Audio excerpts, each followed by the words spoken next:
Welcome, dear listener, to the suburban streets of Little Whinging, where ordinary lives hide extraordinary secrets. Tonight, we journey through the mundane yet pivotal story of the Dursley family, Vernon, Petunia, and Dudley, whose desperate pursuit of normalcy would be forever disrupted by magic they could neither understand nor escape. As you settle into your cozy bed, let these words carry you through a tale of jealousy and love, fear and protection, showing how even the most ordinary people can become part of something extraordinary. Close your eyes and drift into this chronicle of suburban secrets and hidden hearts. In the quiet mill town of Cokeworth, where smokestacks reach toward grey skies like fingers grasping at dreams that would never come, there lived two sisters whose childhood would be forever divided by the cruel mathematics of magical inheritance.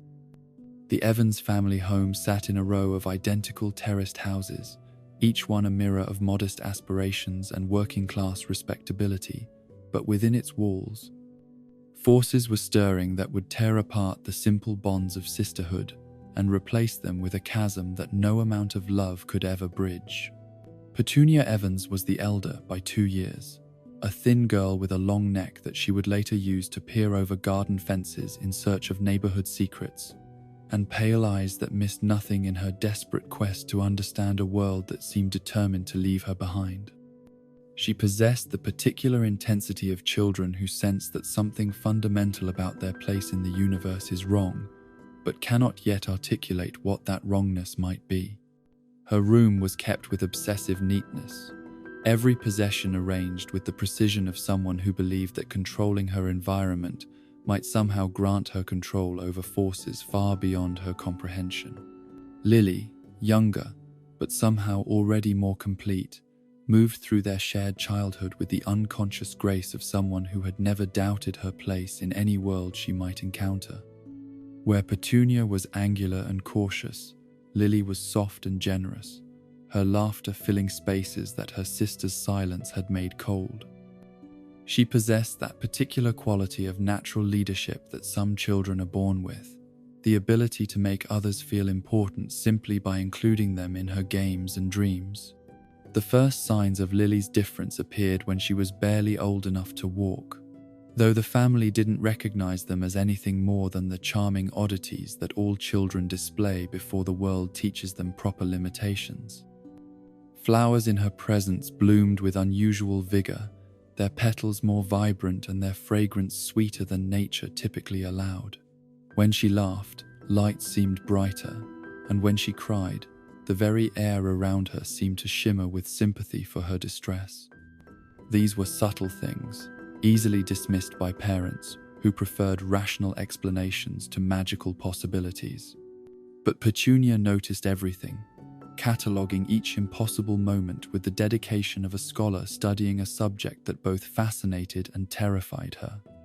She watched her sister make flower petals dance without touching them, saw colors shift and change in Lily's presence, witnessed small miracles that their parents attributed to tricks of light or childish imagination. Each incident was filed away in Petunia's memory, building toward an understanding that would reshape everything she thought she knew about fairness and destiny. The sisters were close in those early years, bound by the natural intimacy of siblings who shared everything from bedtime stories to whispered secrets after their parents had gone to sleep. Petunia would brush Lily's hair with careful strokes, marveling at how it seemed to shine with its own inner light, while Lily would listen with rapt attention to her older sister's plans for their future together. They would live in the same neighborhood, marry brothers who were best friends, raise their children as cousins who were more like siblings. It was a perfect plan built on the assumption that nothing fundamental would ever change between them. But magic, like water seeking its own level, cannot be contained indefinitely by the boundaries that ordinary minds attempt to impose upon it. As Lily grew older, her abilities became more pronounced and impossible to ignore or explain away. She could make things move with her mind when she was excited, cause lights to flicker when she was angry, and once, memorably, made every flower in their mother's garden bloom simultaneously when she was particularly happy about something she couldn't even remember the next day. Petunia's reaction to these displays evolved from wonder to worry to something approaching desperation. She began attempting to replicate her sister's feats, standing in their garden for hours with her arms outstretched, willing the flowers to respond to her commands the way they seemed to respond to Lily's unconscious desires. She stared at objects with such intensity that her eyes watered, trying to move them through sheer force of concentration. She even attempted to recreate the specific emotional states that seemed to trigger Lily's displays, working herself into fits of joy or anger in the hope that passion might unlock whatever door kept her locked away from her sister's world.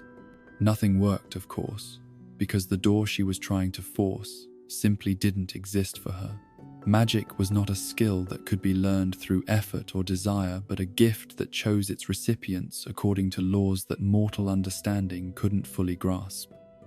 But Petunia, with the stubborn determination of someone who had never encountered a problem that couldn't be solved through sufficient application of will, refused to accept this fundamental limitation. The worst part was Lily's unconscious cruelty, the casual way she performed miracles without understanding their significance or appreciating their rarity. She would make petals rain from trees just to see Petunia smile, never realizing that each demonstration was another reminder of everything her sister could never have. She shared her excitement about these strange abilities with the generosity that marked everything she did, not understanding that every confidence was like pressing salt into wounds that grew deeper with each passing day. Their parents, Harold and Rose Evans, were good people trapped in circumstances they had no framework for understanding. Harold worked at the local mill with the steady dedication of someone who believed that honest labor and moral behavior would eventually be rewarded with modest prosperity and family happiness. Rose managed their household with the careful economy of someone who understood that security was built through small daily choices rather than grand gestures or wishful thinking. They were not equipped to handle a daughter whose very existence challenged every assumption they held about how the world worked.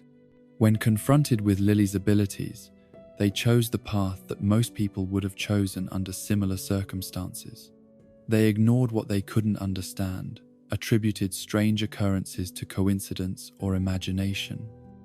and hoped that whatever was happening would eventually resolve itself without requiring them to acknowledge things that their worldview couldn't accommodate.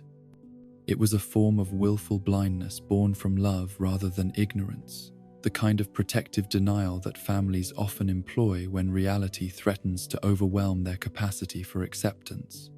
But their approach to Lily's magic inadvertently created an environment where Petunia's growing resentment could flourish unchecked.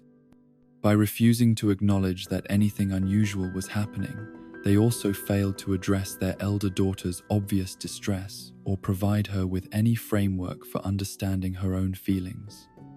Petunia was left to wrestle alone with emotions that she was too young to process, developing coping mechanisms that would shape her character for the rest of her life. The transformation began subtly, as such transformations usually do. Petunia's natural caution evolved into something approaching paranoia about her place in the family hierarchy. She began watching her parents' faces when they looked at Lily, searching for signs of the special attention that she was convinced her sister was receiving. She catalogued every smile, every moment of pride, every instance of parental delight, building a case in her mind that she was being systematically overlooked in favor of someone who didn't even appreciate the advantages she had been given. Her jealousy was not the simple envy that all siblings experience, but something deeper and more corrosive, fed by the terrible knowledge that the inequality between them was not temporary or correctable, but fundamental and eternal. Lily would always be special in ways that Petunia could never match, blessed with abilities that made her interesting and important while her older sister remained ordinary and forgettable. This understanding settled into Petunia's heart like poison, transforming love into resentment and admiration into bitter contemplation of all the ways that life was unfair. She began developing defense mechanisms that would serve her for the rest of her life, ways of protecting herself from the constant reminder of her own inadequacy. If she couldn't be special through magic, she would be special through other means. She became obsessively concerned with conventional markers of success and propriety, as if perfect behavior and flawless appearance could somehow balance the cosmic scales that had been weighted so heavily against her. Her room became a shrine to control and order, everything arranged with military precision as proof that she could master at least some aspect of her environment. The arrival of Severus Snape in their lives marked the beginning of the end for any hope of sisterly reconciliation. He appeared one summer day like something out of a fairy tale, a dark-haired boy with intense eyes and clothing that spoke of poverty more profound than anything the Evans family had ever experienced.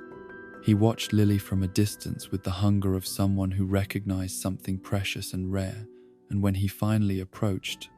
it was with the confidence of someone who possessed knowledge that could change everything. Petunia's first encounter with Snape filled her with instinctive dislike that went beyond his obviously neglected appearance or unsettling intensity.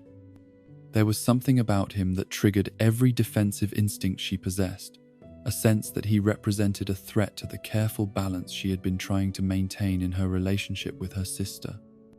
He looked at Lily the way that Petunia had always wanted someone to look at her, with recognition of something special and worthy of attention. But more than that, he looked at her with understanding, as if he alone could see the true nature of what made Lily different. When Snape revealed the truth about Lily's abilities, calling them magic and explaining that she was a witch destined for a world far more interesting than anything Cokeworth could offer, Petunia's reaction was immediate and violent. Her laughter was sharp and cruel, born not from amusement but from desperate hope that mockery might somehow make the truth less real. She called him a liar and a freak, using words like weapons in a battle she was already losing but could not bring herself to surrender. But even as she laughed, part of her recognized the truth in what he was saying. All those impossible moments, all those small miracles that she had catalogued and treasured and envied, finally had a name and an explanation. Lily was indeed special, blessed with abilities that placed her in a category separate from everyone else they had ever known. The confirmation was both relief and devastation, validating years of suspicion while simultaneously destroying any hope that the inequality between them might someday be corrected. When Snape called Petunia a muggle, using a word she didn't understand but whose dismissive tone she recognized immediately, the last remnants of her childhood innocence crumbled away. She understood without explanation that she had been categorized, labeled, and found wanting by standards she didn't even know existed. The word would haunt her for the rest of her life, representing everything she was not and could never become, a mark of fundamental inadequacy that no amount of effort or achievement could ever erase. Her desperate grab for Lily's hand and their flight from the playground was as much about fleeing from unbearable truth as it was about protecting her sister from someone she instinctively distrusted. But there was no running from revelations that changed the basic facts of their existence, no hiding from knowledge that redefined everything she thought she understood about her place in the world. The damage was done, and it would only grow deeper with each passing day. Lily's friendship with Snape became Petunia's daily torment, a constant reminder that her sister was moving into a world where she could never follow. She would watch from windows as they met in the park, seeing the animated conversations that spoke of shared understanding about subjects she could never comprehend. She witnessed the way Lily's face lit up when discussing magic, the excitement that came from finally having someone who could answer her questions and validate her experiences. It was everything that Petunia had wanted to give her sister, but lacked the ability to provide. The worst part was Lily's attempts to include her, the generous efforts to share the wonder of what she was learning about the magical world. Lily would return from her meetings with Snape full of excitement about spells and potions, magical creatures and ancient mysteries, trying to convey to her older sister the incredible scope of what existed beyond their mundane little town. Each story was intended as a gift, a way of letting Petunia participate in something amazing, even if she couldn't experience it directly. But Petunia heard each tale as another reminder of her exclusion, another proof that there were entire universes of experience that would forever remain beyond her reach. She learned to feign disinterest as a form of self-protection, dismissing Lily's stories as nonsense and ridiculing her sister's excitement as childish fantasy. It was easier to pretend that she didn't want what was being offered than to admit how desperately she craved access to even the smallest corner of that magical world. The letter to Dumbledore represented Petunia's lowest point and her greatest act of courage, a desperate attempt to force open a door that nature had sealed against her. She wrote it in secret, laboring over every word with the intensity of someone composing what she knew might be her last hope for the life she had dreamed of living. The letter was both plea and demand, the work of someone who had convinced herself that desire alone might be sufficient to overcome the fundamental laws that governed magical inheritance. She begged Dumbledore to find room for her at Hogwarts, promising that she would work harder than any other student, that her love for magic would compensate for whatever natural ability she might lack. She described her desperate longing to be part of Lily's world, her willingness to do anything necessary to earn a place in the extraordinary community that she knew was waiting somewhere beyond the boundaries of her ordinary existence. The letter was heartbreaking in its honesty and doomed in its impossible hope. Dumbledore's response was everything she had feared it would be, kind, but absolutely final. He explained gently that Hogwarts was only for those with magical ability, that no amount of desire or dedication could substitute for the gift that she simply did not possess. His words were carefully chosen to minimize hurt while leaving no room for false hope, the work of someone who had undoubtedly written similar letters to other desperate muggles who had learned of the magical world's existence and yearned to be part of it. The rejection devastated her in ways that would affect every subsequent choice she made about love and belonging. She had put herself completely at someone's mercy, revealed her deepest longing and most cherished dream, only to be told that she was fundamentally unsuitable for the only thing she had ever truly wanted.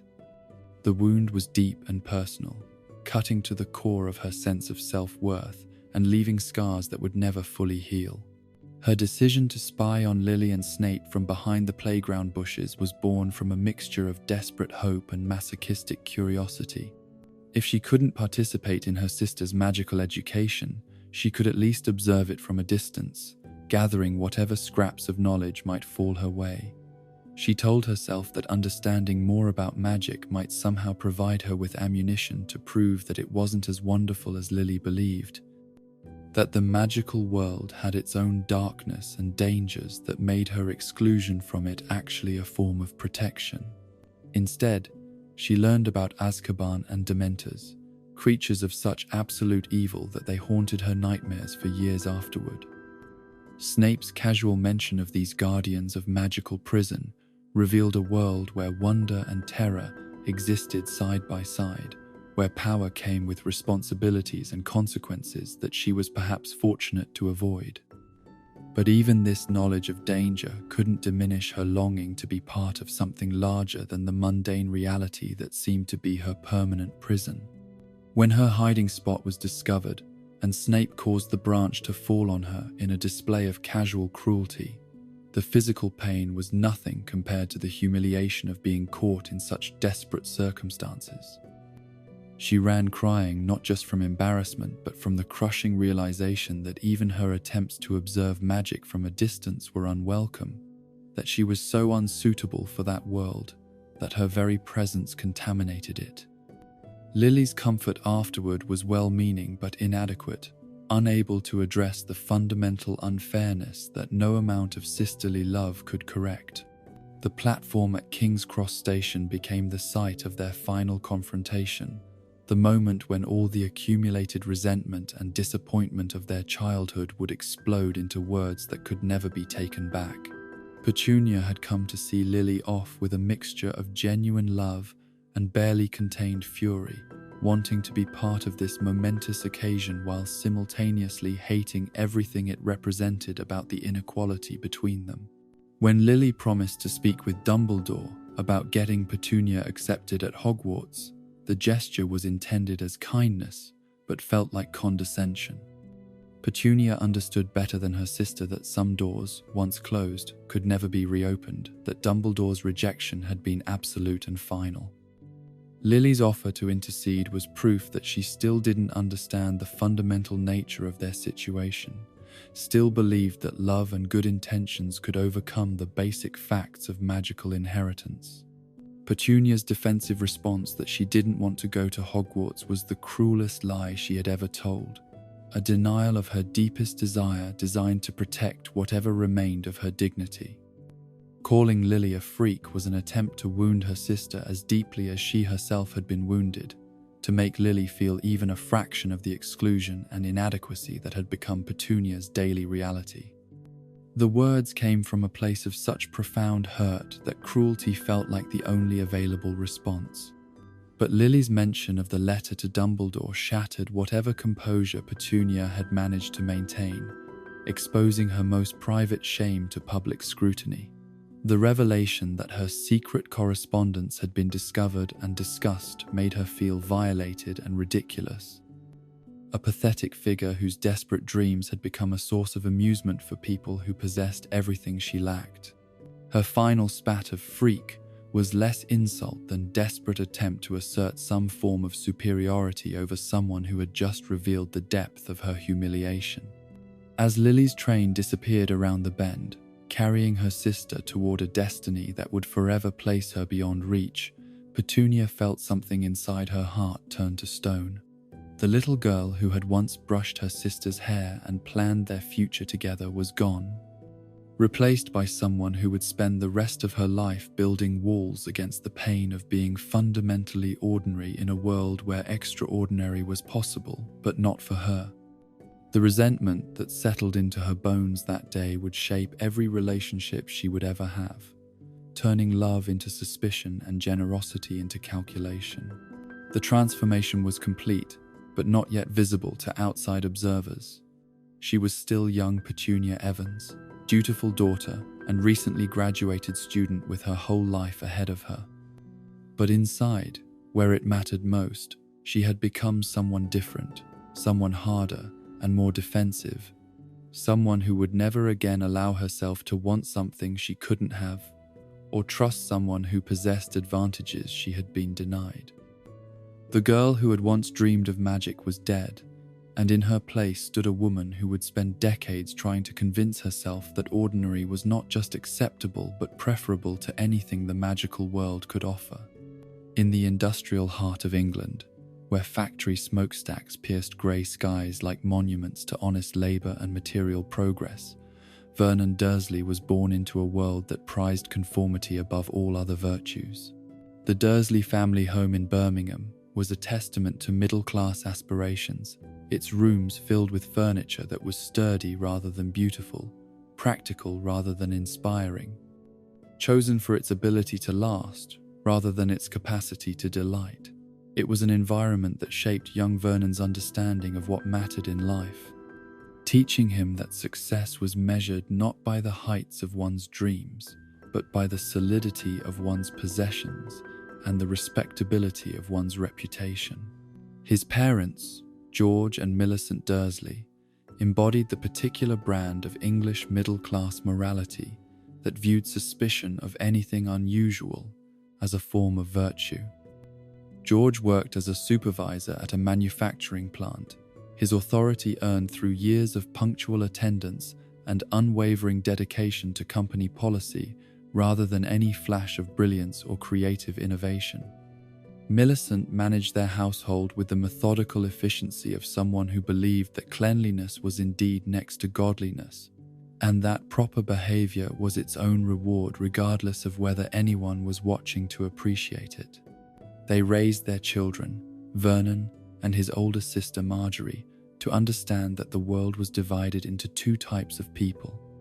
those who followed the rules and prospered through steady application of conventional wisdom, and those who chased after foolish dreams and invariably came to bad ends. This worldview was reinforced through daily example and constant repetition, creating an atmosphere where questioning established authority was not just discouraged but viewed as a form of moral failure that reflected poorly on one's entire family. Vernon absorbed these lessons with the thoroughness of someone whose temperament was naturally aligned with such teachings. He was a large boy, even in childhood, broad-shouldered and thick-necked, with the kind of physical presence that suggested strength and stability rather than grace or speed. His size made him naturally intimidating to other children, but he wielded this advantage with the calculated precision of someone who understood that power was most effective when applied consistently rather than dramatically. At Smelting's Academy, the private school that had educated Dursley men for 3 generations, Vernon found himself in an environment perfectly designed to reinforce everything his parents had taught him about the importance of conformity and tradition. The school's motto, tradition, discipline, excellence, was carved in stone above the main entrance, a daily reminder to its students that innovation was less valuable than adherence to proven methods, and that individual expression was less important than institutional loyalty. The uniform at Smeltings was deliberately uncomfortable, designed to teach boys that personal preferences were less important than group identity, and that suffering minor inconveniences for the sake of appearances was a fundamental life skill. Vernon wore his with pride, understanding that the scratchy wool and restrictive collar were badges of belonging to something larger and more important than himself. He polished his shoes to military standards and kept his hair trimmed with mathematical precision, taking satisfaction in meeting every requirement with exactness that bordered on obsession. His academic performance was solid rather than spectacular, the work of someone who understood that consistent effort was more valuable than occasional flashes of brilliance. He excelled in subjects that rewarded memorization and following established procedures, while struggling in areas that required creative thinking or personal interpretation. Mathematics and business studies suited him perfectly, offering clear rules and predictable outcomes, while literature and art left him frustrated with their emphasis on subjective understanding and individual expression. The friendships he formed at Smeltings were built on shared interests rather than emotional intimacy, relationships that revolved around sports competitions and discussions of career prospects rather than personal revelations or philosophical conversations. His circle of associates included other boys from similar backgrounds, young men who were being groomed to take their places in the same types of businesses and social organizations that their fathers had belonged to before them. Vernon's relationship with his sister Marjorie was characterized by mutual respect rather than deep affection, a bond built on shared values and common understanding about how the world should work rather than emotional connection or personal warmth. Marjorie was 3 years older and possessed the kind of forceful personality that made her natural leader in any group she joined. Her interests ran toward animal breeding, particularly bulldogs, creatures whose stubborn temperament and aggressive loyalty seemed to mirror her own approach to life.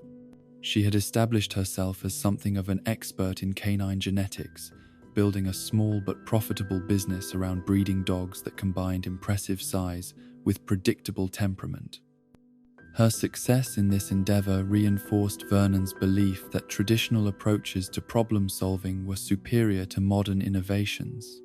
and that patient application of established principles would always triumph over flashy attempts at revolutionary change.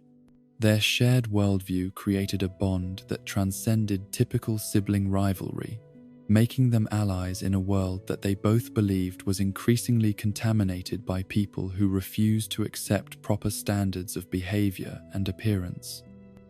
They spent hours discussing the declining quality of modern youth, the unfortunate tendency of contemporary society to reward eccentricity over conformity, and the importance of maintaining standards, even when surrounded by people who seemed determined to abandon everything that had made England great. After graduating from Smeltings with marks that reflected steady effort rather than exceptional ability, Vernon entered the business world with the confidence of someone who understood that success came through persistence and proper presentation rather than revolutionary thinking or risky innovation. His first job was with a small manufacturing company that specialized in precision metalworking, an environment where attention to detail and respect for established procedures were valued above creativity or independent thinking. He approached his entry-level position with the same methodical dedication that had served him well at school, arriving early and staying late, volunteering for additional responsibilities, and demonstrating the kind of reliability that supervisors appreciated even when they didn't necessarily find it exciting.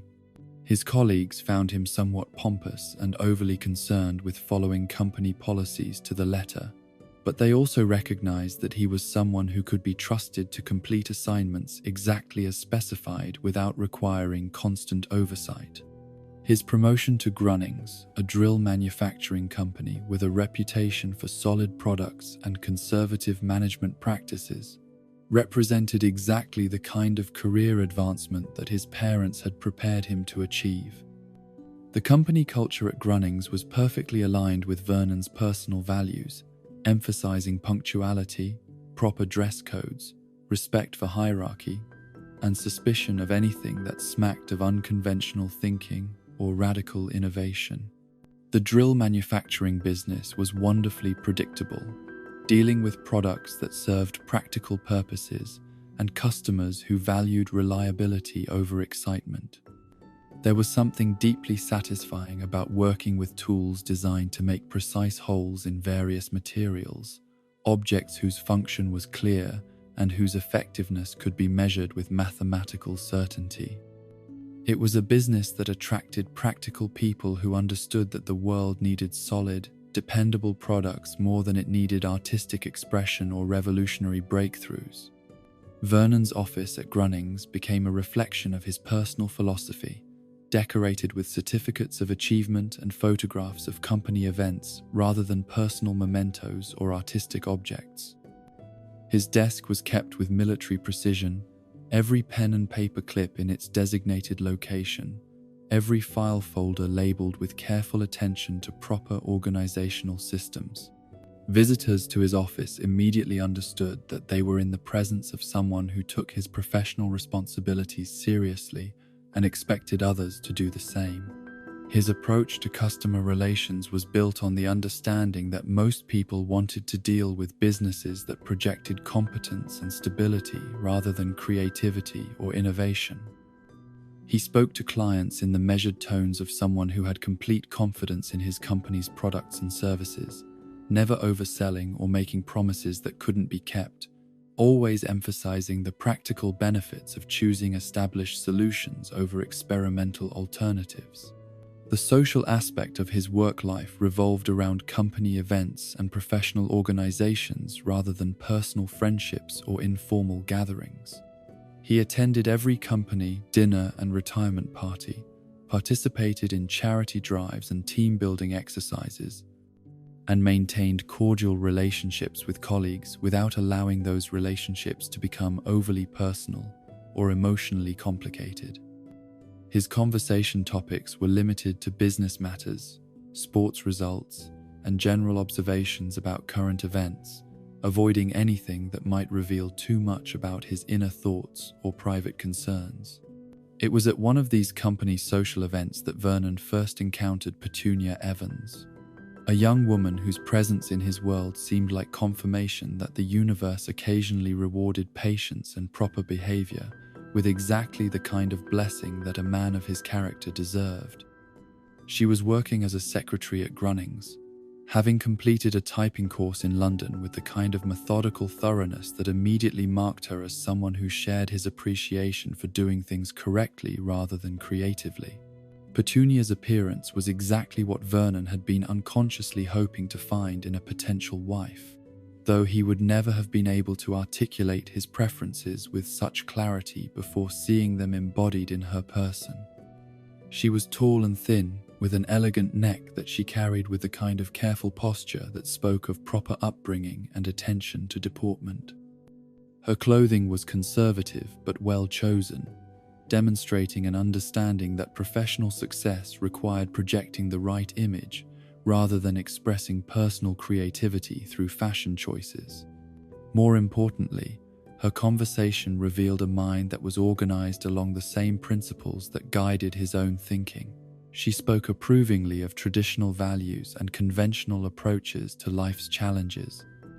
expressing skepticism about modern trends and faddish ideas, with the kind of quiet confidence that suggested she had given these matters serious thought rather than simply adopting popular opinions. Her criticisms were measured and reasonable, reflecting genuine concern about declining standards rather than petty complaints or personal grievances. Their early conversations took place in the safe territory of professional topics and general observations about their shared workplace.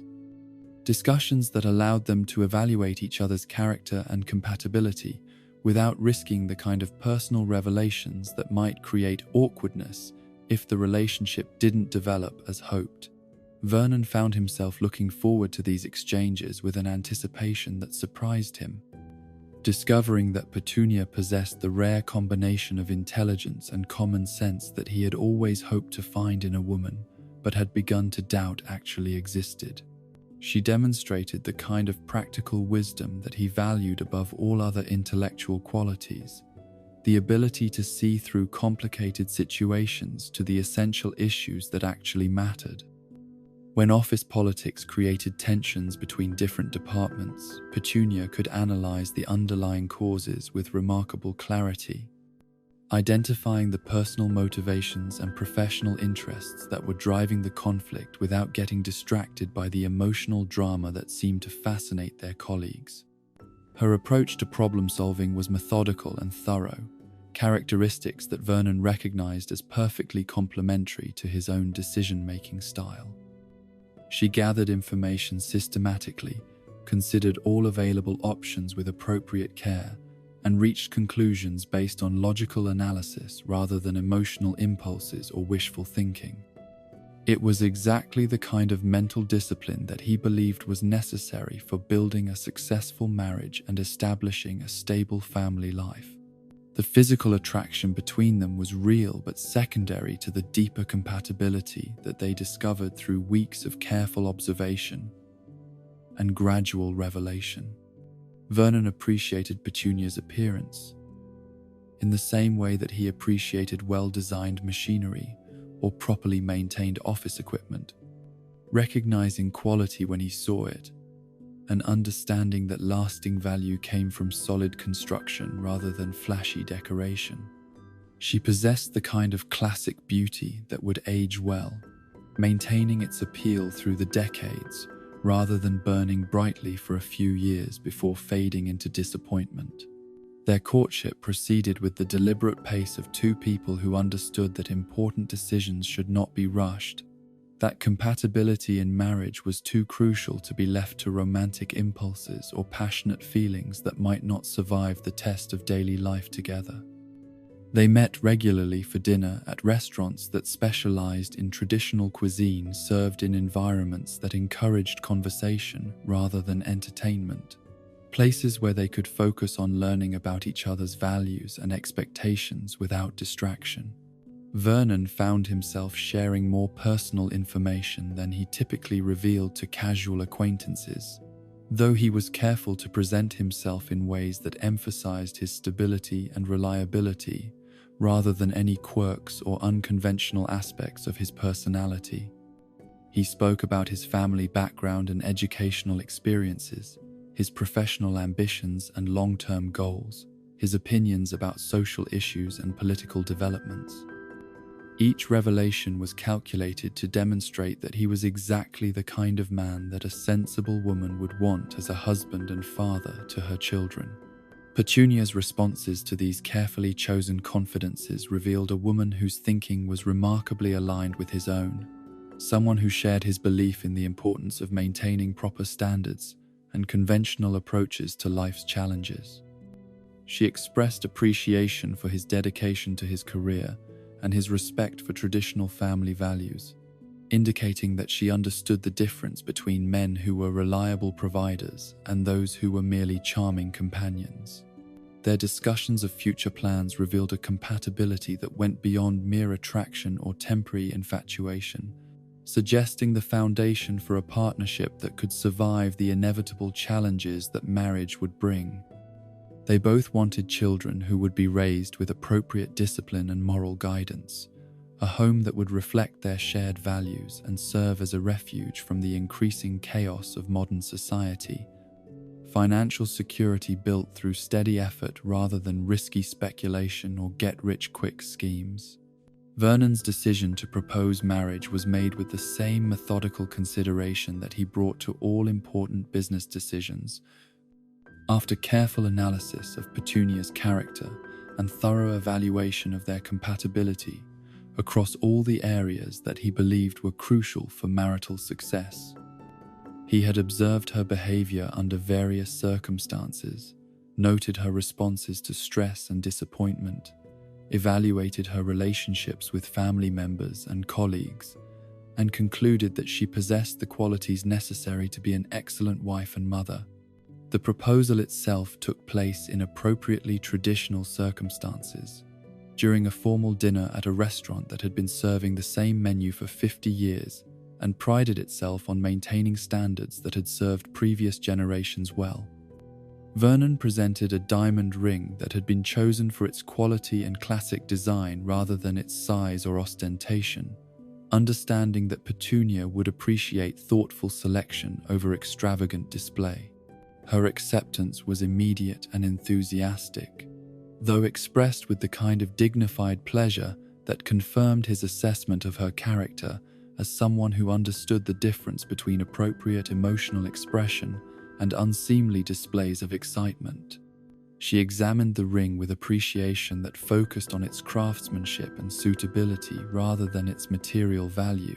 demonstrating the kind of practical wisdom that he knew would serve them well in their future life together.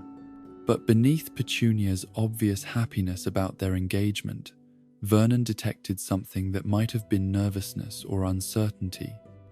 a shadow that occasionally crossed her features when she thought he wasn't looking directly at her.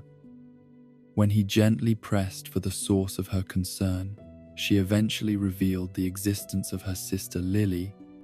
a revelation that would fundamentally alter Vernon's understanding of the woman he was planning to marry and introduce complications into their relationship that he could never have anticipated. The story that Petunia told him about her sister was so fantastic that Vernon's initial reaction was complete disbelief, followed by concern about his fiancée's mental stability, and finally by horrified recognition that she was telling him something she believed to be absolutely true. Lily was apparently a witch, someone with magical powers who attended a school for people like herself, living in a world that existed parallel to the normal one but remained hidden from ordinary people who lacked such abilities. Vernon's worldview had no framework for processing such information, no categories that could accommodate the existence of magic or supernatural powers operating in the modern world. His education at Smeltings had been thoroughly grounded in rational thinking and scientific methodology, emphasizing the importance of evidence-based reasoning and skepticism toward claims that couldn't be verified through objective observation. The idea that there might be people who could perform miracles or violate the laws of physics was not just unlikely, but fundamentally offensive to everything he believed about how reality operated. His initial impulse was to dismiss Petunia's story as evidence of family mental illness or elaborate practical joke, explanations that would allow him to maintain his existing understanding of the world while accounting for the bizarre claims she was making. But the obvious sincerity of her distress, combined with specific details that seemed too consistent and elaborate to be products of imagination or deception, gradually convinced him that she was describing something she had actually witnessed, even if his rational mind couldn't accept the implications of what she was telling him. The revelation that his future wife came from a family that included someone involved in such impossible nonsense filled Vernon with a mixture of embarrassment and protective anger that surprised him with its intensity. He had built his entire identity around the concept of respectability and normal behavior, taking pride in his ability to associate with people who shared his values and avoided the kind of eccentric behavior that marked someone as unsuitable for polite society. The thought that his marriage might connect him, however indirectly, to someone who practiced witchcraft or claimed supernatural abilities was deeply disturbing. But his love for Petunia, which had grown stronger over the months of their courtship, provided him with a framework for understanding her situation as tragedy rather than scandal. She had been victimized by her sister's delusions or abnormal behavior, forced to watch someone she had loved transform into something foreign and frightening. Her obvious pain when discussing Lily suggested that she had already mourned the loss of the sister she had once known, that she understood better than anyone else the impossibility of maintaining normal family relationships when one member insisted on pursuing such bizarre activities. His promise that he would never hold Lily's strangeness against Petunia was both genuine commitment to their relationship and practical recognition that some problems were best handled through distance and denial rather than direct confrontation. If Petunia's sister wanted to pretend that she possessed magical powers and attend schools that didn't actually exist, that was her choice and her family's burden to bear. But Vernon was determined that such nonsense would have no place in the life he was planning to build with the woman he loved. The dinner meeting between the two couples was disaster from the moment James Potter opened his mouth, revealing himself to be exactly the kind of person that Vernon had always despised most thoroughly. Potter was obviously wealthy, but refused to display that wealth through appropriate channels,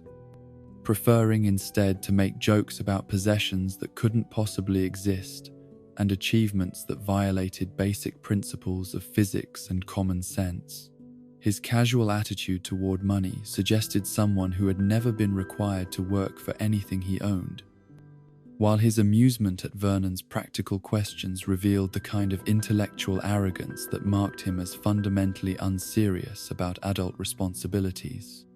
Vernon's attempts to establish some common ground through discussion of automobiles and career prospects were met with responses that seemed designed to mock conventional achievements and normal aspirations. Potter's description of his flying broomstick was either evidence of mental illness or deliberate attempt to make Vernon feel foolish for asking reasonable questions about transportation.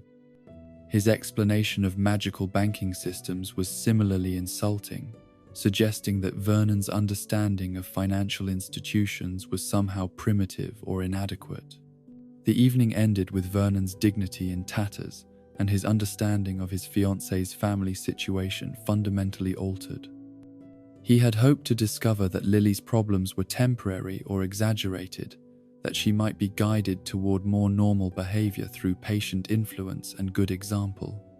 Instead, he had encountered someone who seemed completely committed to maintaining delusions of magical ability, supported by a partner who was equally invested in perpetuating impossible claims about supernatural powers and hidden worlds.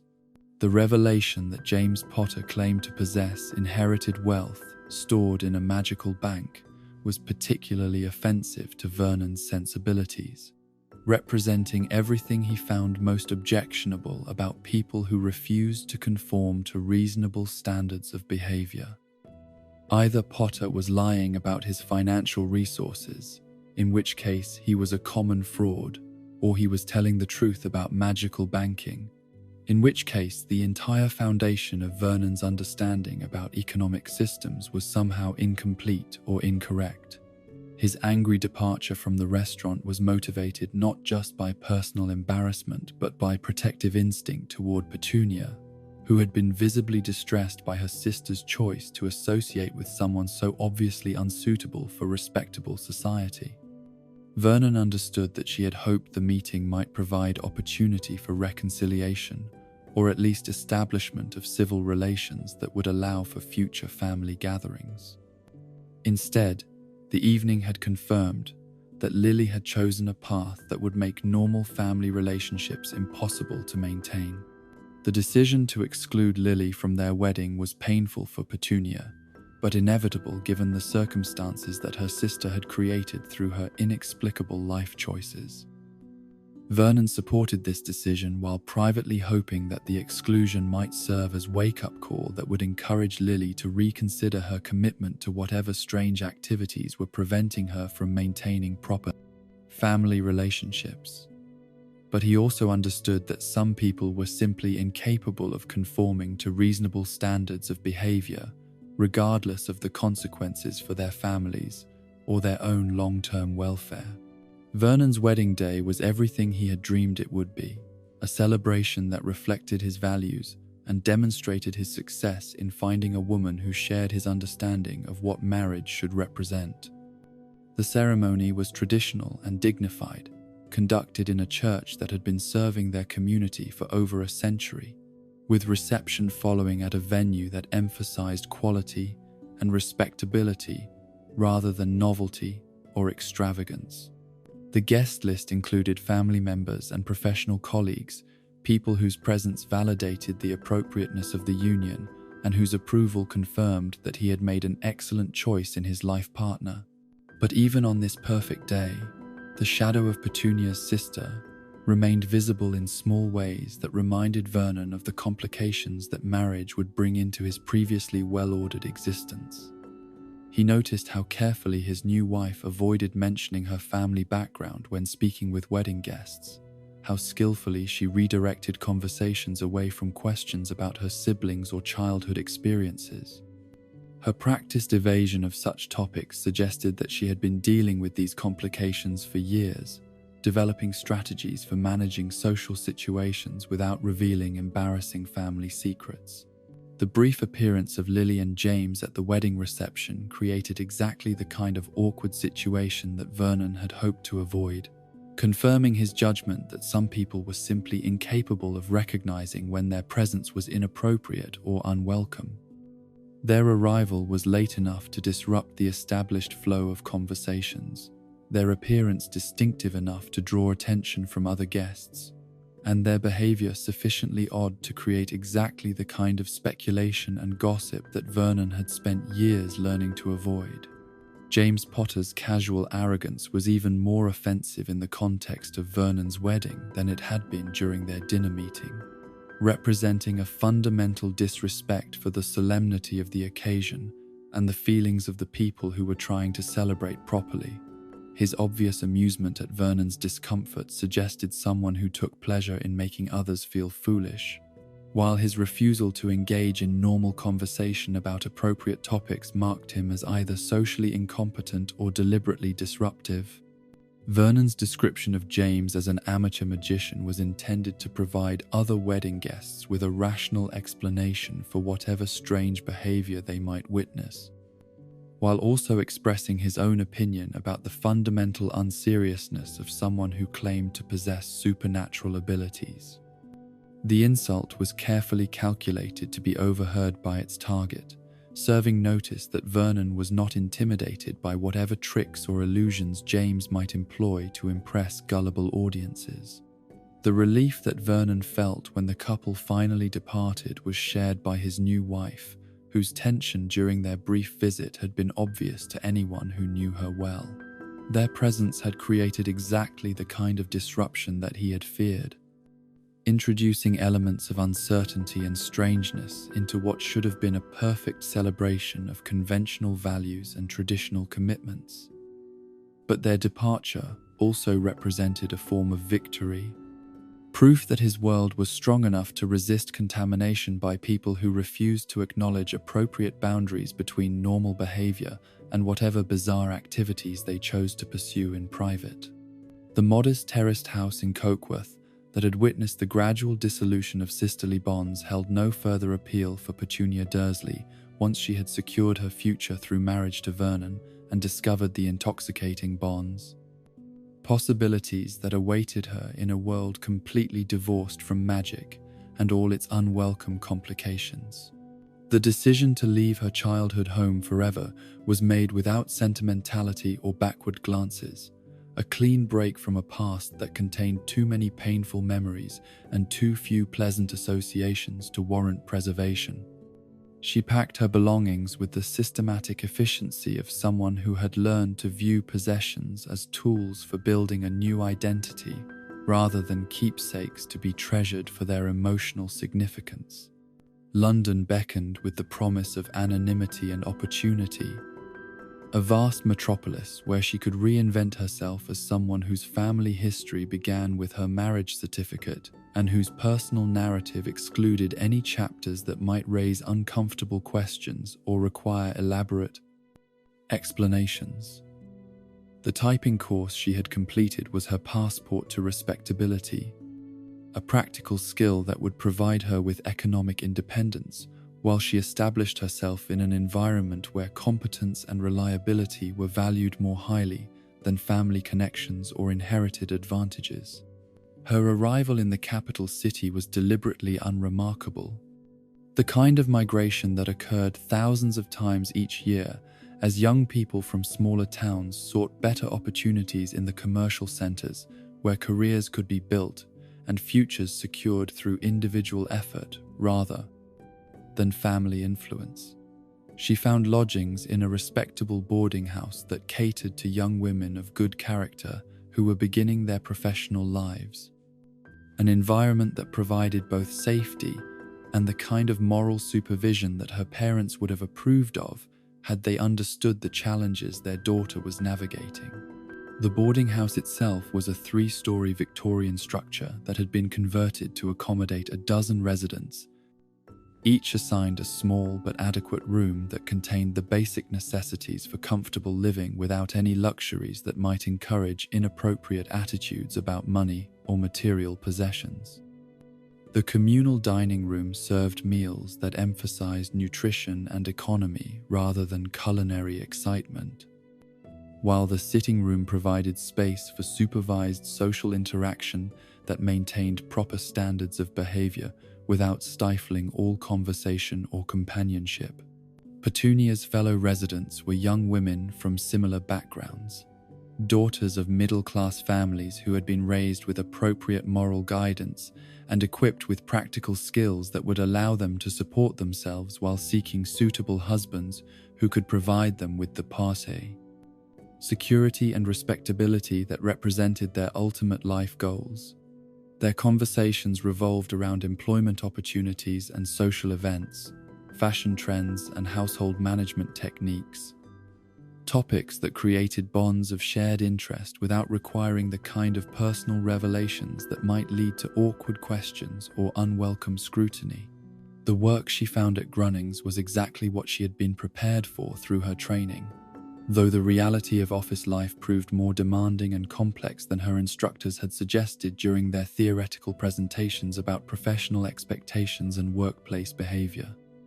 The company culture was thoroughly masculine in its orientation,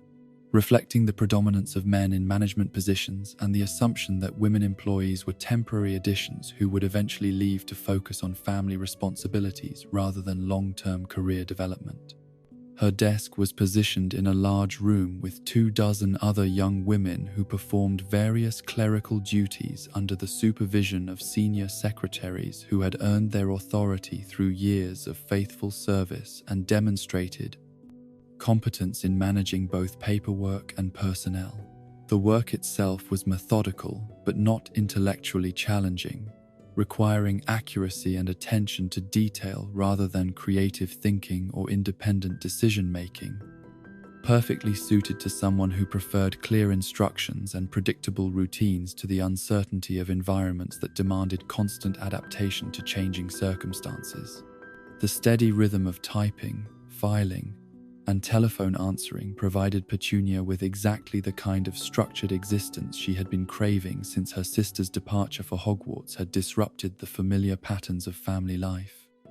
Each day brought the same responsibilities and the same opportunities to demonstrate her reliability and professional competence. building a reputation that would serve her well when promotion opportunities arose or when references were needed for future employment applications. But more than the work itself, Grunnings offered her something far more valuable: complete escape from any association with the magical world that had claimed her sister and destroyed their family's unity. The drill manufacturing business was wonderfully prosaic, dealing with products and processes that were grounded in mechanical principles and practical applications rather than mysterious forces or supernatural phenomena that defied rational explanation. Every conversation was about tangible things that could be seen and touched and understood through common sense rather than specialized knowledge that was available only to people with unusual abilities or connections. Her colleagues at Grunnings were exactly the kind of people she had been hoping to encounter in her new life. Individuals whose concerns were limited to advancement within conventional career paths, acquisition of material possessions that demonstrated their success and respectability, and participation in social activities that reinforced their membership in a community built around shared values and common understanding about what constituted appropriate behavior and reasonable aspirations. The office social events provided her with opportunities to observe and evaluate potential romantic partners without the artificial pressures of formal courtship rituals or family introductions that might reveal aspects of her background that were better left undisclosed. She could present herself as simply Petunia Evans, competent secretary and reliable colleague, without reference to siblings or family complications that might require explanations she was unwilling to provide. It was at one of these carefully orchestrated social gatherings that Vernon Dursley first captured her attention, though attraction might be too strong a word for the calculated assessment that she applied to every man who seemed to possess the qualities she had determined were necessary for her future happiness and security. He was physically impressive in the way that she had come to appreciate, large and solid and substantial, projecting the kind of masculine authority that suggested he would be capable of protecting and providing for a family without requiring the kind of emotional complexity that she found exhausting and potentially dangerous. His conversation revealed a mind that operated along principles she recognized and approved of, emphasizing practical concerns and conventional approaches to problem solving rather than abstract theories or innovative ideas that might lead in unpredictable directions. When he spoke about his work, it was with the satisfaction of someone who had found his proper place in a system that rewarded steady effort and appropriate behavior, someone who understood that success came through conformity to established standards, rather than attempts to revolutionize existing methods or challenge accepted wisdom. Vernon's opinions on political and social issues aligned perfectly with her own developing worldview, reflecting the kind of conservative thinking that prioritized stability and tradition over experimentation and change. He expressed appropriate skepticism about modern trends that seemed to challenge established moral standards, while demonstrating respect for institutions and authorities that had proven their worth through generations of faithful service to community needs and national interests. But perhaps most importantly, he possessed that particular quality of relentless normalcy that she had been seeking without quite knowing how to identify it. Vernon Dursley was aggressively ordinary in the best possible sense, someone whose very existence served as proof that conventional life could be completely satisfying for people who approached it with proper attitudes and reasonable expectations. His presence in any room seemed to make everything more solid and predictable, creating an atmosphere where unusual events or unexpected developments were not just unlikely but somehow inappropriate. Their courtship proceeded with the kind of measured deliberation that Petunia had come to believe was essential for any relationship that was intended to last beyond the initial excitement of romantic attraction. They met regularly for dinner and occasional evening entertainment, always in public venues that provided appropriate supervision while allowing them to become better acquainted without the risks that came with more intimate or private encounters. Vernon proved to be exactly the kind of companion she had been hoping to find. Someone whose conversation was both intelligent and predictable, whose interests complemented her own without creating conflicts or requiring her to develop new areas of knowledge that might prove challenging or uncomfortable. He spoke knowledgeably about business matters and current events, sports results and local politics, topics that provided endless material for discussion without ever venturing into personal territory that might require revelations about family background or childhood experiences.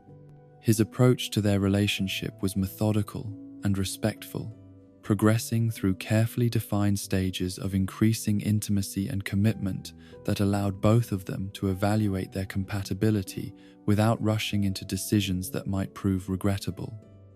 He was generous with gifts and attention without being extravagant or overwhelming, demonstrating both his ability to provide for her material needs and his understanding that she was someone who valued thoughtfulness and consistency more highly than grand gestures or dramatic declarations. The physical aspect of their attraction was real but appropriately restrained, expressing itself through the kind of respectful courtship behavior that indicated serious intentions rather than casual interest in temporary companionship. Vernon treated her with the courtesy and consideration that she had been taught to expect from any man who was worthy of her affection and respect, while making it clear that his interest in her extended far beyond mere physical attraction to encompass appreciation for her character and recognition of her suitability as a life partner. When he finally proposed marriage, the moment was everything she had been hoping for, without quite daring to expect that her dreams might be realized so completely. The restaurant he chose for the occasion was elegant but not ostentatious, traditional in its decor and service. The kind of establishment that suggested good judgment and appropriate priorities rather than need to impress through expensive display. The ring he presented was beautiful and substantial, clearly chosen with care and considerable investment, demonstrating both his commitment to their future together and his understanding of what such a symbol should represent. Her acceptance was immediate and wholehearted, though she was careful to express her joy in ways that maintained the dignity and composure that had attracted him to her in the first place. This was not the moment for emotional excess or inappropriate displays of excitement, but rather an occasion that called for the kind of mature happiness that reflected her understanding of the serious responsibilities and wonderful opportunities that marriage would bring into both their lives. But even in that moment of perfect triumph, the shadow of her past threatened to intrude upon the future she was building with such careful attention to every detail that might affect its ultimate success. The question of her family background was something she had been dreading throughout their courtship, understanding that eventual disclosure was inevitable, but hoping that it might be postponed until their relationship was strong enough to withstand whatever complications such revelations might create. The story she eventually told Vernon about her sister was carefully edited to emphasize the tragedy of their estrangement while minimizing the specific details that might sound too fantastic for rational acceptance. She presented Lily's involvement with magic as a form of mental illness or elaborate delusion rather than actual supernatural ability, describing her sister as someone who had been seduced by charlatan teachers and fraudulent institutions that preyed upon impressionable young people with promises of special powers and exclusive knowledge. Vernon's reaction to these revelations was everything she had hoped it would be, combining appropriate concern for her emotional well-being with absolute rejection of any possibility that her sister's claims might have basis in reality. His immediate dismissal of magic as obvious nonsense demonstrated exactly the kind of rational thinking that she found so appealing, while his promise that he would never hold her sister's problems against her showed the generosity and understanding that marked him as truly exceptional among the men she had known. His protective anger on her behalf was deeply satisfying, evidence that he understood how much she had suffered from her family's dysfunction, and was prepared to shield her from any future contact with influences that might threaten the stability and happiness they were building together. The suggestion that they simply avoid any contact with Lily and her associates was exactly the solution that Petunia had been hoping to hear. Confirmation that Vernon possessed the wisdom and strength of character necessary to protect their marriage from contamination by forces that could only bring disruption and unhappiness. The wedding itself was planned with the same meticulous attention to detail that characterized everything Vernon undertook, designed to demonstrate their shared values and establish them as a couple whose union deserved the respect and approval of their community. The ceremony was traditional in every aspect,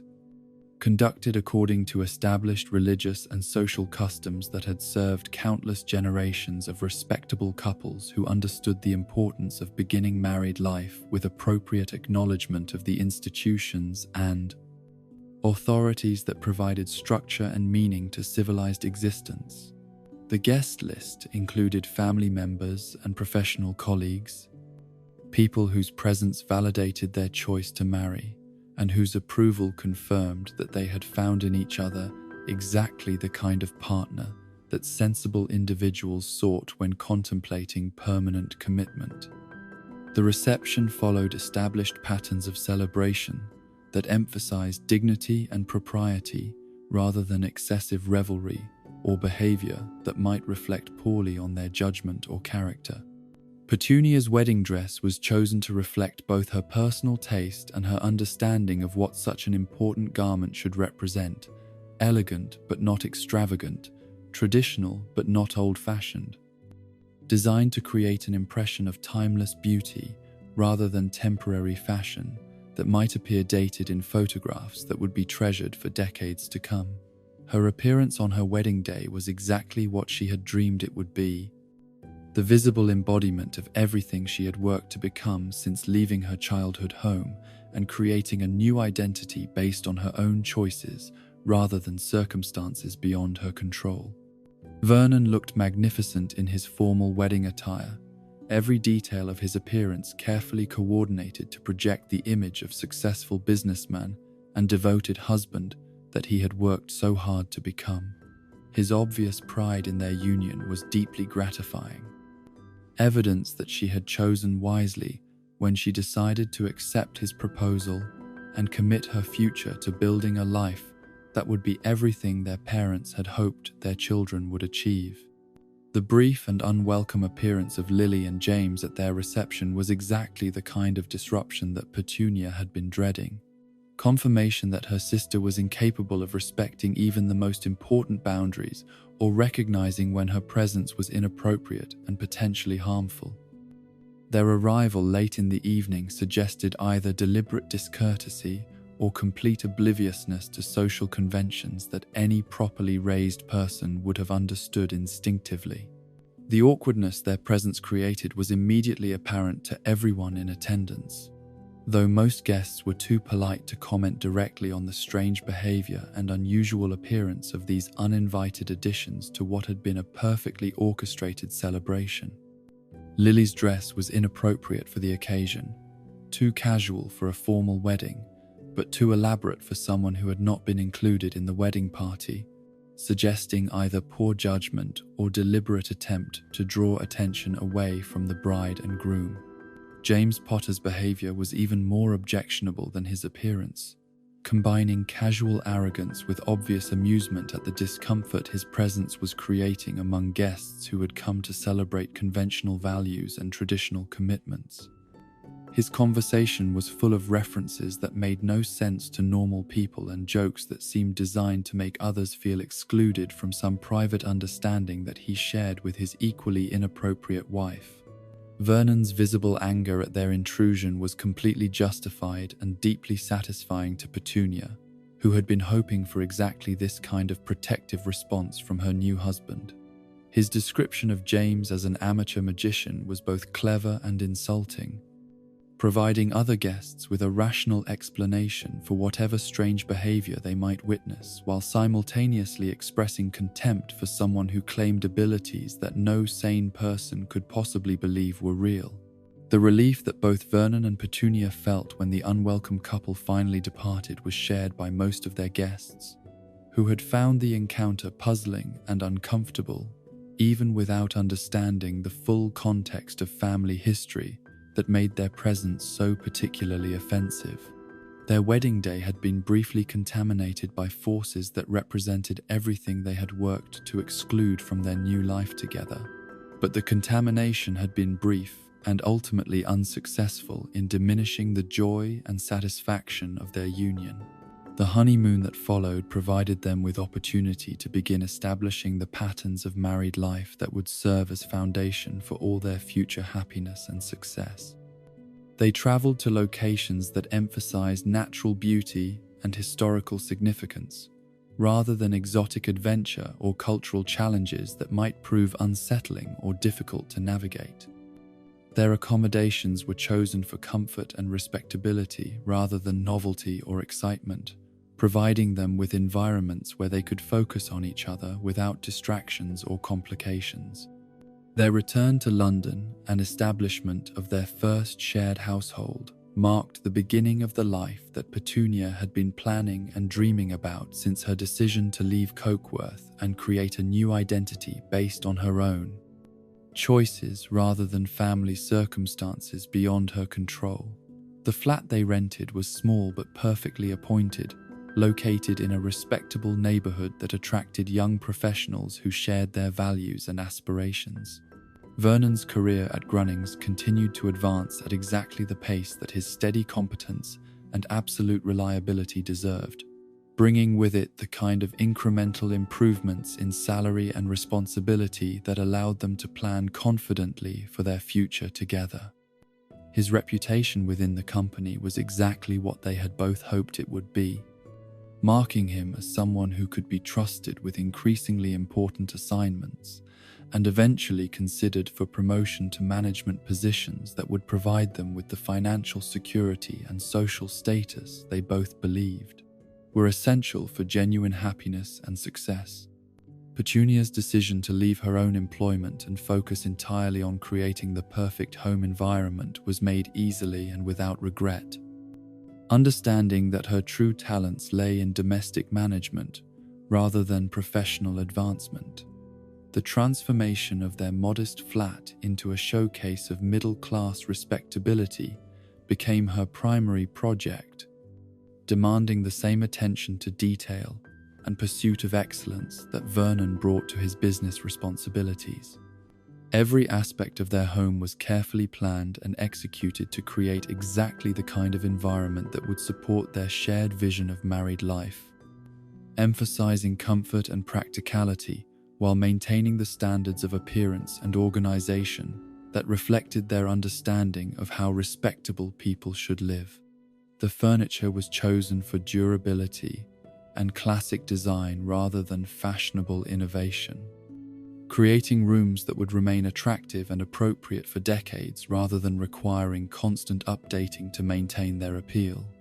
Her domestic routine was organized with the same systematic efficiency that had marked her professional work, but with the additional satisfaction of knowing that every task she performed was contributing directly to their mutual happiness and the foundation they were building for their future family. The meals she prepared emphasized nutrition and economy without sacrificing taste or presentation, demonstrating her mastery of the domestic arts while maintaining the household budget within reasonable limits. The social life they established as a married couple reflected their shared preference for conventional entertainment and respectable companions, participating in community activities and maintaining friendships with people whose values and behavior reinforced their own understanding of appropriate standards and reasonable expectations. Their dinner parties were modest but perfectly executed, providing opportunities to strengthen professional relationships while demonstrating their competence as hosts and their suitability as neighbors and community members. But perhaps most importantly,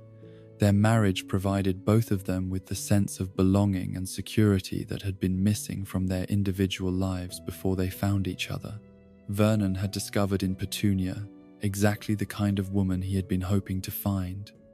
someone who shared his appreciation for conventional values while possessing the intelligence and capability necessary to be a true partner in building the life they both wanted. Petunia had found in Vernon the strength and protection she had been seeking, someone who could shield her from the complications and uncertainties that had marked her childhood while providing her with opportunities to create something entirely new and entirely her own. Their decision to avoid any contact with Lily and her husband was implemented with the thoroughness that characterized everything they undertook together, creating boundaries that were absolute and non-negotiable. They refused invitations to family gatherings that might include the unwelcome couple, declined to acknowledge holidays or special occasions that might require communication, and made it clear to mutual acquaintances that any mention of Lily's activities or circumstances would be unwelcome and inappropriate. This systematic exclusion was painful for Petunia in ways that she was careful not to reveal to Vernon, representing the final abandonment of any hope that her relationship with her sister might someday be repaired, or that the magical complications that had destroyed their family unity might prove to be temporary rather than permanent. But the pain was manageable when weighed against the security and happiness she had found in her marriage, and she was determined that nothing from her past would be allowed to threaten the future she was building, with such careful attention to every detail that might affect its ultimate success. The complete severance from her magical heritage was liberating in ways she had not anticipated, freeing her from the constant awareness of her own inadequacy that had poisoned every interaction with Lily since their childhood. In Vernon's world, she was not the sister who lacked magical ability, but simply Petunia Dursley, capable wife and devoted companion to a successful businessman, someone whose worth was measured by conventional standards that she was perfectly equipped to meet and exceed. Their first years of marriage established patterns and precedents that would serve them well throughout their life together, creating a foundation of mutual respect and shared purpose that would prove strong enough to withstand whatever challenges the future might bring. They had built something precious and rare, a partnership based on common values and compatible personalities, protected by boundaries that excluded influences that might threaten its stability, and nurtured by daily attention to the small gestures and considerations that maintained love and strengthened commitment over time. The home they were creating together was more than mere shelter, but sanctuary from a world that often seemed hostile to the values and aspirations that gave their lives meaning and purpose. Within their walls, they could maintain standards that reflected their understanding of how civilized people should live, creating an environment where respectability and traditional morality could flourish without constant challenge from forces that sought to undermine everything they held dear. The house at number 4 Privet Drive stood as a monument to Vernon and Petunia Dursley's triumph over the chaos and uncertainty that had once threatened to contaminate their carefully constructed world of suburban respectability. Every brick in its walls, every flower in its meticulously maintained garden, every gleaming surface of its spotless interior represented their successful escape from the magical complications that had poisoned Petunia's childhood and their establishment of a fortress where normalcy reigned supreme and the impossible had no power to intrude upon their perfect existence. The mortgage they had secured through Vernon's steady employment at Grunnings was more than financial obligation, but sacred covenant with the future they were building together, a promise that their dedication to conventional values and practical wisdom would be rewarded with exactly the kind of security and happiness that sensible people deserved when they made appropriate choices and maintained proper standards. The monthly payments represented not burden but investment in something precious beyond calculation, the foundation upon which they would build the family that would justify every sacrifice and validate every decision they had made in service of their shared vision. Petunia's transformation from working secretary to devoted housewife was accomplished with the same methodical thoroughness that had marked every significant change in her life since leaving Cokeworth behind. though this particular evolution brought her a satisfaction that professional accomplishment had never provided. The domestic sphere offered challenges that were both meaningful and manageable, requiring skills that she possessed in abundance, while providing rewards that fed her soul in ways that typing letters and filing documents never could have achieved. Her daily routine became a carefully choreographed performance of domestic excellence, beginning before dawn with preparation of Vernon's breakfast, and ending long after dark with final inspection of rooms that had been cleaned and organized to standards that would have impressed military inspectors. Every meal was planned with attention to nutrition and economy, every household task executed with precision that left no room for criticism or improvement. Every detail of their shared environment managed with the kind of obsessive care that transformed ordinary housework into something approaching artistry. The kitchen became her command center, equipped with appliances chosen for reliability rather than novelty, and organized with military precision that allowed her to prepare meals of restaurant quality while maintaining the kind of immaculate cleanliness that reflected her understanding of proper domestic standards. Her cookbooks were arranged alphabetically and marked with notes indicating which recipes had earned Vernon's highest approval, while her pantry was stocked with ingredients purchased only after careful comparison of prices and quality from multiple sources. The transformation of their small flat into showcase of middle-class achievement required investments that stretched their budget but were justified by the understanding that their home must reflect their values and aspirations if it was to serve its proper function as retreat from the chaos and vulgarity of the outside world. Every piece of furniture was chosen with careful consideration of its durability and appropriateness, while decorative elements were selected to create atmosphere of timeless elegance rather than fashionable novelty that might appear dated within a few years. Vernon's career advancement continued at the steady pace that his competence and reliability deserved, bringing promotions and salary increases that allowed them to contemplate possibilities that had seemed impossibly luxurious during their early months of marriage.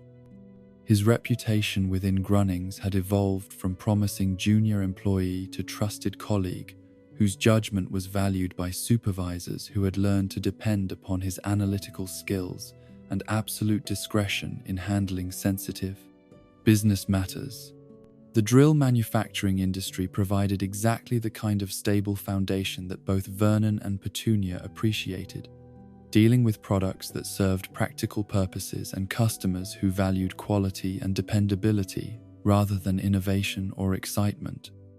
There was something deeply satisfying about being associated with business that contributed to the infrastructure of modern civilization, providing tools that builders and manufacturers needed to create the structures and products that made contemporary life possible and comfortable. But their greatest joy during this period was the gradual recognition that their marriage had achieved something rare and precious in a world that seemed increasingly hostile to traditional values and permanent commitments. They had created partnership based on mutual respect and shared understanding, relationship that grew stronger with each passing month as they learned to anticipate each other's needs and support each other's ambitions without surrendering their individual identities or compromising their personal principles. Their social life expanded to include couples whose values and aspirations aligned with their own, people who had also chosen to build their lives around conventional wisdom and time-tested approaches to the challenges that marriage and career advancement presented to ambitious young people. Their dinner parties became legendary among their circle of friends for the quality of Petunia's cooking and the thoughtful conversation that Vernon encouraged through careful selection of topics that allowed their guests to demonstrate their knowledge and sophistication without venturing into controversial areas that might create tension or disagreement. The decision to start a family was made with the same careful deliberation that had characterized every other major choice in their married life. Though both Vernon and Petunia felt the pull of parental instincts that went beyond rational calculation to touch something deeper and more primitive in their understanding of what marriage was ultimately meant to accomplish. They had built the foundation for family life through years of patient effort, creating financial security and domestic stability that would provide their children with advantages that both of them had been forced to earn through individual struggle and determination. Petunia's pregnancy was discovered and announced with appropriate joy and careful attention to the medical supervision that would ensure the best possible outcome for both mother and child. She approached the physical and emotional challenges of carrying their first child with the same systematic preparation that had marked every other significant undertaking in her life. Reading authoritative texts on prenatal care and consulting with medical professionals who could guide her through the process of bringing new life into the world they had created together. Vernon's response to impending fatherhood was everything that Petunia had hoped it would be, combining protective concern for her well-being with obvious excitement about the prospect of raising a child who would benefit from their combined wisdom and resources.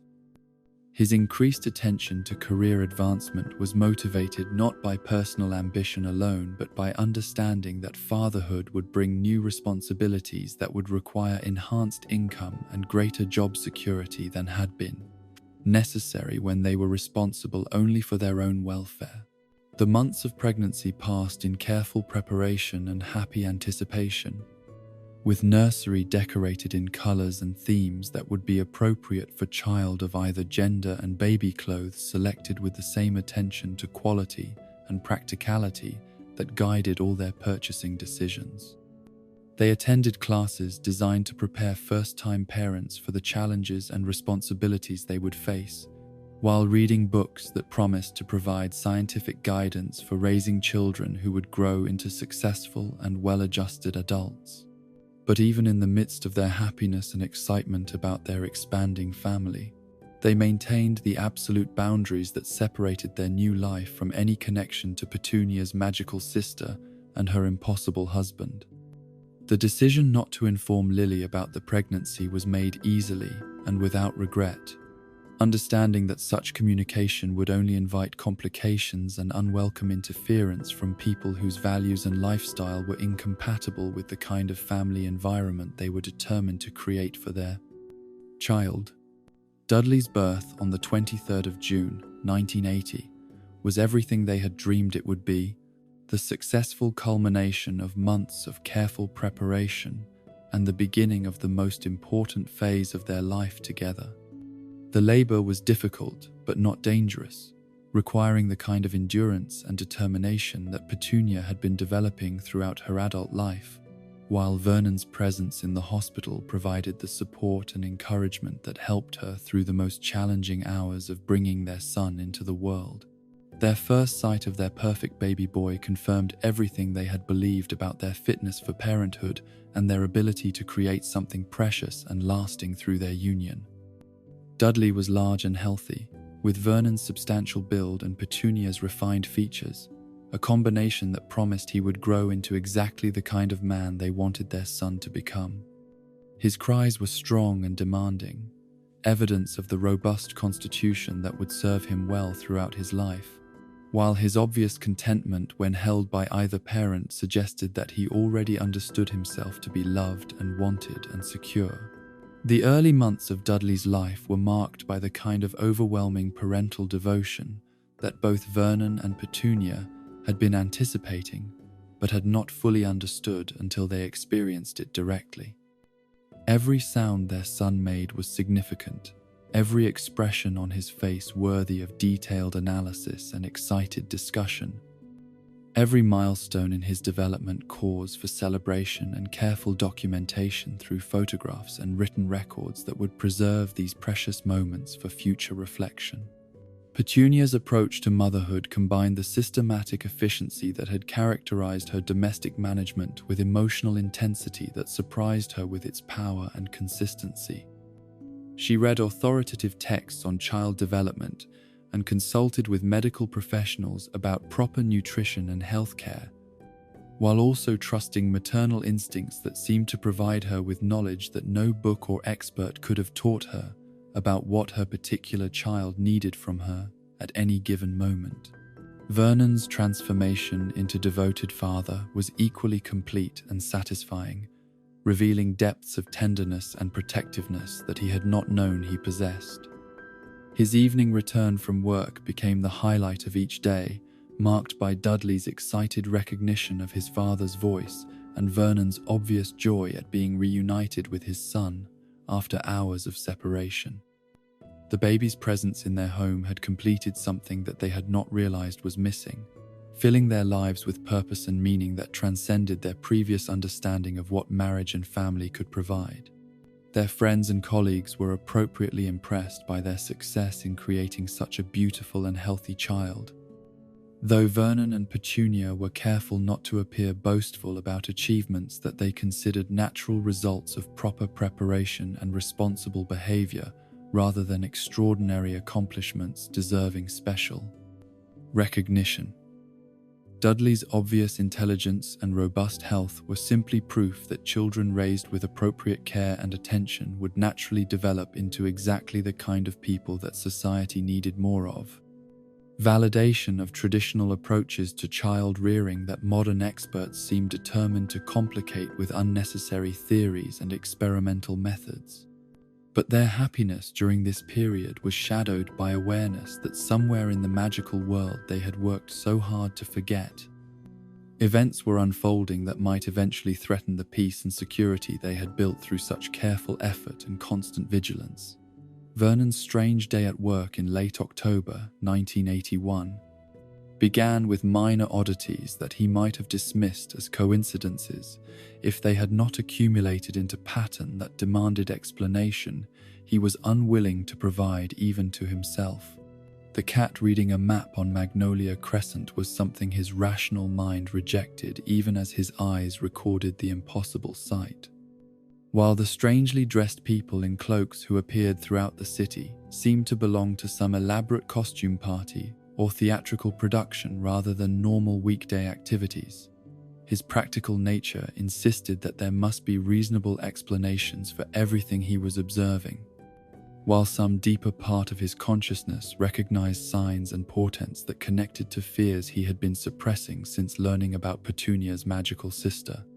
The whispered conversations about Harry Potter that he overheard throughout the day created connection between his growing uneasiness and specific concerns about his wife's family situation that he had been hoping would never become relevant to their own lives. The name itself was familiar from Petunia's reluctant explanations about Lily's marriage, but hearing it spoken in tones of excitement and celebration by strangers in the street suggested that something significant had occurred in the magical world that might have implications extending far beyond whatever private dramas the 4 Potter family had been experiencing. His decision not to telephone Petunia immediately reflected his protective instincts rather than lack of concern. Understanding that sharing his anxiety would only distress her unnecessarily if his suspicions proved groundless, while potentially forcing both of them to confront realities they had been successfully avoiding for years.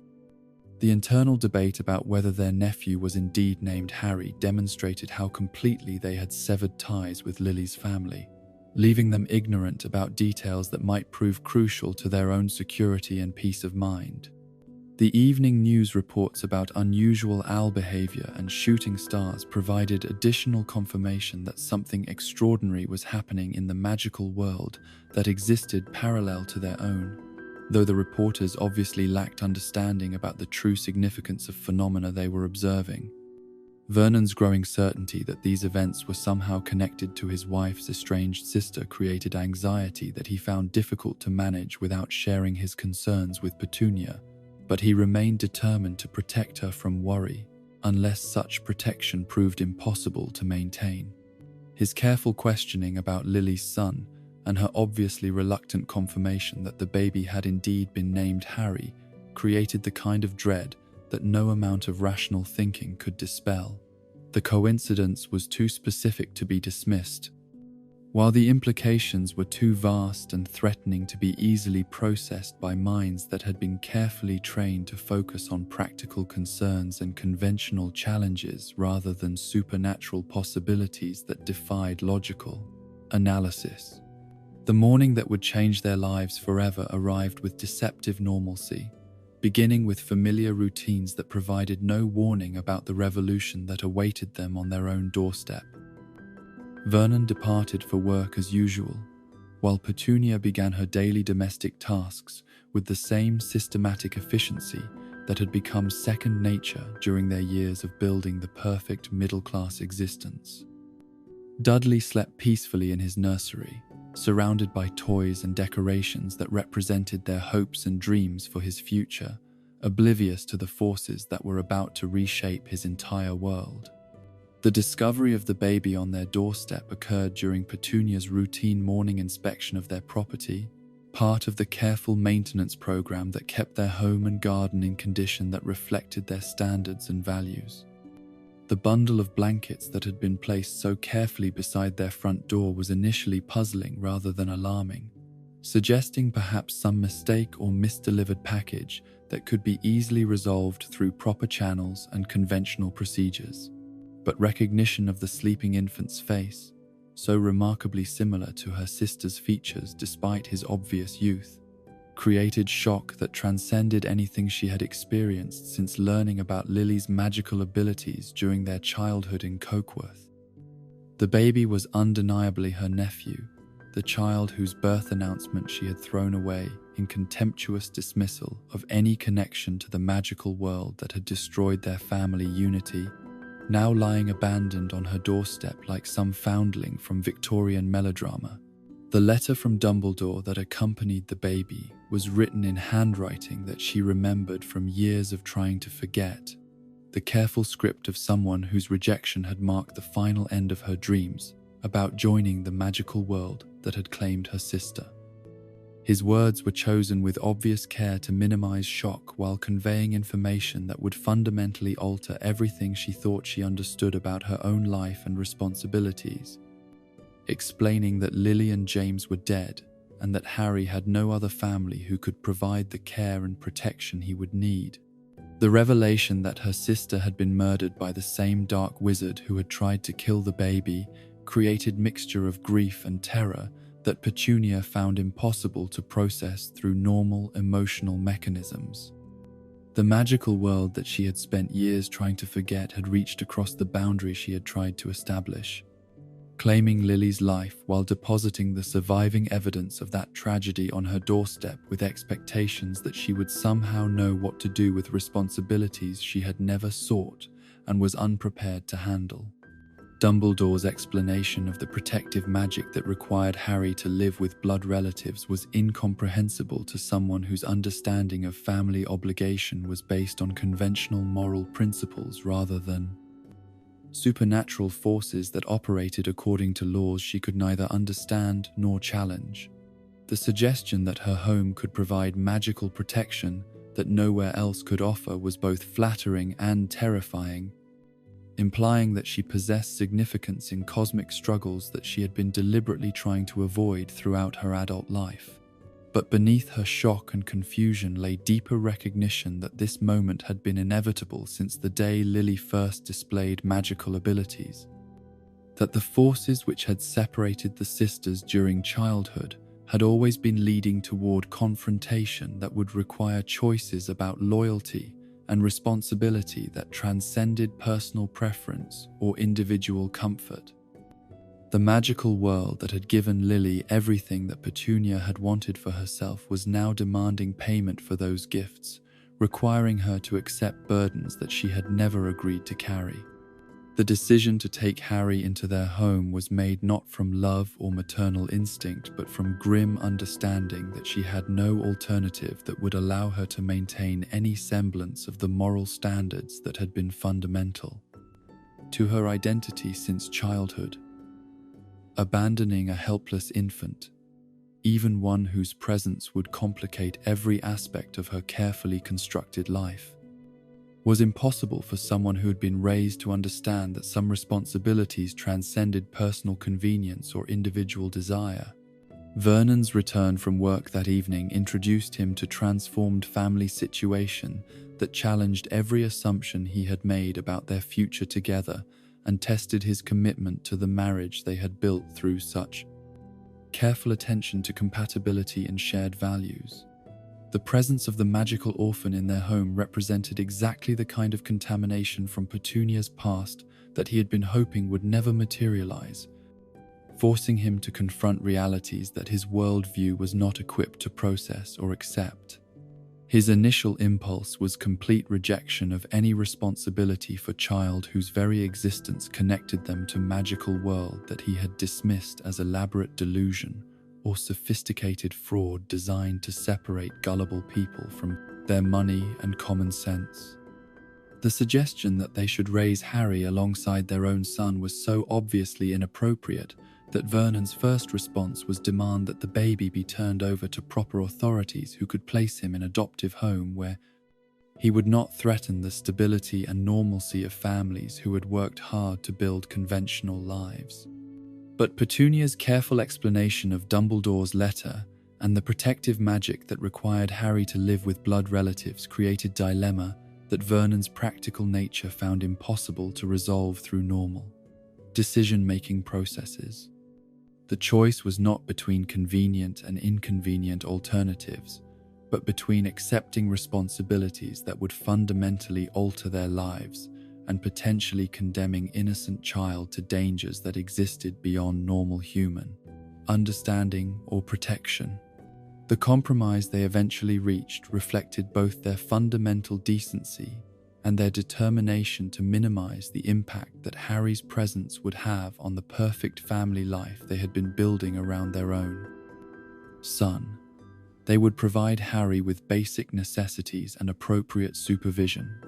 fulfilling their legal and moral obligations while making clear that he was not and would never be truly part of their family in the way that Dudley was their beloved and cherished child. The establishment of Harry's sleeping quarters in the cupboard under the stairs was a practical solution to space limitations in their modest home, but it also served symbolic function that reinforced the hierarchy they were determined to maintain, despite circumstances that had been forced upon them against their will. Dudley would continue to receive every advantage and opportunity that loving parents could provide, while Harry would be given shelter and sustenance without the emotional investment or material privileges that might create confusion about his true status in their household. The lie they constructed about Harry's parents dying in a car crash was designed to protect both boys from complicated explanations about magical conflicts and supernatural dangers that normal children should never be required to understand or fear. Vernon and Petunia convinced themselves that this deception was kindness rather than denial, protecting Harry from knowledge that might make him feel different or special in ways that could only lead to disappointment and social difficulties. Their treatment of Harry during his early childhood reflected their genuine belief that magical abilities could be suppressed through consistent application of normal expectations and conventional discipline, that whatever abnormalities he might have inherited from his parents could be corrected through proper environmental influences and persistent discouragement of any behavior that seemed unusual or inappropriate. They were determined to succeed where Harry's parents had obviously failed, raising him to be ordinary and respectable rather than contaminated by delusions of supernatural power. But Harry's periodic displays of accidental magic created constant reminders that their project was failing, that whatever forces had shaped his inheritance were stronger than their efforts to impose normalcy through willpower and systematic oppression. Each impossible incident reinforced their fears about the magical world, while demonstrating their own helplessness to control influences that operated according to principles they could neither understand nor accept. The hair-growing episode after Vernon's brutal haircut attempt was particularly disturbing because it suggested that Harry's magic was protective rather than merely chaotic. responding to their attempts to humiliate him by undoing their work in ways that seemed almost deliberate. The shrinking jumper incident was equally unsettling, implying that his abilities could be triggered by emotional distress in ways that made conventional punishment potentially counterproductive. Their increasing isolation from neighbors and community members was partly intentional, designed to minimize the number of people who might witness Harry's strange incidents and ask uncomfortable questions about the boy's background and their family situation. But it was also consequence of their growing paranoia about magical surveillance and interference, understanding that Dumbledore's protective magic might come with oversight and expectations that could threaten their privacy and autonomy. The years of Harry's childhood passed in atmosphere of constant tension, punctuated by incidents that reminded them daily of their connection to world they had tried to forget. Each magical accident reinforcing their understanding that their situation was temporary arrangement that would eventually end in ways they could neither predict nor control. They were caretakers rather than parents, guardians rather than family, maintaining child whose true destiny lay in realm they had been deliberately excluded from understanding. Dudley's development during this period was carefully managed to ensure that Harry's presence would not diminish the advantages and opportunities they were determined to provide for their biological son. Though they recognized that sharing their home with magical orphan was creating complications that normal families never faced. Their solution was systematic favoritism that made clear which boy was truly wanted and valued, while fulfilling minimum obligations to child they had been forced to accept. The arrival of Harry's Hogwarts letter represented both relief and terror, confirming that his magical education was indeed expected while creating immediate crisis about how to handle transition they had been dreading since the day he first appeared on their doorstep.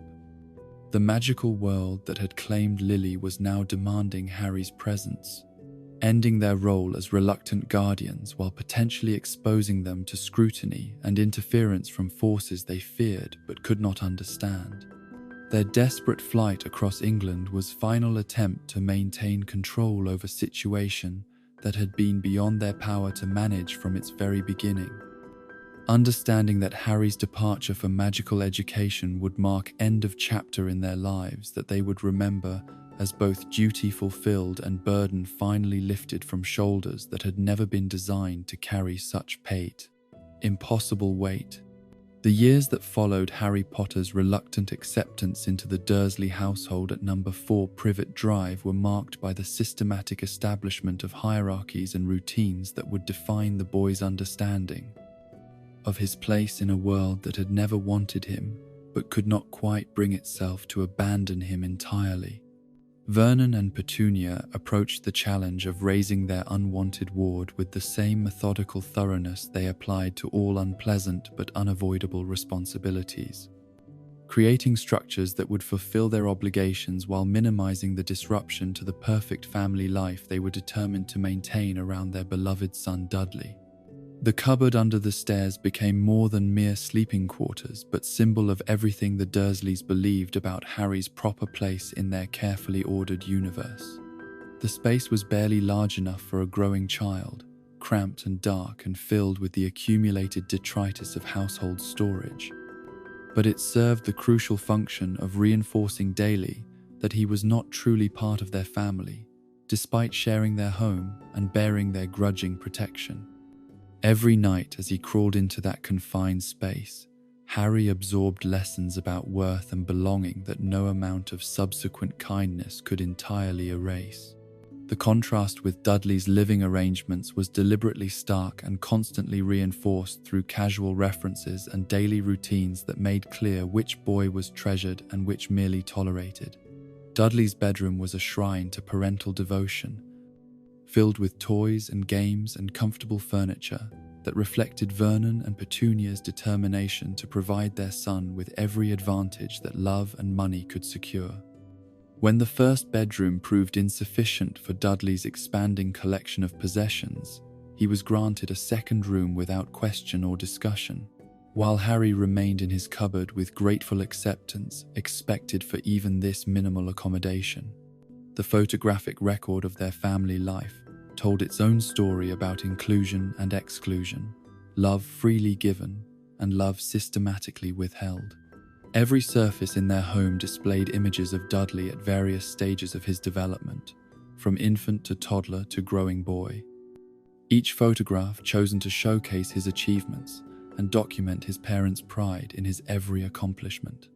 Harry's face appeared in none of these displays, his presence in their home acknowledged only through the chores assigned to him and the rules created specifically to govern his behavior. Petunia's approach to managing 2 children while maintaining the fiction that she was raising only one required careful attention to appearances and systematic suppression of any maternal instincts that might complicate the emotional distance she was determined to maintain. Her love for Dudley was expressed through constant attention and indulgence that bordered on obsession, while her care for Harry was limited to providing basic necessities with minimum warmth or personal investment. She fed him adequately but without pleasure, clothed him sufficiently but without concern for comfort or appearance, supervised his activities but without interest in his thoughts or feelings. The hand-me-down clothing that became Harry's uniform served multiple purposes beyond simple economy, marking him as clearly secondary in the family hierarchy while ensuring that he would never appear more prosperous or well cared for than his circumstances warranted. Dudley's outgrown garments hung on Harry's thin frame like evidence of his inadequacy, too large and unfashionable and worn, creating impression of neglect that reflected his actual status in their household while providing plausible explanation for his appearance that avoided uncomfortable questions from outside observers. Vernon's treatment of Harry was characterized by barely contained hostility that occasionally erupted into active cruelty, reflecting his deep resentment at being forced to provide shelter for living reminder of the magical world he despised and feared. The weekly haircut sessions became ritualized expressions of his frustration and power, attempts to impose his will upon someone whose very existence challenged everything he believed about proper order and rational causation. The brutal efficiency with which he wielded the scissors suggested someone taking pleasure in inflicting humiliation while maintaining plausible facade of responsible guardianship. The magical regrowth that inevitably followed these sessions created cycles of punishment and bewilderment that reinforced Vernon's understanding that Harry was fundamentally different and potentially dangerous, someone whose presence in their home represented constant threat to the normalcy they had worked so hard to achieve. Each impossible incident validated his fears while demonstrating his own helplessness to control forces that operated beyond his comprehension or influence, creating paranoia that would only deepen as Harry grew older and his abilities became more pronounced. The household chores assigned to Harry were far beyond what any reasonable person would expect from a child his age,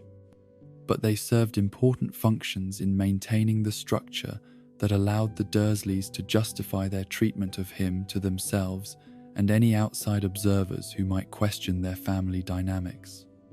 By making him useful, they could frame their grudging care as fair exchange rather than charitable obligation, while the constant work kept him occupied and tired in ways that minimized opportunities for the kind of idle behavior that might lead to magical accidents. The morning routine that began Harry's days was designed to reinforce his secondary status, while ensuring that the family's needs were met with minimum inconvenience to those who mattered. He rose before dawn to prepare breakfast that he would not be invited to share, setting the table with careful attention to preferences and requirements he had learned through painful experience. Serving meals that represented his labor, but not his membership in the family circle that excluded him by design and determination. Dudley's development during these early years was carefully managed to ensure that Harry's presence would enhance rather than diminish his sense of superiority and entitlement. Though the Dursleys failed to recognize how their systematic favoritism was shaping their beloved son's character in ways that would create problems extending far beyond their immediate household. The constant comparison between the boys, always resolved in Dudley's favor regardless of actual merit or behavior, taught him to expect preferential treatment while viewing Harry as naturally inferior and deserving of whatever punishment or neglect he received. The birthday celebrations that marked Dudley's progress through childhood became annual demonstrations of parental devotion that deliberately excluded Harry from participation while ensuring that he witnessed every moment of attention and affection that he was not receiving. The elaborate parties and expensive gifts served multiple purposes, expressing genuine love for their son while reinforcing Harry's understanding that such celebrations were privileges reserved for those who truly belonged, rather than rights that extended to unwanted guests in their home. The presents that accumulated in Dudley's rooms told a story of childhood where every desire was anticipated and fulfilled,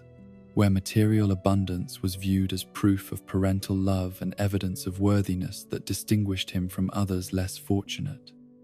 The toys and games and electronic devices that filled his space represented not just wealth but emotional investment, careful consideration of his interests and preferences by parents who found joy in his happiness and took pride in their ability to provide whatever he wanted or needed. Harry's exclusion from these celebrations was complete, but not uncommented upon,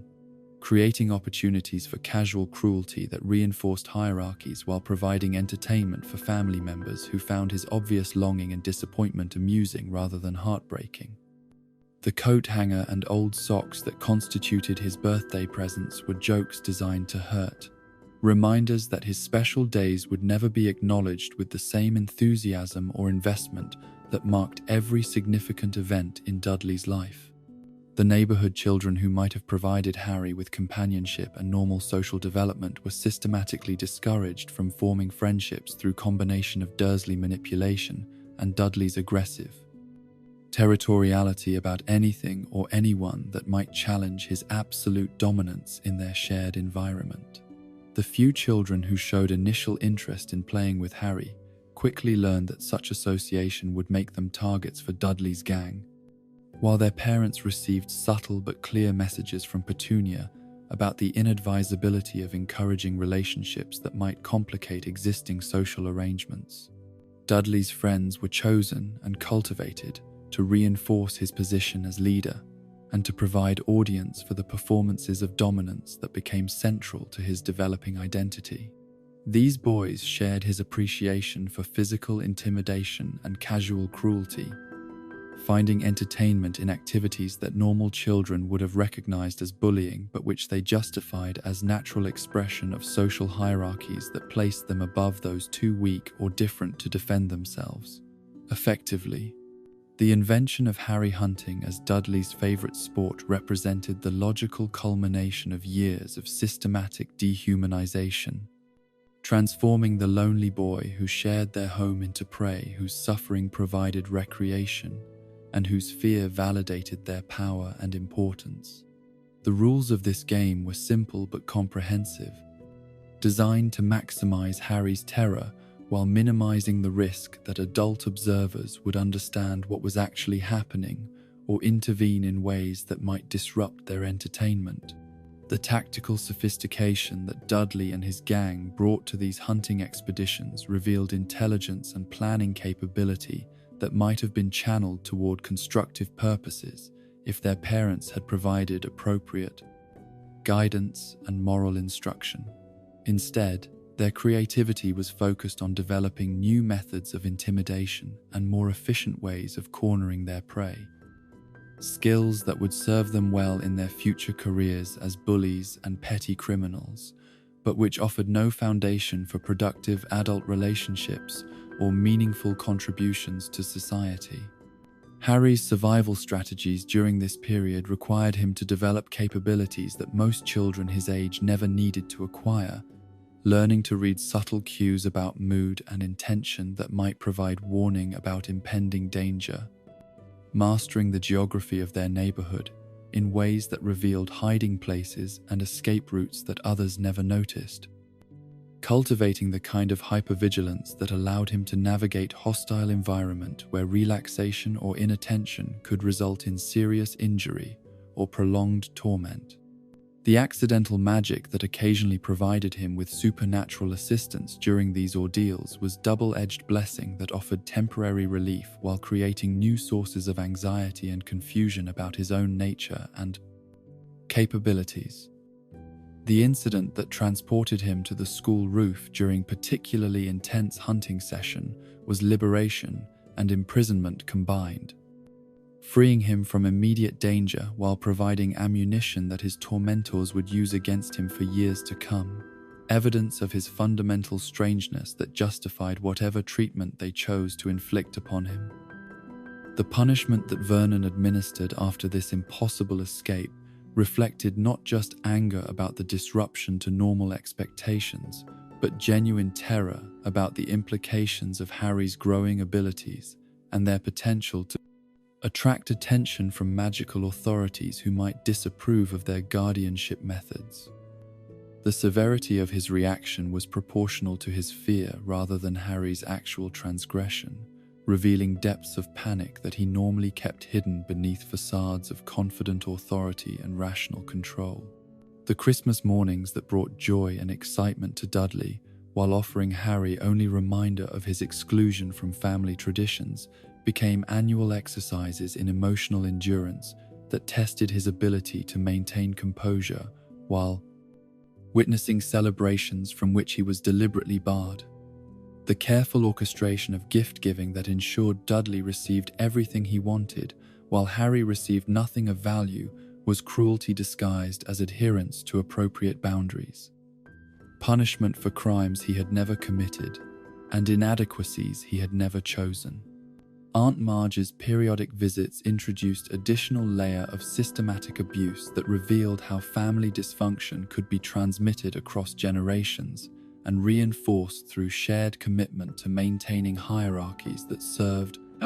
no purpose beyond providing outlets for accumulated frustration and disappointment. Her treatment of Harry was even more overtly hostile than the Dursleys' usual approach, expressing contempt and disgust that were barely concealed beneath thin veneer of adult authority and moral righteousness. The walking stick that Marge wielded as instrument of casual violence during the musical chairs incident demonstrated how adults who should have been protecting Harry instead found entertainment in his suffering, using their size and authority to inflict pain that they justified through invented infractions and imaginary offenses. Her laughter as she struck him revealed someone who had learned to find pleasure in exercising power over those too small or vulnerable to resist effectively, lessons that she was now passing on to Dudley through example and encouragement. The Christmas gift of dog biscuit was insult designed to reinforce Harry's subhuman status in their family hierarchy, treating him as less than human while providing Dudley with expensive and thoughtful present that demonstrated the difference in their worth and importance. The humiliation was carefully calculated to hurt without providing grounds for legitimate complaint, cruelty that could be dismissed as joke if challenged while achieving its intended purpose of reinforcing Harry's understanding of his place in their world. The tree incident that followed Marge's dog attacking Harry provided perfect example of how family gatherings became opportunities for collective torment, with multiple adults finding amusement in child's terror and physical danger. Their laughter as he clung to branches while vicious animals circled below revealed moral bankruptcy that extended beyond mere neglect to active enjoyment of innocent suffering, entertainment that continued until well past midnight, as proof that his distress provided genuine pleasure for people who should have been protecting him instead. The school experiences that should have provided Harry with refuge from domestic abuse instead became extensions of the same patterns, as teachers and administrators either failed to recognize signs of serious neglect or chose to ignore evidence that would have required them to take action that might prove complicated or controversial. The magical incident during his first day at primary school created reputation for strangeness that made him target for additional bullying while providing convenient explanation for any unusual behavior that might otherwise have prompted investigation into his home situation.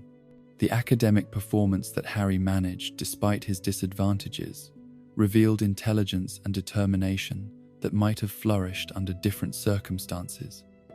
Though his achievements were systematically minimized by guardians who viewed any success on his part as potential threat to Dudley's position as family favorite and community standout, his natural curiosity and quick learning ability were discouraged rather than nurtured,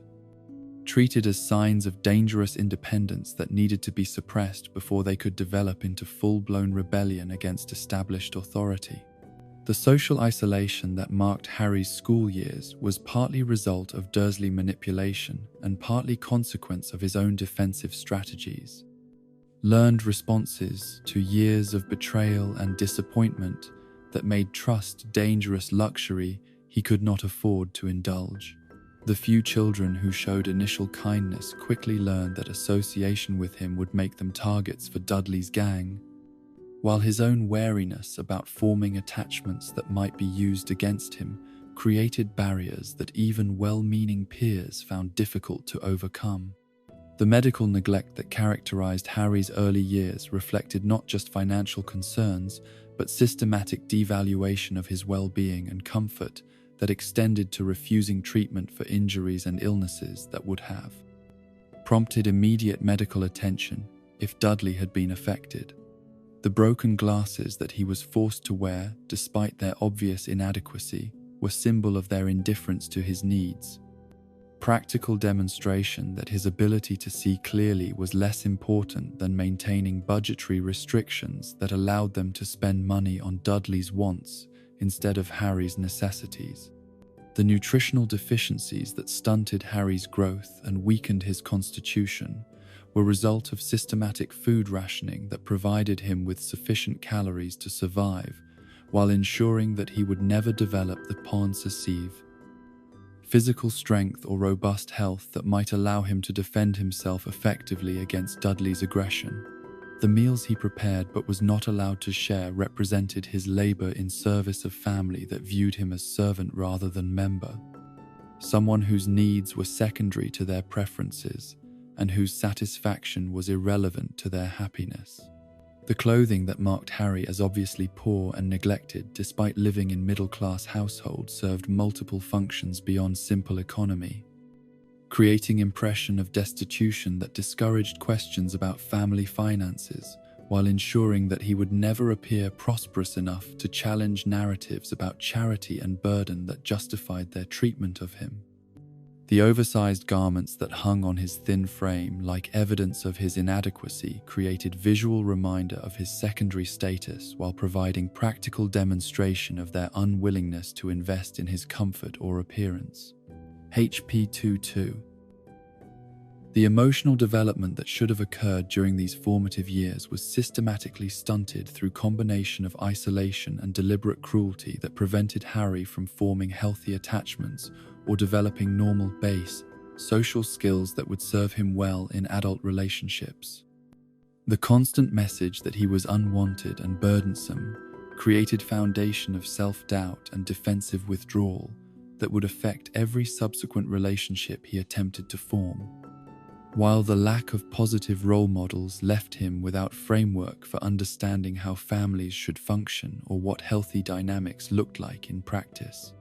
The small rebellions that Harry occasionally attempted were quickly and harshly suppressed through punishments that were designed not just to correct specific behaviors, but to break his spirit and convince him that resistance was futile and potentially dangerous. The isolation in his cupboard, the denial of food, the extra chores and verbal abuse that followed any sign of independence created atmosphere of fear that discouraged further attempts at self-assertion while reinforcing lessons about power and submission that would shape his expectations about all future relationships. The 10th birthday that passed without acknowledgement or celebration marked a decade of systematic abuse disguised as reluctant guardianship. 10 years of daily reminders that he was an unwanted guest whose presence was tolerated only because alternative arrangements might have proven more inconvenient or socially awkward than maintaining existing situation. The lack of gifts or recognition was continuation of pattern that had been established from his earliest memory, proof that special occasions were privileges reserved for those who truly belonged rather than rights that extended to everyone who shared their home. The zoo trip that would change everything began as typical family outing designed to celebrate Dudley while providing him with audience for his dominance displays and opportunities to demonstrate his superiority over Harry in public. Setting where such demonstrations might be witnessed and admired by strangers. The inclusion of Piers Polkiss as additional witness to Dudley's importance reflected Petunia's understanding that her son's achievements were more meaningful when observed by others who could validate his superiority and confirm the appropriateness of the special treatment he received. The boredom and frustration that Dudley displayed when the snake failed to perform on command revealed character that had been shaped by years of having every desire immediately fulfilled, creating expectation that the world existed primarily to provide him with entertainment, and that anything failing to meet his needs was fundamentally defective or malicious. His aggressive demands for action from creature that was simply living according to its own nature demonstrated lack of empathy that had been encouraged through years of treatment that prioritized his wants above everything else. The moment when Harry's accidental magic freed the snake while trapping Dudley behind glass that had mysteriously vanished represented perfect reversal of their usual power dynamic, with supernatural forces intervening on behalf of someone who had never received protection or assistance from any other source. The terrified screams and desperate attempts to escape that Dudley experienced provided him with first taste of helplessness and fear that Harry lived with constantly, though the lesson would be forgotten as soon as adult intervention restored his usual advantages. The aftermath of the zoo incident revealed how quickly family unity could be restored when faced with external mystery that threatened their shared commitment to maintaining normal appearances and conventional explanations for everything that occurred within their sphere of influence. The elaborate stories that Dudley and Piers constructed about their harrowing experience represented combination of genuine trauma and calculated exaggeration designed to maximize sympathy while providing dramatic narrative that positioned them as heroes of their own adventure story. The punishment that Vernon imposed upon Harry for this magical incident was severe enough to represent genuine abuse by any reasonable standard, though it was justified through logic that treated him as responsible for supernatural events that were clearly beyond his conscious control or understanding. The extended isolation and food deprivation were designed not just to correct specific behavior, but to break his spirit and convince him that any display of unusual abilities would result in consequences severe enough to discourage future incidents through fear rather than understanding. The weeks of imprisonment in his cupboard provided Harry with extended opportunity to contemplate the implications of what had occurred at the zoo, understanding for first time that he possessed capabilities that were both wonderful and terrifying. Powers that could provide protection and revenge, but which also made him target for increased hostility from people who already viewed him with suspicion and resentment. The magical abilities that should have been source of joy and wonder instead became additional burden that complicated his already difficult existence while providing his guardians with new reasons to fear and hate him. The summer heat that made his cupboard even more unbearable than usual became physical manifestation of the emotional climate that surrounded him constantly, oppressive atmosphere that drained his energy while providing constant reminder of his captivity and helplessness. The sounds of family life continuing normally outside his prison door reinforced understanding that his suffering was not just accepted but actively maintained by people who could have chosen differently but preferred maintaining. Arrangements that served their purposes while ignoring his needs and basic human dignity. The beginning of another school year offered prospect of temporary escape from domestic prison, Though Harry had learned not to expect that educational environment would provide genuine refuge or meaningful improvement in his circumstances. The teachers and administrators who should have recognized signs of serious abuse instead accepted explanations and excuses that allowed them to avoid complicated responsibilities, while his classmates had learned to view him as acceptable target for whatever aggression or cruelty they needed to express in safe environment where consequences were minimal. The years of systematic abuse had achieved their intended purpose of creating a child who expected nothing better than neglect and cruelty. Someone who would accept whatever treatment was offered without complaint or rebellion, that might disrupt established arrangements or challenge authority figures who preferred maintaining status quo to addressing uncomfortable truths about their own moral failures. Harry had been successfully trained to view himself as burden and nuisance, someone whose needs were less important than other people's comfort and whose suffering was price that had to be paid for maintaining peace in household, where his very existence represented unwelcome complication. The approaching 11th birthday that would bring Hogwarts letter represented end of chapter in abuse that had defined Harry's understanding of family relationships and social hierarchies. Though neither he nor his guardians yet understood that magical world was about to reclaim someone who had been systematically taught to expect nothing better than cruelty disguised as reluctant charity. The foundation had been laid for psychological damage that would affect every subsequent relationship and decision, scars that would never fully heal despite whatever kindness and opportunity might await him beyond walls of number 4 Privet Drive. The arrival of Harry Potter's first Hogwarts letter on a mundane Tuesday morning in July transformed the carefully constructed normalcy of number 4 Privet Drive into something approaching a battlefield, where every assumption that Vernon and Petunia Dursley had made about their ability to control the magical forces that had invaded their lives would be tested against powers that operated according to laws they could neither understand nor successfully resist. The innocent-looking envelope that dropped through their mail slot with the casual efficiency of routine postal delivery carried within it the power to shatter 11 years of careful denial and systematic suppression, forcing them to confront the reality that their unwanted ward was not the ordinary boy they had been desperately trying to create through isolation and abuse. Vernon's discovery of the letter during his morning routine of collecting post and newspapers was marked by the kind of immediate dread that comes from recognizing something that you have been fearing for years, but hoping might never actually materialize. The thick parchment envelope with its distinctive green ink addressing stood out among the usual collection of bills and advertisements like a snake coiled among garden flowers. Beautiful and terrifying and utterly foreign to everything that belonged in their aggressively normal household. The formal script that spelled out Harry's name and the precise description of his sleeping arrangements revealed knowledge that no legitimate institution should have possessed. Intimate familiarity with their domestic arrangements that suggested surveillance extending far beyond anything that conventional authorities might have employed.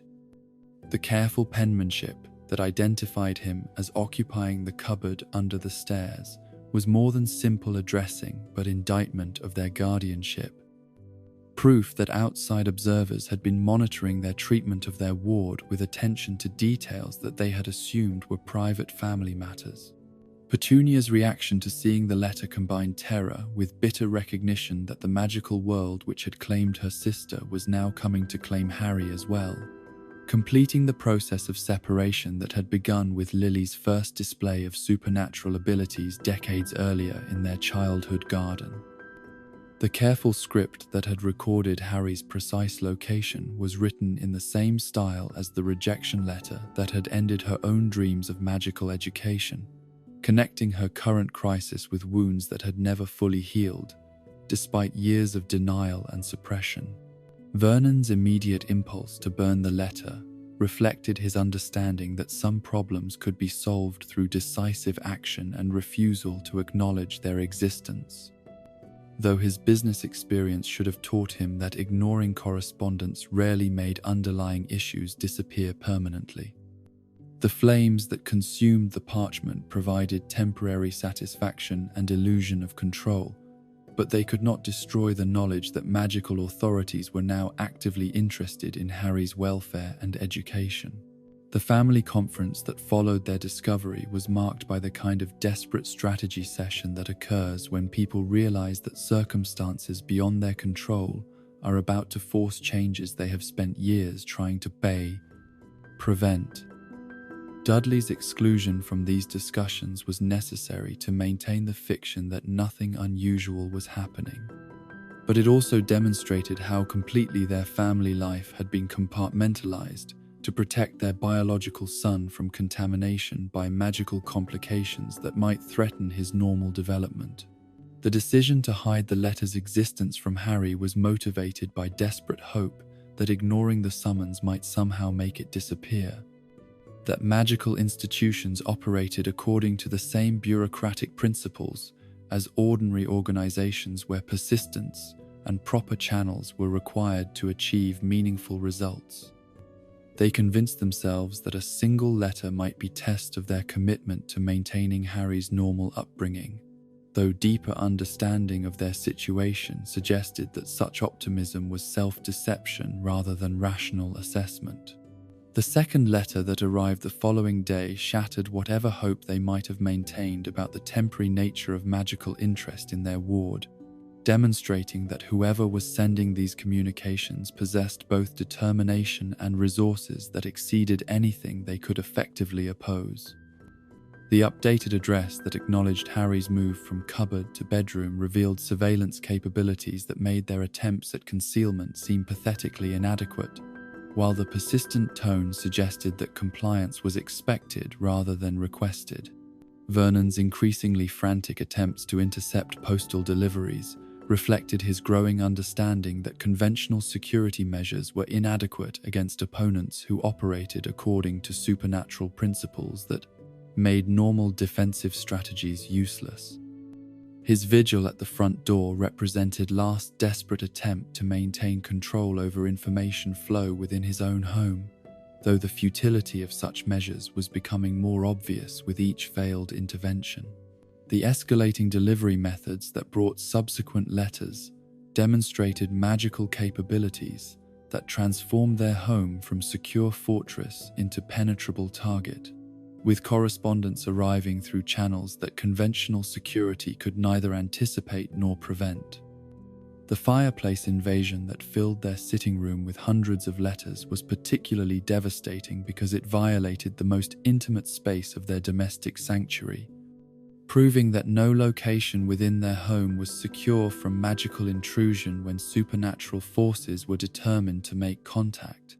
Dudley's bewilderment at his parents' increasingly irrational behavior created additional stress for Vernon and Petunia,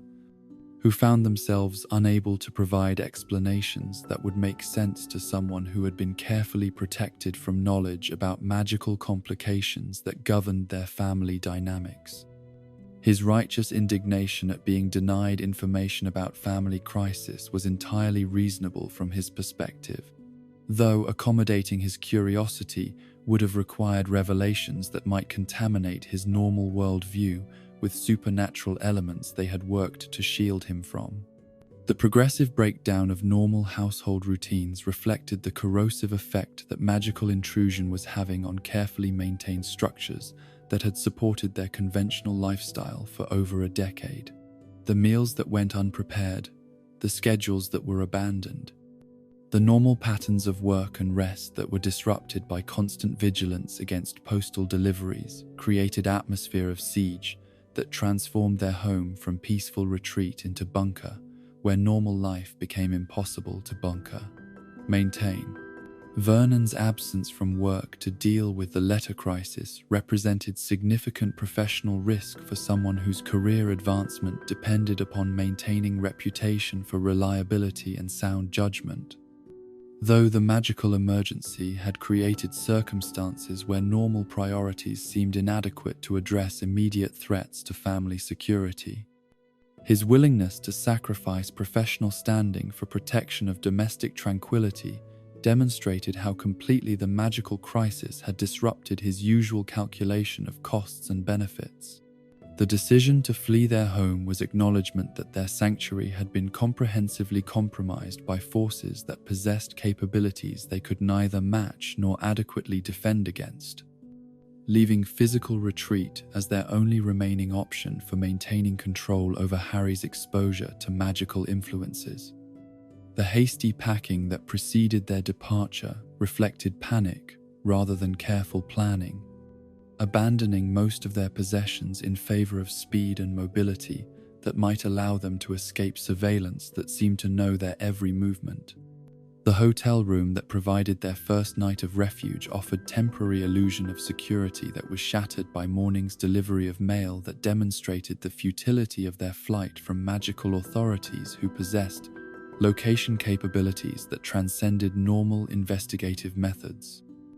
The desk clerk's confusion at receiving hundreds of letters addressed to guests who had registered under false name revealed the inadequacy of conventional deception against opponents who operated according to supernatural principles.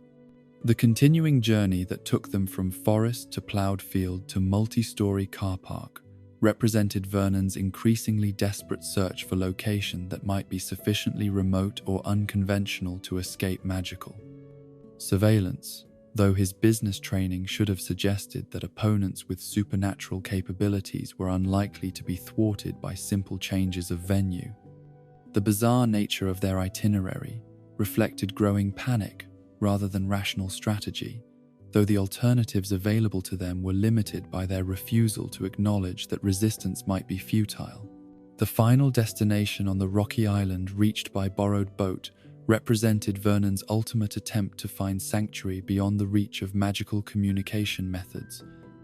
though his choice demonstrated fundamental misunderstanding of supernatural capabilities that were not limited by geographical barriers or conventional delivery systems.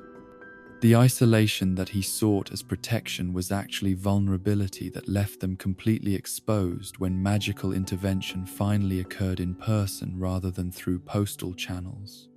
The storm that raged around their island refuge seemed appropriate backdrop for the crisis that was approaching its inevitable conclusion, with natural forces echoing the supernatural conflict that had been building toward confrontation that would determine Harry's future and their own role in his development. The wind and rain that battered their inadequate shelter provided physical discomfort that matched their emotional distress, while the darkness offered concealment that proved inadequate against opponents who could navigate by supernatural means. Hagrid's arrival at the stroke of midnight was perfectly timed dramatic revelation that demonstrated magical authorities' complete knowledge of their location and circumstances, though his method of entry, through destroyed door, revealed powers that transcended anything they had previously imagined or feared. The casual destruction of their temporary barrier was message about relative capabilities that made further resistance seem both futile and potentially dangerous for people who lacked supernatural protection. The half-giant's imposing physical presence was intimidating enough to cow them into submission without requiring additional displays of magical power, though his obvious familiarity with Harry's history and circumstances revealed knowledge that extended far beyond what any normal investigator could have possessed. His gentle treatment of Harry contrasted sharply with his barely concealed contempt for the Dursleys, making clear that their guardianship was viewed as inadequate and potentially abusive by those who understood the boy's true importance and potential. Vernon's attempt to assert authority through display of hunting rifle was a pathetic gesture that revealed how completely he had misunderstood the nature of opponents he was facing. While Hagrid's casual neutralization of the weapon demonstrated magical capabilities that made conventional forms of intimidation ridiculous rather than threatening,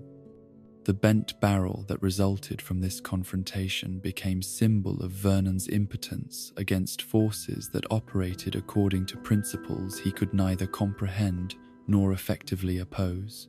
The revelations that followed about Harry's true heritage and the circumstances of his parents' death forced the Dursleys to confront lies they had been telling for over a decade, though their continued denial and justification revealed how deeply invested they had become in narratives that protected them from acknowledging their own moral failures. The truth about Lily and James Potter's heroic sacrifice contrasted sharply with the car crash story they had used to explain Harry's orphan status, exposing their systematic deception as cruelty rather than kindness. Hagrid's fury at discovering Harry's ignorance about his own history and magical heritage was directed primarily at the Dursleys' deliberate suppression of information that belonged to him by right of birth and inheritance, though his emotional response also revealed the depth of feeling that magical community maintained for the boy they regarded as hero and symbol of hope. The accusations of deliberate abuse and systematic deprivation were accurate but painful, forcing Vernon and Petunia to see their behavior through eyes of someone who understood Harry's true worth and potential. The magical education that Harry received during this confrontation included information about his fame and importance within Wizarding World that the Dursleys had been deliberately concealing, revelations that explained much about the special treatment and careful monitoring that had characterized his placement in their home. The discovery that he was wealthy and celebrated rather than unwanted burden challenged every assumption they had made about his status and their own importance in his life story. Vernon's final attempt to maintain some dignity through insulting Harry's parents backfired spectacularly when it provoked Hagrid's magical retaliation against Dudley, demonstrating that attacking Harry's heritage would result in immediate consequences that their own son would bear. The pig's tail that appeared as punishment for his father's cruelty was precisely calculated to affect the family member they most valued, sending message that magical authorities were prepared to escalate their response if cooperation was not immediately forthcoming. The terrified retreat to the bedroom that followed this demonstration of magical power represented complete capitulation to forces they could neither understand nor resist. Though their abandonment of Harry to whatever fate awaited him revealed the limits of their guardianship and the superficial nature of whatever protective instincts they might have retained, their priority was clearly their own son's safety rather than Harry's welfare, making clear that 11 years of shared residence had not created genuine family bonds despite legal obligations and magical protections. The transformation of their family dynamic during Harry's final month at Privet Drive reflected their new understanding of his potential dangerousness and their own vulnerability to magical retaliation if they continued treating him as they had for the previous decade. The sudden cessation of chores and punishments was motivated by fear rather than newfound affection, though the change provided Harry with first taste of what life might be like without constant hostility and systematic oppression. Dudley's terror of his cousin was a particularly satisfying form of justice that reversed years of bullying and intimidation, though Harry's own discomfort with inspiring such fear revealed character development that his guardians had failed to recognize or appreciate during his years of suffering under their roof. The boy who had endured systematic abuse without becoming cruel himself possessed qualities that promised well for his future development in an environment where his worth would be recognized and nurtured. The journey to King's Cross Station represented final service that the Dursleys would perform in their role as Harry's guardians. Though Vernon's cruel joke about the non-existent platform 9 3/4 revealed that their hostility had not been diminished by recent revelations about Harry's importance and their own vulnerability, the abandonment of an 11-year-old child in busy London railway station was an unconscionable act that demonstrated how completely they had failed in their duty of care, regardless of magical protections or supernatural oversight. The laughter with which Vernon departed after delivering his cruel parting shot revealed sadistic pleasure in Harry's confusion and distress, final expression of resentment that had been building for 11 years of unwanted guardianship. The image of their car disappearing into London traffic symbolized the end of chapter in abuse that had shaped Harry's understanding of family relationships and social hierarchies, though the damage they had inflicted would affect every subsequent relationship he attempted to form. The freedom that Harry experienced as he watched his guardians drive away was complicated by uncertainty about his ability to navigate magical world without preparation or guidance. Though his relief at escaping their hostility outweighed concerns about unknown challenges that awaited him. The platform barrier that had seemed insurmountable became passable once he understood the magic required, representing larger truth about his life, that obstacles which appeared impossible could be overcome through knowledge and courage, rather than submission to circumstances that others claimed were permanent. The quiet that settled over Privet Drive after Harry's departure was different from any peace the Dursleys had previously known, marked by absence that was more noticeable than presence had ever been. Their home felt larger, but also emptier, without the child they had claimed to view as burden, suggesting that his contribution to their family dynamic had been more significant than they had been willing to acknowledge, even to themselves. Dudley's recovery from his temporary pig's tail was accomplished through private medical consultation that required elaborate explanations and substantial bribes to maintain secrecy, though the experience left him with permanent anxiety about magical retaliation that would affect his behavior whenever supernatural topics arose in conversation.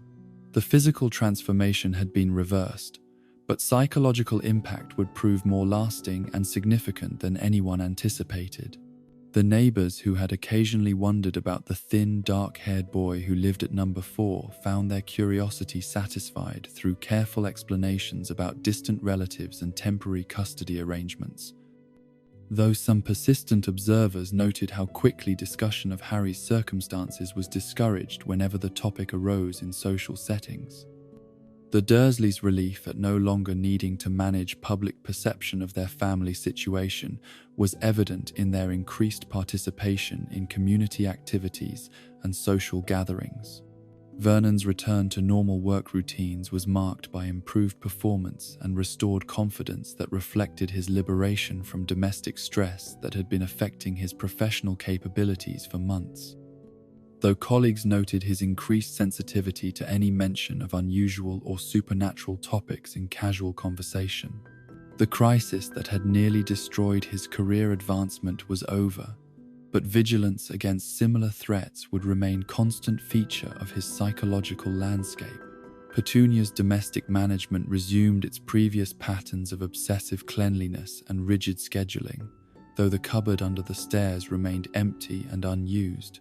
transformed from sleeping quarters back to storage space without discussion or acknowledgement of what had occurred there. The photographs that had documented Harry's presence in their home were quietly removed and destroyed, though some neighbors retained memories and images that could not be so easily erased. The first Christmas without Harry passed with elaborate celebrations of Dudley's achievements and careful avoidance of any reference to the boy who had shared their home for over a decade. Though the absence was more noticeable than presence had ever been and created gaps in conversation that were filled with unusual awkwardness. The gifts and attention that had previously been concentrated on Dudley alone now seemed excessive even by their generous standards, suggesting unconscious compensation for psychological wounds that none of them were prepared to examine directly. The return to complete normalcy that they had been seeking for 11 years was finally achieved, though the victory felt hollow in ways they had not anticipated and created void that was more disturbing than the complications they had worked so hard to eliminate.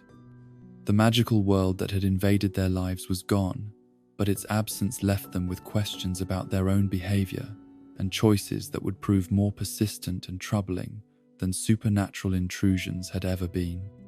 The summer months that followed Harry's departure to Hogwarts brought to number 4 Privet Drive a peace that the Dursleys had been craving for over a decade. Though this tranquility was repeatedly shattered by magical intrusions that reminded them constantly that their connection to the wizarding world had not been severed with Harry's enrollment at his supernatural school. Each return to their supposedly normal existence was punctuated by incidents that challenged their carefully maintained boundaries between the rational world they inhabited and the impossible realm that had claimed their unwanted ward, forcing them to confront the reality that magical forces would continue to complicate their lives as long as Harry Potter remained connected to their family by bonds of blood and grudging obligation. Vernon's confidence in his ability to maintain domestic order was systematically undermined by magical incidents that demonstrated the futility of conventional security measures against supernatural forces that operated according to principles he could neither understand nor effectively oppose.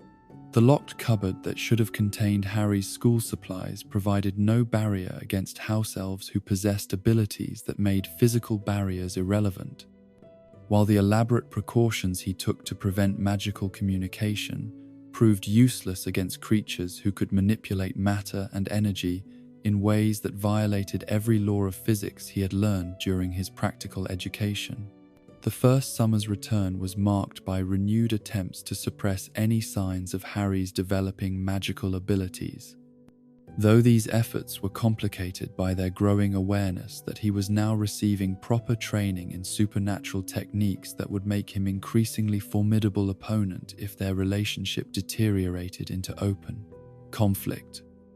The confiscation of his school supplies was motivated by desperate hope that separation from magical tools might somehow reduce his capabilities,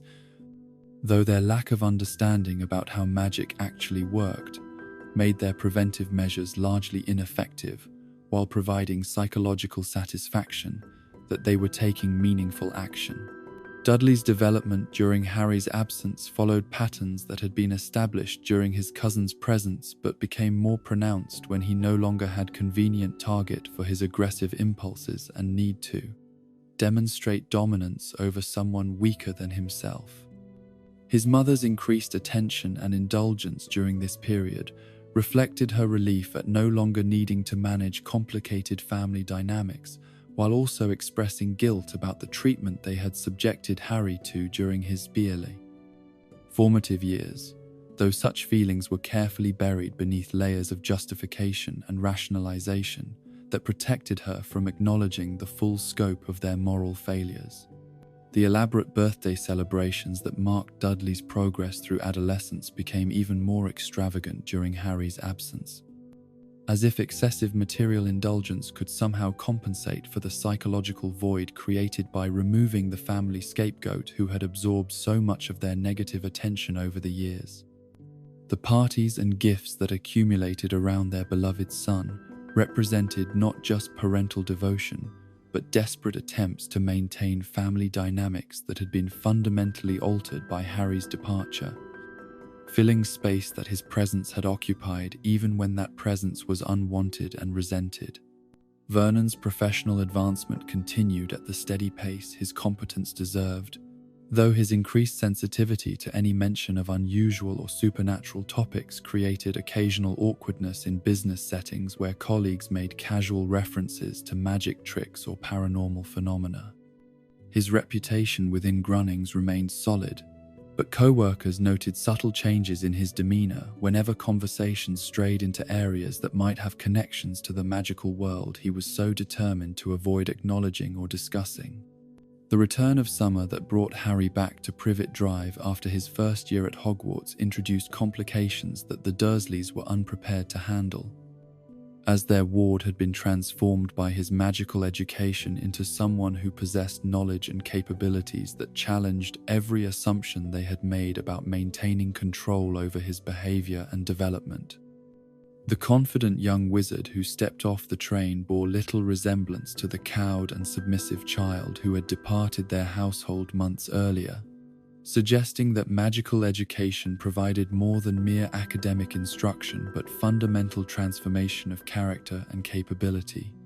The reunion was marked by immediate tension as Harry's obvious comfort with magical concepts and casual references to supernatural experiences challenged the boundaries that Vernon and Petunia had worked so hard to maintain within their domestic environment. His stories about moving staircases and talking paintings, magical creatures, and impossible subjects were exactly the kind of contamination they had been hoping to prevent through isolation and systematic discouragement, proof that Hogwarts had succeeded in completing the transformation they had spent 11 years trying to prevent. Their attempts to reimpose the restrictions and limitations that had characterized Harry's pre-Hogwarts existence met with resistance that was both subtle and unmistakable, as he no longer accepted their authority with the automatic submission that had made their previous control possible. The psychological changes that magical education had wrought were more significant than any specific spells or supernatural techniques he might have learned, representing fundamental shift in his understanding of his own worth and potential that could not be reversed through familiar patterns of intimidation and systematic abuse. The threat of magical retaliation that now hung over any attempt to punish Harry in their traditional manner created paralysis in their disciplinary approach, as they could no longer be certain that their actions would not provoke supernatural consequences that might affect Dudley or themselves in ways they could neither predict nor prevent. The knowledge that Harry possessed magical capabilities while they remained completely vulnerable to supernatural attack had reversed their previous power dynamic in ways that made conventional parental authority impossible to maintain effectively. Dobby's intervention during Vernon's crucial business dinner represented exactly the kind of magical interference that they had been dreading, demonstrating how completely their domestic sanctuary could be violated by supernatural forces that operated beyond their ability to detect, prevent, or control. The house elf's presence in their home was invisible to them but devastating in its effects, destroying Petunia's carefully prepared dessert while creating chaos that threatened Vernon's professional advancement and social standing within their community. The flying letters that followed Dobby's magical sabotage created public spectacle that exposed their connection to supernatural forces in ways that years of careful concealment had been designed to prevent, while the terrified reaction of Vernon's potential business partners demonstrated how quickly magical incidents could destroy the respectable reputation they had worked decades to build and maintain. The owls that invaded their dinner party were proof that magical communication could not be blocked by conventional means,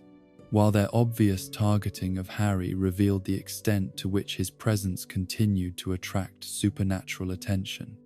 Vernon's rage at this public humiliation was intensified by his understanding that similar incidents could occur at any time without warning or provocation,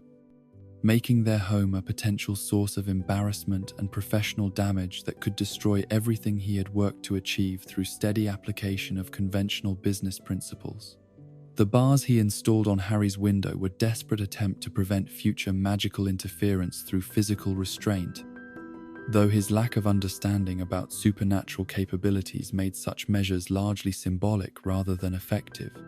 The spectacular rescue that freed Harry from his imprisonment demonstrated the inadequacy of conventional security measures against opponents who possessed flying vehicles and magical capabilities that made physical barriers irrelevant, obstacles rather than meaningful deterrents.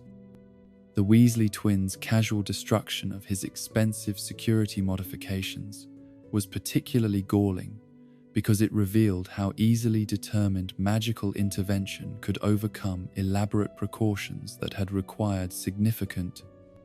financial investment and careful planning to implement. The damage to their home structure and their neighbors' awareness of the nocturnal disturbance created exactly the kind of community attention that their strategy of maintaining normal appearances had been designed to prevent, while Vernon's inability to provide satisfactory explanation for the incident without revealing magical connections forced him to accept speculation and gossip that threatened their social standing. The mysterious circumstances of Harry's departure would be remembered and discussed for months, creating a persistent source of curiosity that could not be completely satisfied without admitting truths they were determined to keep hidden. The Christmas card that arrived from Harry's new guardians was insult disguised as courtesy, acknowledging their continued existence while making clear that their role in his life had been reduced to mere formality rather than meaningful relationship.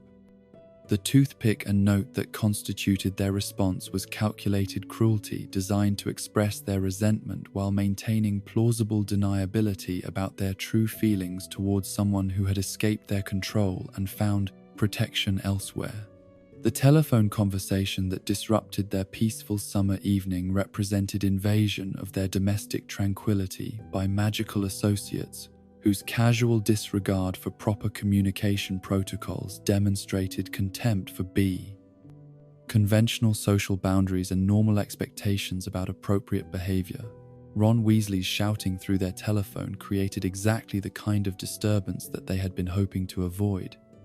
while his obvious familiarity with Harry's situation revealed how completely their private family dynamics had been exposed to outside scrutiny and judgment. The new company car that represented Vernon's professional advancement became source of particular pride during this period,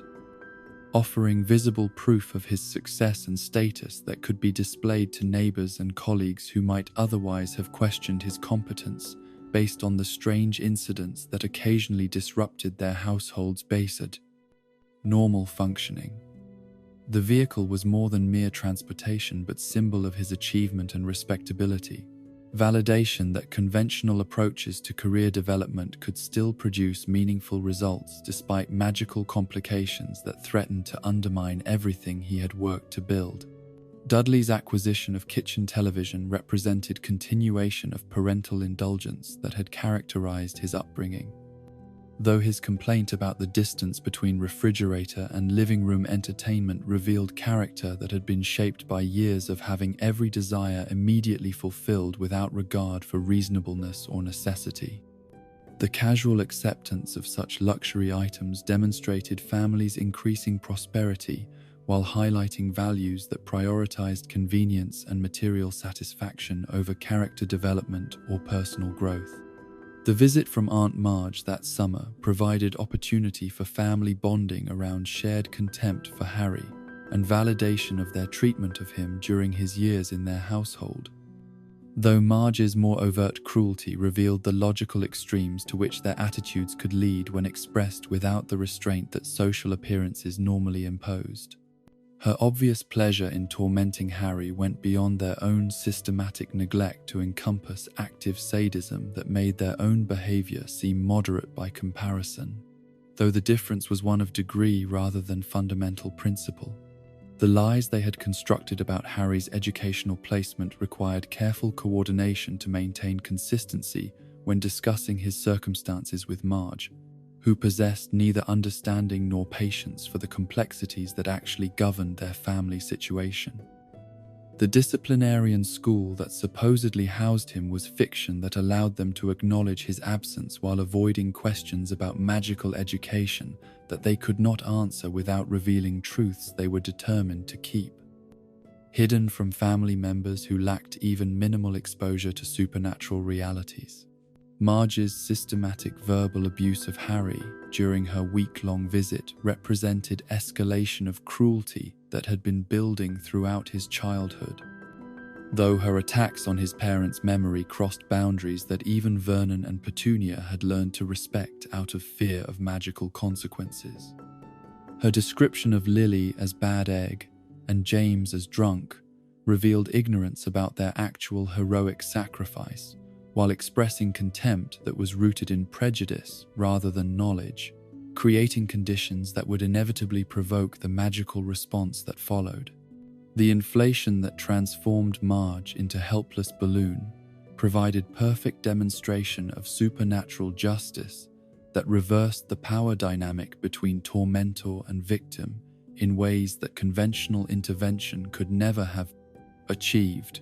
The magical retaliation was precisely calibrated to her offense,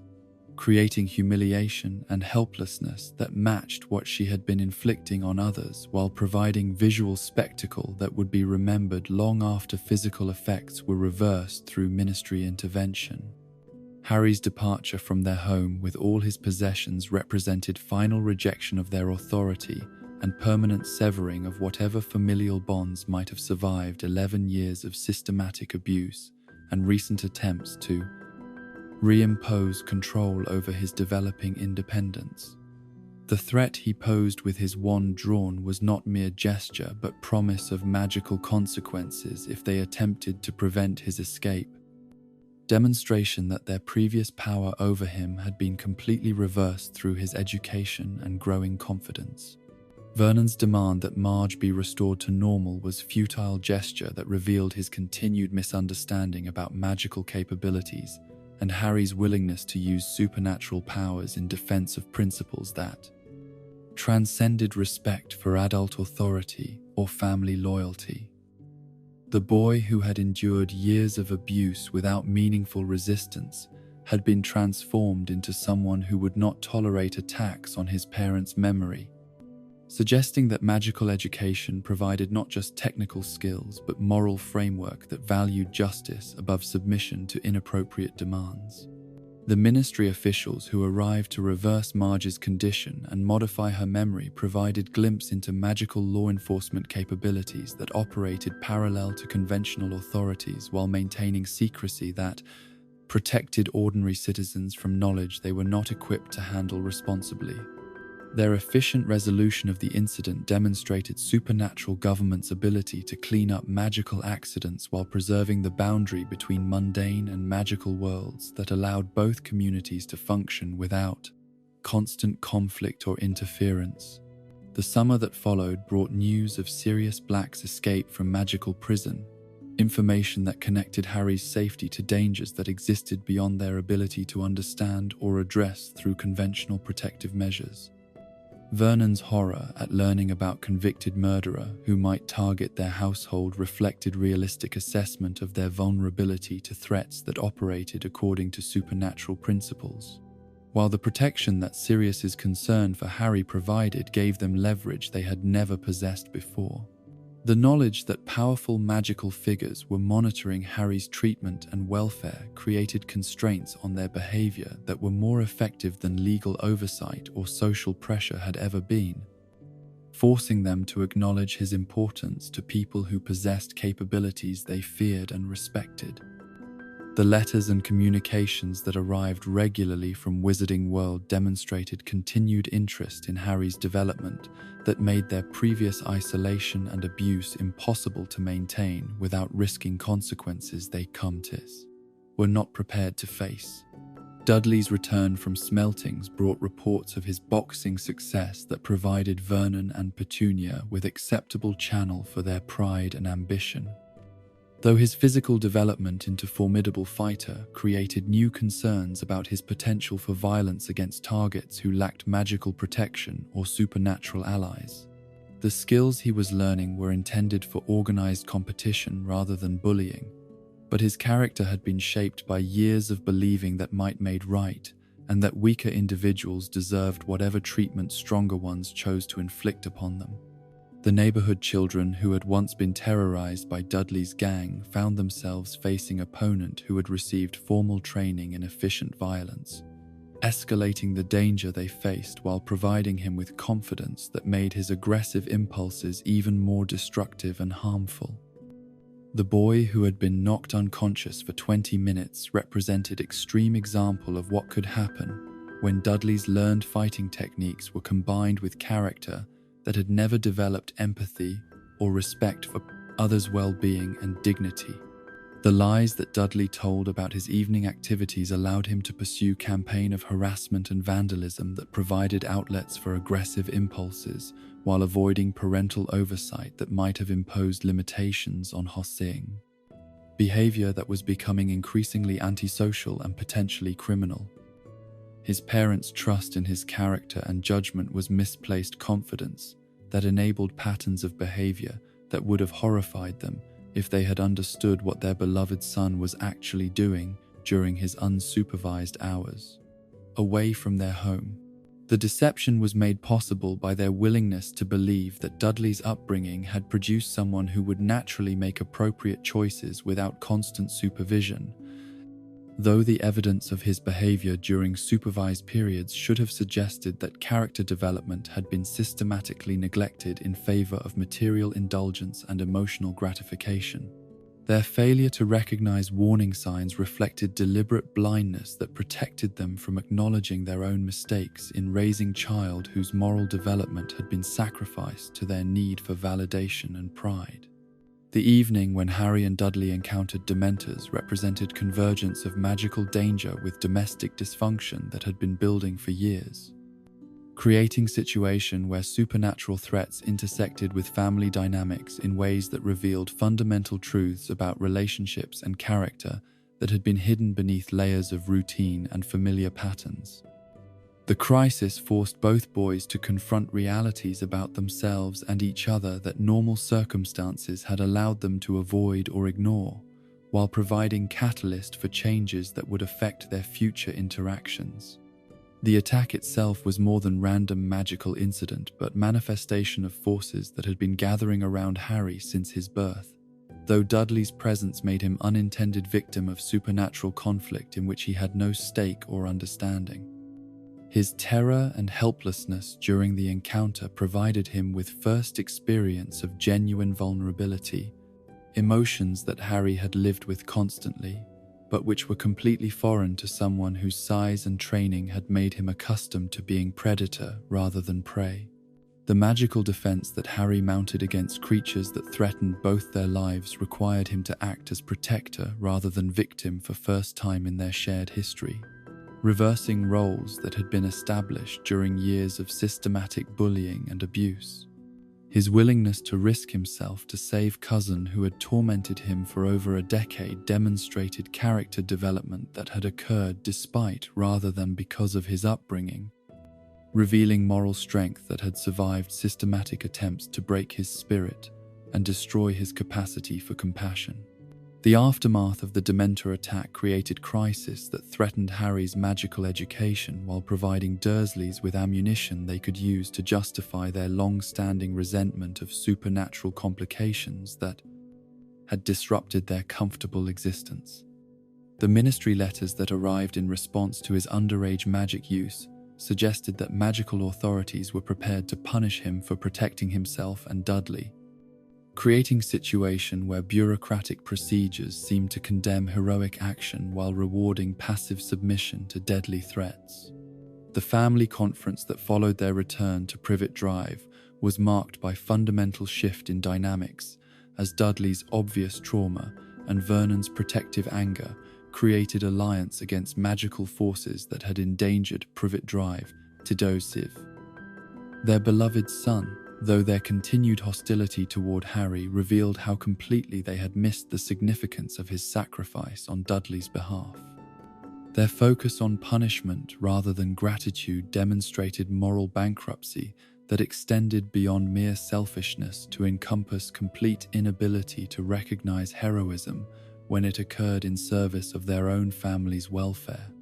The howler that arrived from Dumbledore was perfectly timed intervention that protected Harry from immediate expulsion while reminding Dursleys of obligations and protections that governed their relationship, though the brief message carried implications that extended far beyond its surface meaning. Petunia's recognition of the reference to Dumbledore's original letter revealed knowledge and memory that she had been attempting to suppress for years, connecting current crisis with decisions that had been made when Harry first arrived on their doorstep as helpless infant. The moment of recognition that transformed Petunia's expression as she read Dumbledore's reminder represented breakthrough in emotional barriers that had been carefully maintained for over a decade. Forcing her to acknowledge connection to sister, she had tried to forget, and responsibility for nephew, she had tried to reject. The admission that Harry must stay was extracted from her against every instinct and preference, though it represented acknowledgement of realities that could no longer be denied or avoided through willpower and systematic self-deception. The grudging protection that followed was minimal compliance with obligations that had been clearly stated rather than genuine acceptance of Harry as family member deserving of care and consideration, though even such limited change represented significant improvement over open hostility and systematic abuse that had characterized previous years. The shift from active persecution to benign neglect was progress of sorts, though it fell far short of providing emotional support or genuine welcome that normal family members could have expected under similar circumstances. The summer that passed with Harry locked in his room represented continuation of punishment that had been interrupted by crisis, but resumed once immediate danger had passed. Though their fear of magical consequences made his treatment less harsh than traditional responses to behavior they disapproved of or found threatening, the isolation was cruel but not physically dangerous.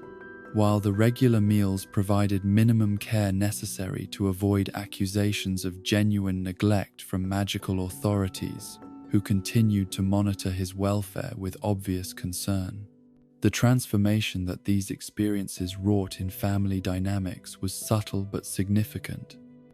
creating foundation for different kind of relationship that acknowledged magical realities while maintaining emotional distance that protected all parties from expectations that could not be fulfilled given their history and fundamental incompatibilities.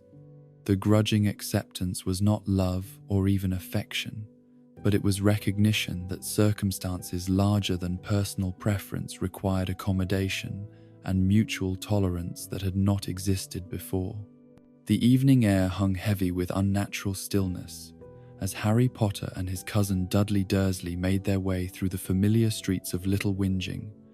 their footsteps echoing against pavement that had witnessed years of bullying and torment, but would now become the stage for an encounter that would fundamentally alter both boys' understanding of danger, heroism,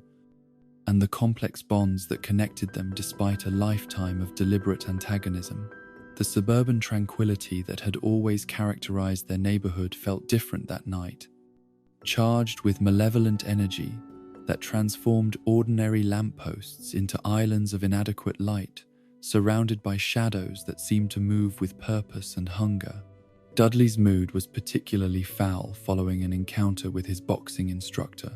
who had dared to suggest that natural size and aggressive temperament were insufficient substitutes for actual technique and disciplined training, criticism that had wounded his pride in ways that years of parental indulgence had left him unprepared to handle constructively. His response to this professional setback was to seek targets for the kind of physical intimidation that had always provided him with satisfaction and validation, though his usual victims had learned to avoid areas where his presence might threaten their safety and peace of mind. Harry's reluctant participation in this evening walk reflected his ongoing attempts to navigate family dynamics that remained hostile, despite recent magical interventions that had forced temporary modifications in how the Dursleys expressed their resentment and disapproval. The Dementor attack that had occurred the previous summer had created awareness of genuine external threats that made their domestic conflicts seem less significant, though underlying tensions and accumulated grievances remained unresolved beneath surface civility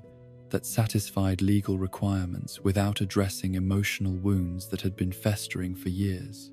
The conversation that developed between them during their walk revealed depths of mutual contempt that had been carefully concealed beneath the forced politeness that magical oversight had imposed upon their household interactions,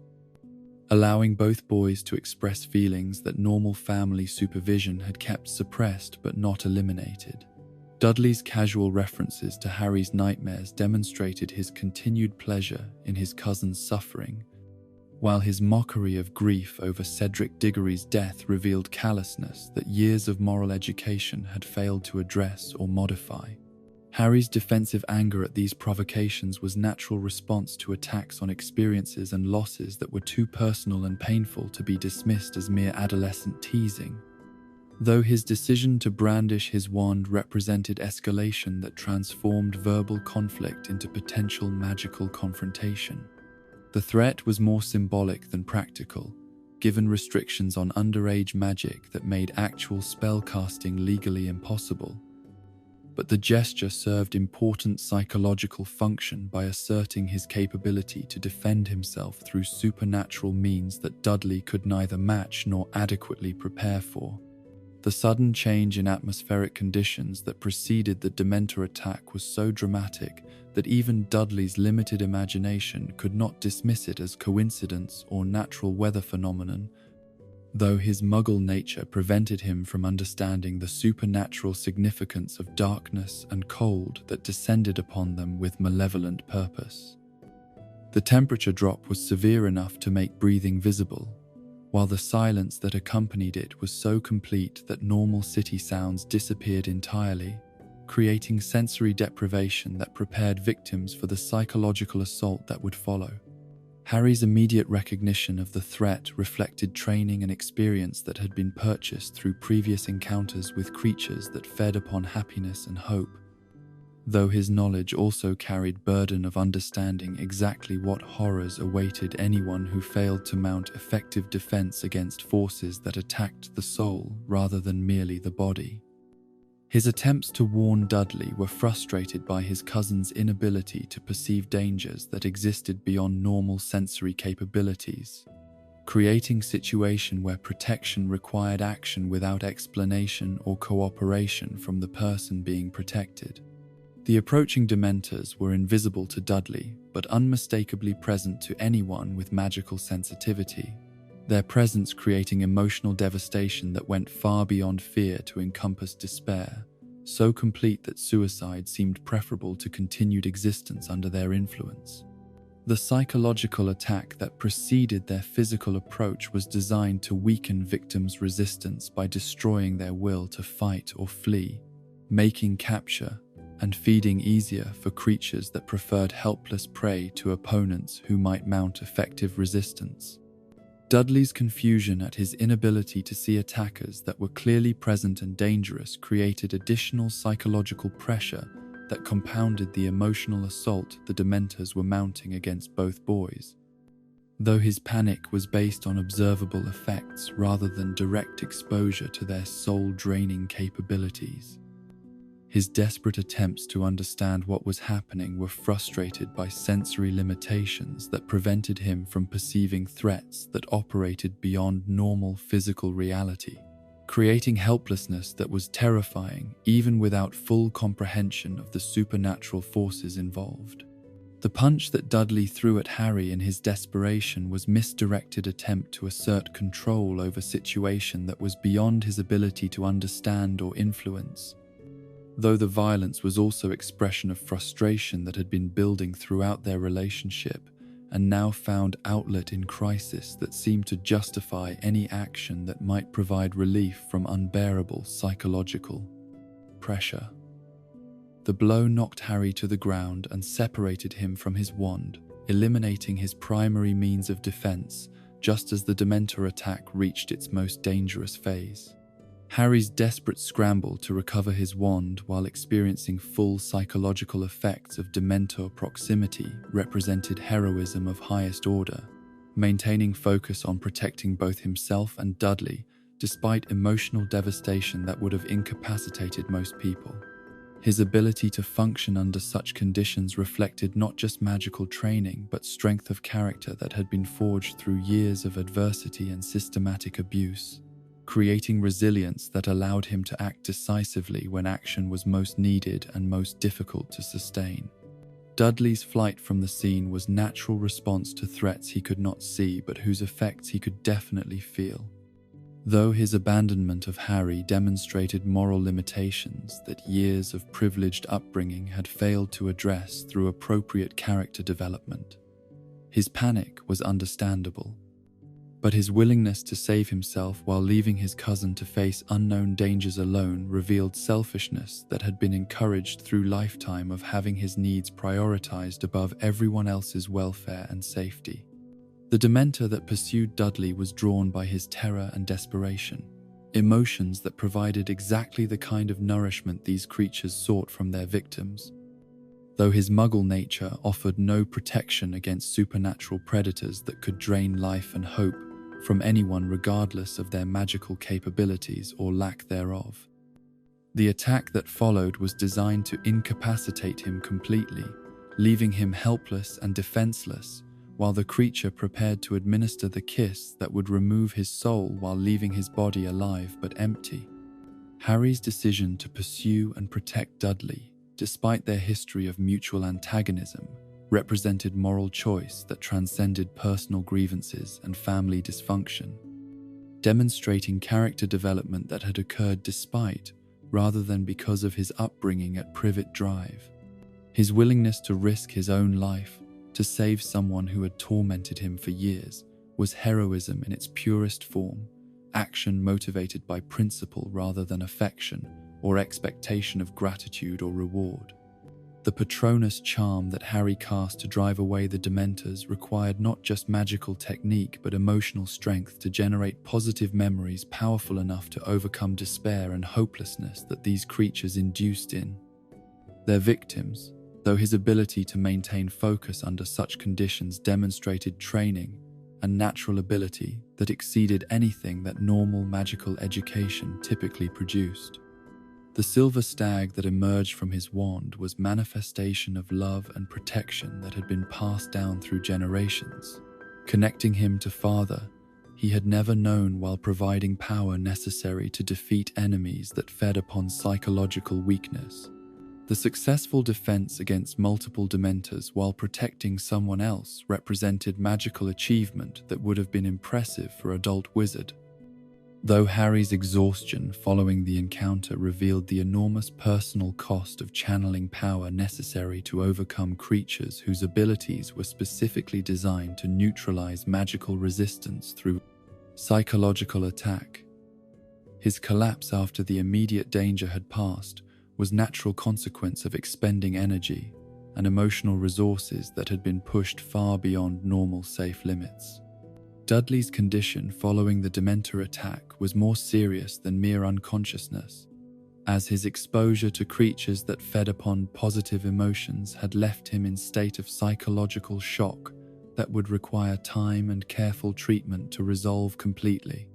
His inability to communicate coherently reflected trauma that went beyond normal fear to encompass fundamental damage to his emotional and mental stability. Though the effects would prove temporary if he received appropriate support and understanding from people who grasped the supernatural nature of what he had experienced. The journey home that followed required Harry to support and guide someone who had been reduced to helpless dependency, reversing their usual power dynamic in ways that provided both boys with new perspective on their relationship and their respective strengths and limitations. The physical assistance that Harry provided was matched by emotional support that demonstrated maturity and compassion that his upbringing had not encouraged but had somehow failed to destroy despite years of systematic abuse and .ps and .compassion. Neglect. Mrs. Figg's appearance during their crisis provided evidence of magical oversight that had been operating undetected for years, revealing that Harry's safety had been monitored by people who possessed capabilities and connections that the Dursleys had never suspected or imagined. The elderly neighbour who had seemed merely eccentric was revealed as Squib, whose assignment to watch over Harry represented security arrangements that extended far beyond the blood protection that his residence with the Dursleys provided, through magical inheritance. The assistance that Mrs. Figg provided during their return to Privet Drive included practical help with Dudley's condition and expert knowledge about magical law and procedure that would prove crucial in protecting Harry from ministry persecution for his use of underage magic in defense of their lives. Her ability to serve as witness to the Dementor attack provided corroboration that would be essential in any legal proceedings, while her connections to magical authorities offered hope that justice would ultimately prevail over bureaucratic inflexibility and political considerations. Vernon and Petunia's reaction to their son's condition was a mixture of protective fury and terrified confusion that reflected their ongoing inability to cope with magical realities that continued to intrude upon their carefully maintained normal existence, though their focus on blame rather than gratitude revealed moral limitations that even crisis could not overcome completely. Their immediate assumption that Harry was somehow responsible for what had happened to Dudley demonstrated persistent refusal to acknowledge his heroic actions or appreciate the sacrifice he had made on their family's behalf. The medical attention that they attempted to provide for Dudley was hampered by their lack of understanding about supernatural causes of his condition, though their desperate desire to help him reflected genuine parental love that was unfortunately combined with complete inability to address problems that existed beyond their experience and expertise. The normal remedies they attempted were inadequate for trauma that had been caused by creatures whose attack methods operated according to principles that muggle medicine was not equipped to recognize or treat effectively. Dudley's attempts to communicate what had happened were frustrated by vocabulary limitations and conceptual frameworks that had no place for supernatural experiences. Though his fragmented descriptions of cold and darkness and voices inside his head provided disturbing glimpse into psychological damage that Dementors had inflicted during their brief but devastating attack, his inability to articulate what he had experienced created additional frustration for parents who desperately wanted to understand and address their son's obvious distress and confusion. The howler letters that began arriving from the ministry created additional crisis that threatened to overwhelm family already struggling to cope with trauma and its aftermath.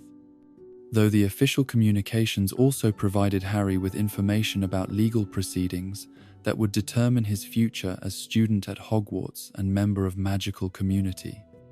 the bureaucratic response to his life-saving actions revealed institutional dysfunction that prioritized procedure over justice while threatening to punish heroism through inflexible application of regulations that ignored context and circumstances. Vernon's rage at these magical intrusions was intensified by his feeling of helplessness in face of forces he could neither understand nor control. Though his threats and bluster were empty gestures that revealed his impotence rather than demonstrating any real authority or capability to affect outcomes that would be determined by people and institutions that operated beyond his influence. His demands that the magical communications stop were futile protests against realities that his worldview could not accommodate, but could no longer ignore or deny. The family conference that followed was marked by fundamental disagreement about responsibility and appropriate responses to crisis that had exposed their different priorities and moral frameworks, though their shared concern for Dudley's welfare provided some common ground for cooperation, despite their mutual resentment and accumulated grievances. The discussion revealed how completely they had failed to develop functional family dynamics despite years of shared residence and nominal kinship relationships. Petunia's knowledge about Dementors that she revealed during this crisis provided shocking evidence of her suppressed memories about magical world and her sister's experiences, demonstrating that her rejection of supernatural realities had been conscious choice rather than mere ignorance or inability to understand concepts that were foreign to her experience. Her familiarity with Azkaban's guardians revealed depth of knowledge that she had been concealing for decades, protecting herself from painful associations with world that had excluded her while claiming her beloved sister. The admission that she had learned about Dementors from Severus Snape during his childhood conversations with Lily was particularly significant because it connected current crisis with formative experiences that had shaped her understanding of magical world and her place within or outside its boundaries, demonstrating that her hatred of supernatural forces was rooted in personal rejection and disappointed dreams rather than rational assessment of their nature or value. The revelation that she had been listening to these conversations from hiding provided evidence of curiosity and longing that contradicted her claims of complete disinterest in magical matters. Harry's shock at discovering that Petunia possessed such specific knowledge about magical creatures and institutions reflected his own limited understanding of his aunt's history and motivations, though the revelation also provided new perspective on family dynamics that had shaped his upbringing in ways he was only beginning to comprehend. The woman who had seemed completely ignorant about magical world was revealed as someone who had chosen ignorance over painful knowledge, protecting herself from reminders of opportunities that had been denied to her through circumstances beyond her control. The moment of recognition that passed between Harry and Petunia represented breakthrough in emotional barriers that had been carefully maintained for over a decade, acknowledging shared connection to Lily's memory and legacy that had been buried beneath layers of resentment and defensive denial. The brief glimpse of vulnerability that she allowed him to see revealed depths of pain and loss that explained much about her treatment of him throughout his childhood, though understanding could not excuse the abuse or repair the damage that had been inflicted through years of systematic cruelty. The discussion of Voldemort's return that followed provided Dursleys with information they had been avoiding and dreading, confirmation that magical conflicts they thought had been resolved were actually continuing and escalating in ways that might affect their own safety and security. The revelation that the Dark Lord was actively seeking Harry's death created immediate threat to their household that made abstract discussions about magical dangers suddenly concrete and personally relevant in ways they could no longer dismiss or ignore. Vernon's decision to expel Harry from their home was motivated by understandable desire to protect his family from dangers they were unprepared to face. Though his abandonment of someone who had just saved his son's life demonstrated moral bankruptcy that even crisis could not overcome, the timing of his ultimatum was particularly cruel because it came at a moment when Harry most needed support and understanding from people who should have been grateful for his heroic actions on their behalf. The howler that arrived from Dumbledore was perfectly timed intervention that reversed Vernon's decision while providing reminder about magical protections and obligations that governed their relationship with Harry, though the brief message carried implications that extended far beyond its surface content. The reference to Petunia's last correspondence with the headmaster connected current crisis with decisions that had been made when Harry first arrived as infant, forcing her to confront responsibilities she had been attempting to avoid through willful ignorance and emotional distance. Petunia's recognition of Dumbledore's reference to his previous letter transformed her expression and demeanor in ways that revealed suppressed memories and emotions that had been carefully buried for over a decade, connecting her current situation with moments of desperate hope and crushing disappointment that had shaped her character and choices throughout her adult life. The admission that Harry had to stay was extracted from her against every instinct and preference, though it represented acknowledgement of realities that could no longer be denied through determination and systematic self-deception. The family dynamics that emerged following this crisis were subtly but significantly different from previous patterns,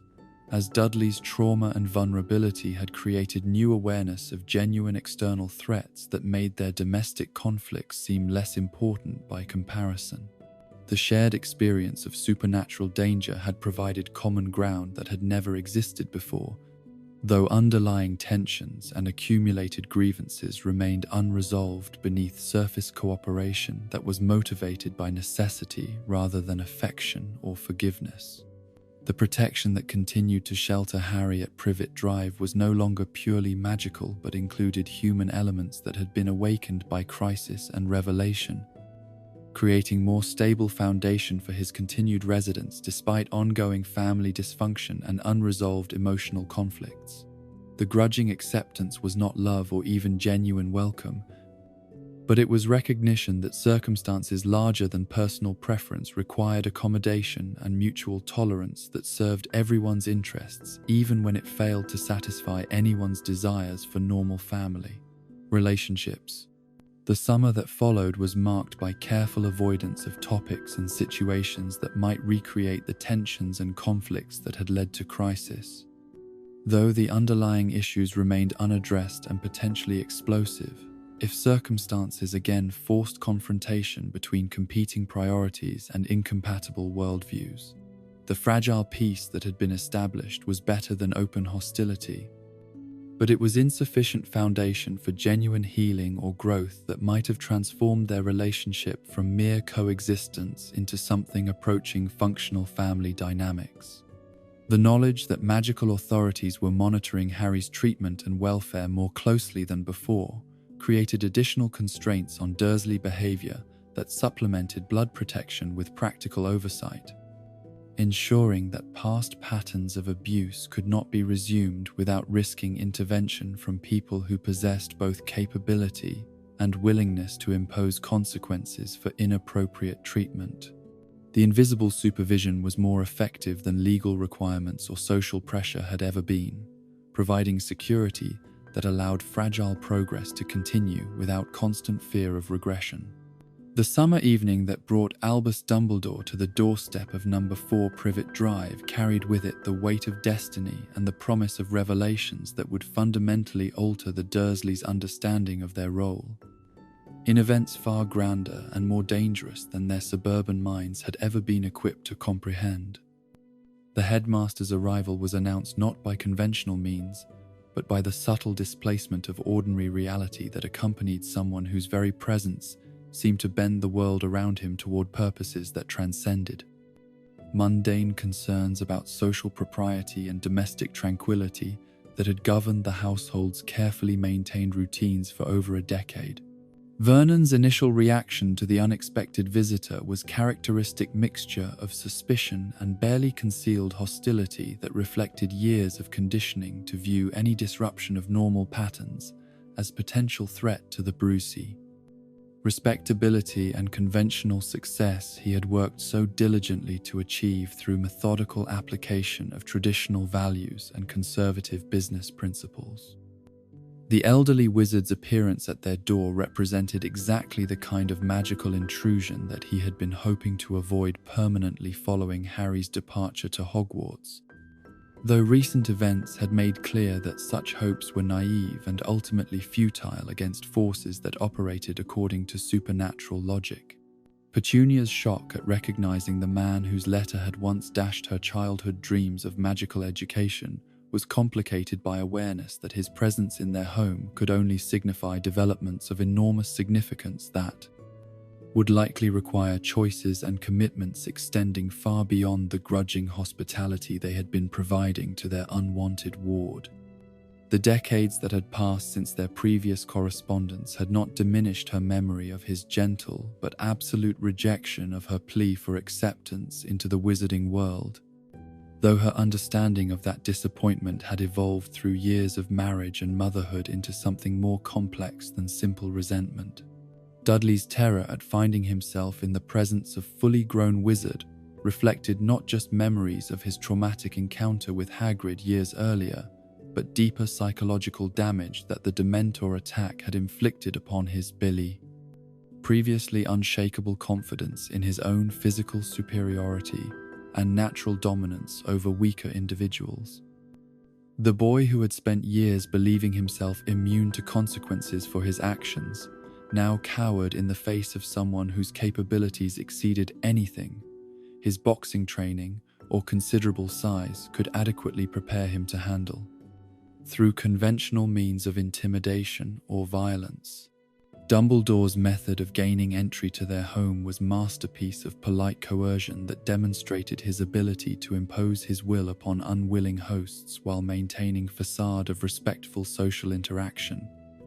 Though his obvious comfort with their discomfort revealed depths of power and authority that made resistance seem both futile and potentially dangerous for people who lacked supernatural protection or political connections. His casual assumption of welcome where none was offered reflected confidence born from understanding that some conversations were too important to be postponed out of consideration for ordinary social conventions.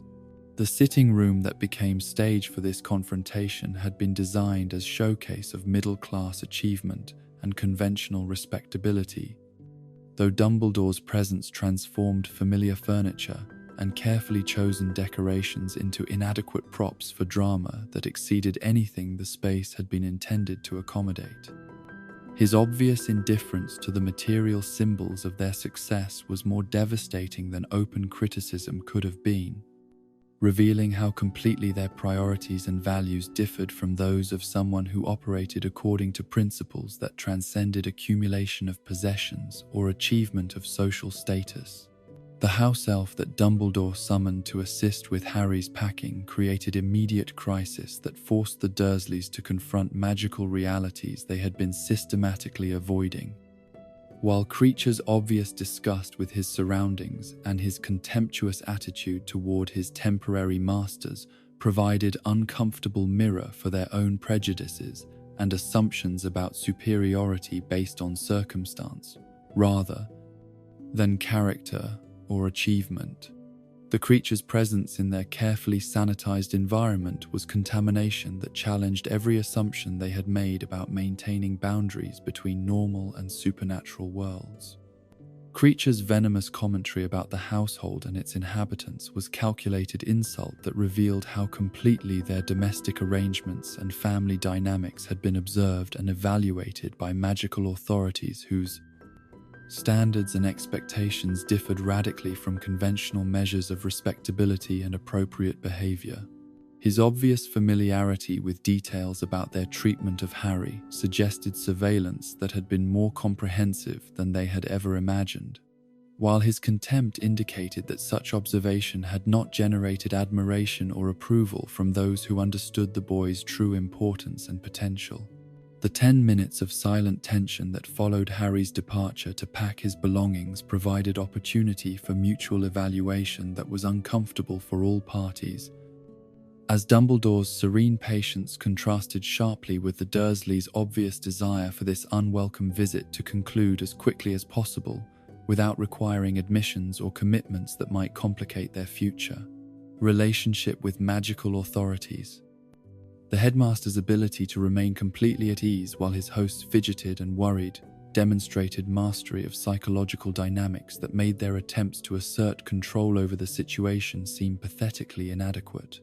The conversation that began when Harry returned from his packing was designed to serve multiple purposes beyond simple notification about protective arrangements that had governed his placement with the Dursleys. Though Dumbledore's careful attention to their reactions suggested that educational objectives were involved that extended to adult family members who had been excluded from magical knowledge throughout their previous interactions, the information he provided was revelation and indictment combined, exposing their ignorance while offering understanding that could have transformed their relationship with their ward if they had possessed wisdom and humility to accept it. The explanation of blood protection that had kept Harry safe during his years at Privet Drive was more than mere magical theory, but validation of choices that had seemed arbitrary and cruel to people who lacked framework for understanding. Supernatural forces that operated through sacrifice and love rather than conventional power or authority. The revelation that Lily's protection had extended beyond her death to shelter her son as long as he could call home a place where her blood flowed was profound magic that challenged their materialistic worldview while explaining mysteries that had puzzled them for years. Dumbledore's assessment of their guardianship was delivered with courteous restraint that made his criticism all the more devastating, as his measured words revealed complete understanding of their failures while maintaining dignity that prevented descent into recrimination or emotional confrontation that might have obscured important truths about responsibility and Tulsa. Moral obligation. His observation that they had treated Harry with neglect and cruelty rather than love was statement of fact rather than accusation, though the implications were clear to anyone with functioning conscience. The admission that he had known Harry would suffer under their care was perhaps the most difficult revelation for them to process, as it suggested that their cruelty had been anticipated and accepted as necessary price for protection that could be obtained no other way, making them unwitting participants in scheme whose scope and importance exceeded their ability to comprehend fully. The understanding that their household had been deliberately chosen despite its obvious inadequacies rather than because of any virtues they possessed was humbling in ways that challenged their self-perception and comfortable assumptions about their own moral standing. Vernon's attempt to defend their treatment of Harry through complaints about his strangeness and the disruptions his presence had caused revealed how completely he had missed the point about protection and sacrifice. focusing on inconveniences rather than recognizing the privilege and responsibility they had been granted as guardians of someone whose importance to magical world exceeded anything their conventional experience could have prepared them to understand. His petty grievances about magical incidents and supernatural visitors seemed pathetic when weighed against the cosmic significance of the protection they had been providing without understanding or appreciation. Petunia's silence during much of this conversation reflected internal struggle between defensive justification of their behavior and growing recognition that they had failed to meet even minimal standards of human decency in their bursada. Treatment of someone who had been placed in their care through circumstances beyond his control, though her occasional glances toward Harry suggested awareness that opportunities for redemption might still exist if she could find courage to acknowledge past mistakes and commit to different approaches in whatever time remained. The revelation about Harry's coming of age and the expiration of protection that had kept him safe created immediate sense of urgency that transformed abstract discussions about magical theory into practical planning for crisis that would affect everyone's safety and security in ways that conventional authorities would be powerless to address or prevent.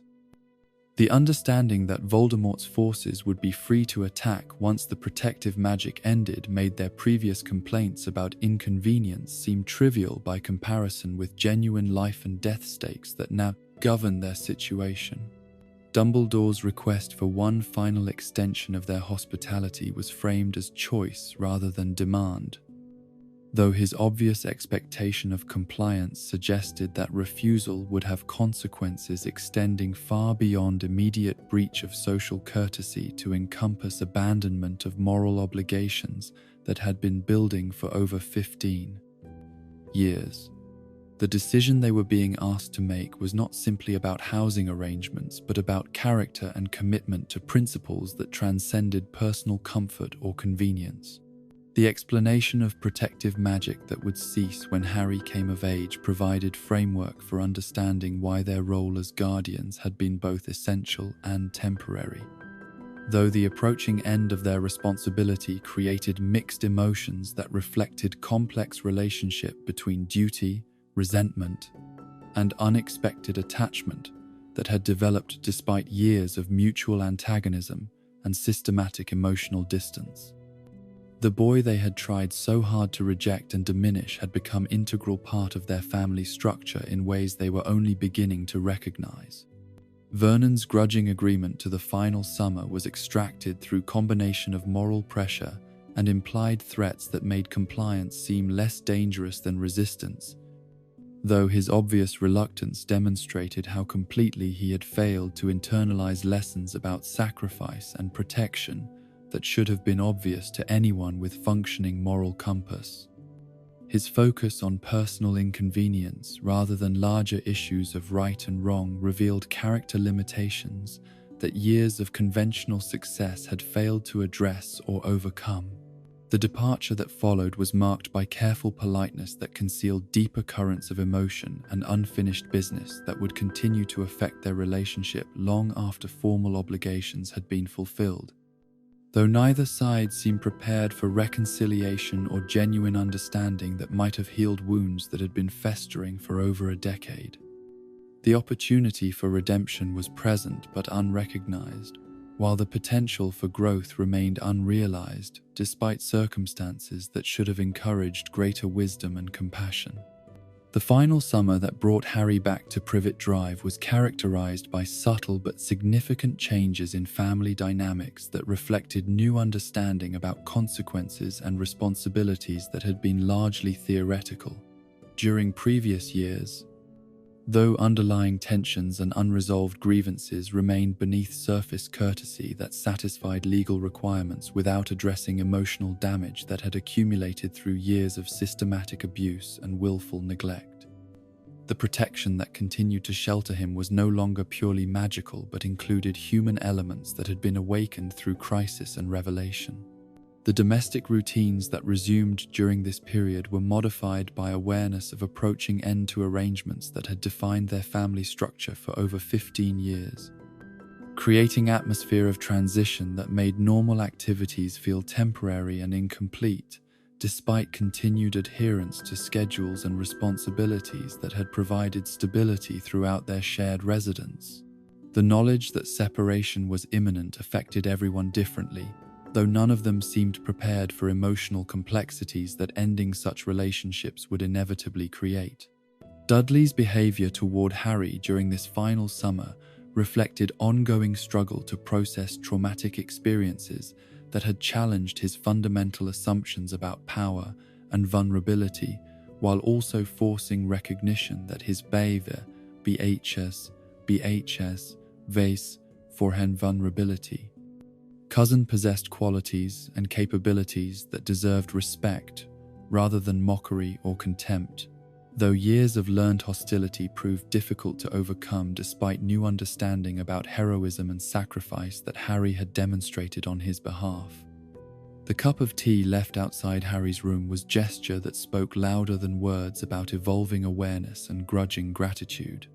Vernon's attitude remained largely unchanged by recent revelations, though his complaints and criticisms were now tempered by awareness that magical authorities were monitoring their treatment of Harry with attention that could result in consequences extending far beyond mere disapproval if standards of care fell below acceptable minimums. His continued resentment was now constrained by practical considerations rather than moral growth, representing adaptation rather than genuine transformation of character or understanding. Petunia's internal struggle during this period was most evident in moments when she thought herself unobserved, as conflicting emotions about her sister's memory and her nephew's welfare created visible tension that years of suppression could no longer completely contain. Though her inability to express such feelings directly meant that opportunities for genuine communication and possible reconciliation were lost to defensive habits that had become second nature through decades of practice. The woman who had once desperately wanted magical abilities now found herself reluctant guardian of someone who possessed everything she had once craved. The morning that brought Order members to arrange Harry's final departure was marked by carefully controlled chaos that transformed their orderly household into staging area for military operation whose scope and complexity exceeded anything they had previously witnessed, while the presence of multiple witches and wizards in their domestic space represented culmination of magical intrusion that had been building throughout Harry's residence with them. The efficiency and professionalism displayed by these visitors provided glimpse into a world that operated according to principles of service and sacrifice that challenged their own values and priorities. The protection plan that was explained to them involved risks and uncertainties that made their previous concerns about magical disruption seem trivial by comparison with genuine dangers that threatened not just Harry's safety, but their own survival as family whose connection to him had made them targets for forces that acknowledged no boundaries between combatant and civilian, innocent and guilty. The understanding that they would need to leave their home and enter protective custody represented abandonment of everything they had worked to build and maintain throughout their adult lives.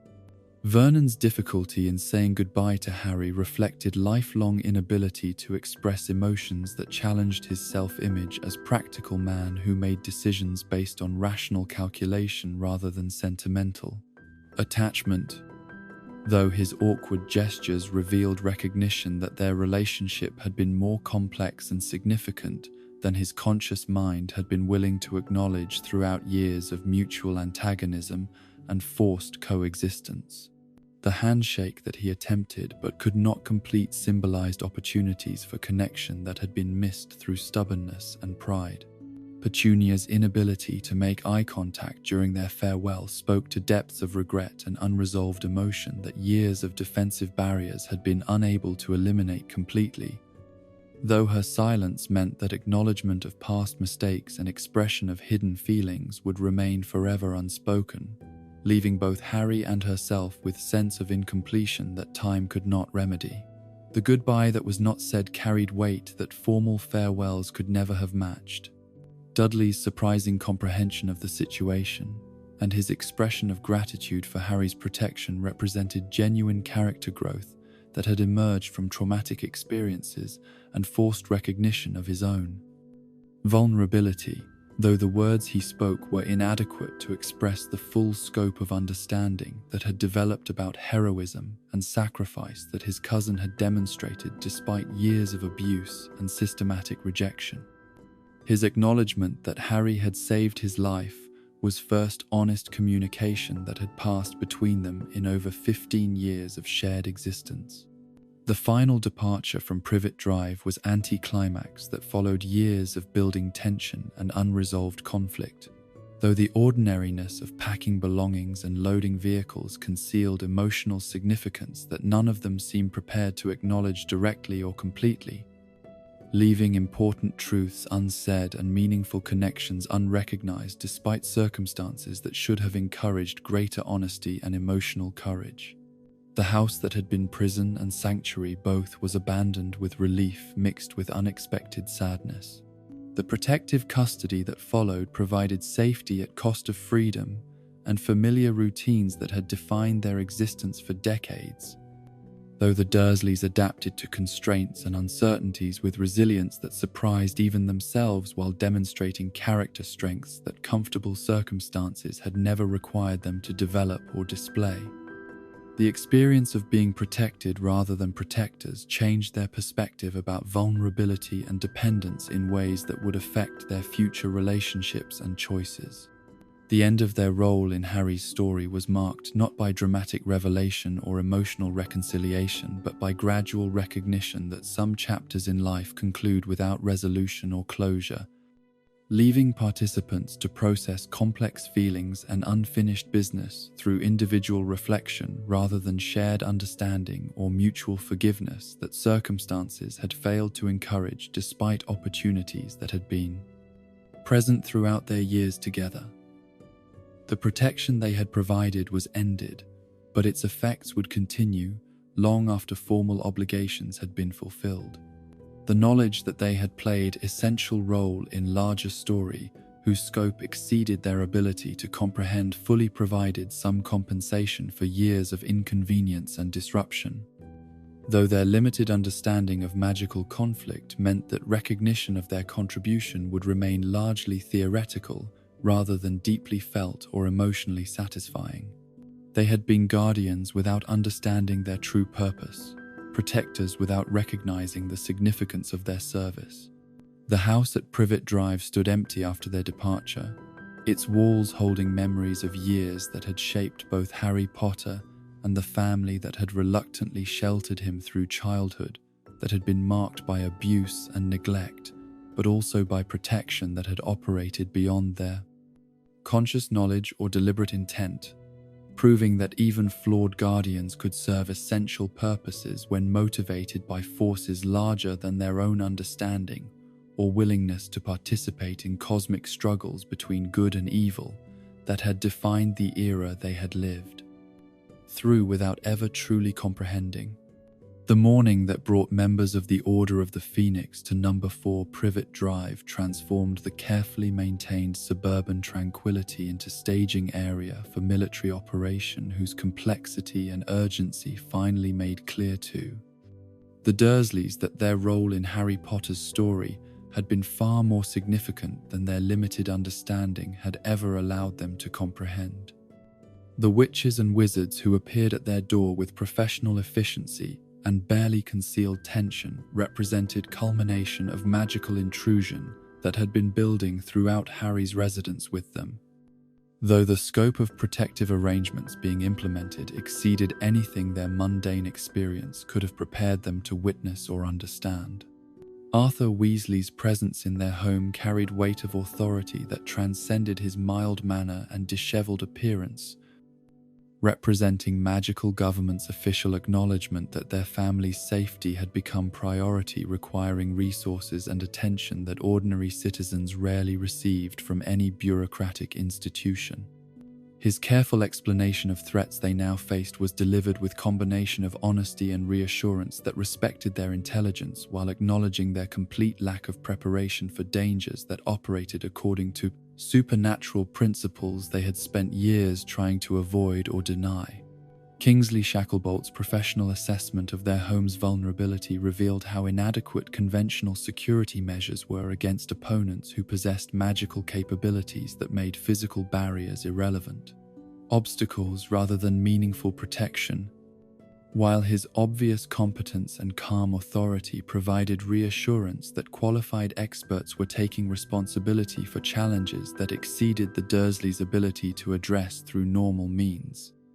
The magical protections that had sheltered them throughout Harry's childhood were expiring, leaving them exposed to retaliation from forces that acknowledged no distinction between primary targets and collateral damage. The explanation of their danger was more than theoretical briefing but immediate crisis requiring decisive action and complete cooperation with people whose methods and priorities differed radically from anything their conventional experience had taught them to expect from protective services or government assistance. The Dark Lord's return was not distant political development, but personal threat that would affect their daily lives and long-term survival in ways that made their previous concerns about magical disruption seem pathetically trivial by comparison with genuine life and death stakes. Vernon's resistance to leaving his home reflected more than mere stubbornness, but fundamental inability to accept that circumstances beyond his control had made normal life impossible to maintain through willpower and adherence to traditional approaches to problem-solving that had served him well throughout his business career and domestic management. The house that represented decades of effort and achievement was more than property, but symbol of everything he had worked to build through methodical application of conservative principles and conventional wisdom.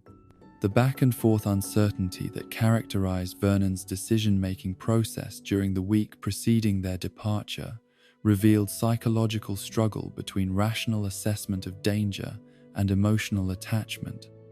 to lifestyle that had provided security and validation throughout his adult existence.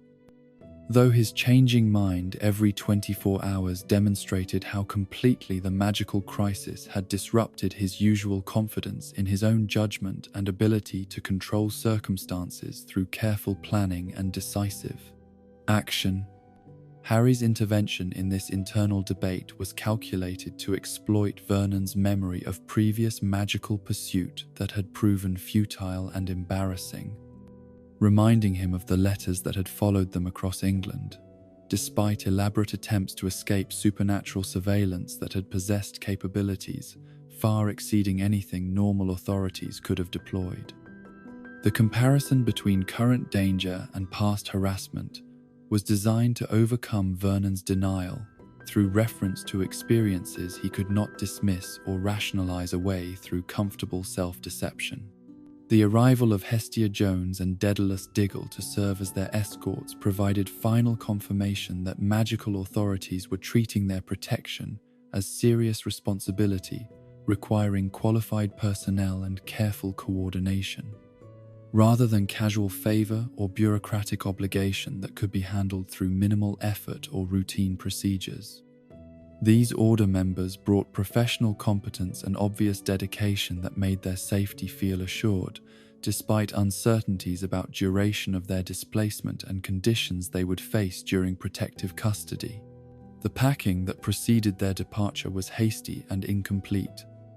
representing abandonment of possessions and routines that had provided structure and meaning throughout their shared existence as conventional middle-class family, whose priorities and values were reflected in accumulated objects and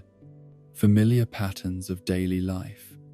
The necessity of leaving most of their belongings behind was a tangible reminder of how completely magical conflict had disrupted everything they had assumed was permanent and secure, forcing choices between material attachment and physical survival. Vernon's attempt to bid Harry farewell revealed lifelong struggle with emotional expression that had been complicated by years of resentment and forced coexistence. Though his inability to complete the gesture of reconciliation demonstrated how deeply ingrained habits of hostility and defensive distance had become, despite recent experiences that should have encouraged greater wisdom and human connection. The handshake that he reached for but could not deliver symbolized missed opportunities for understanding and forgiveness that time constraints and character limitations had made impossible to realize. The awkward physical comedy of his aborted farewell gesture was more than mere social embarrassment, but representation of internal conflict between conventional masculine stoicism that discouraged emotional vulnerability and growing recognition that their relationship had been more complex and significant than his conscious mind had been prepared to acknowledge throughout years of mutual antagonism and systematic emotional avoidance. The arm that swung backward and forward without making contact was visual metaphor for connections that had been attempted but never completed. Petunia's carefully maintained emotional distance during these final moments reflected decades of defensive barriers that had been constructed to protect her from acknowledging feelings that might complicate the narrative of justified resentment and protective indifference she had used to rationalize her treatment of Harry throughout his childhood with them. Her inability to make eye contact spoke to depths of regret and unresolved emotion that years of suppression had been unable to eliminate completely, though her silence meant that recognition of past mistakes would remain forever unspoken. The question she directed to Dudley about his readiness to depart was deflection from confrontation with Harry that might have required acknowledgement of their shared history and her own moral failures, while also serving practical function of maintaining focus on logistical arrangements, rather than emotional complexities that time constraints and personal limitations made impossible to address adequately. Her avoidance of direct interaction was protection for both of them against revelations that might have been too painful to process during crisis that required clear thinking and decisive action. Dudley's confusion about Harry's separation from their family represented first genuine question he had ever asked about his cousin's welfare and circumstances,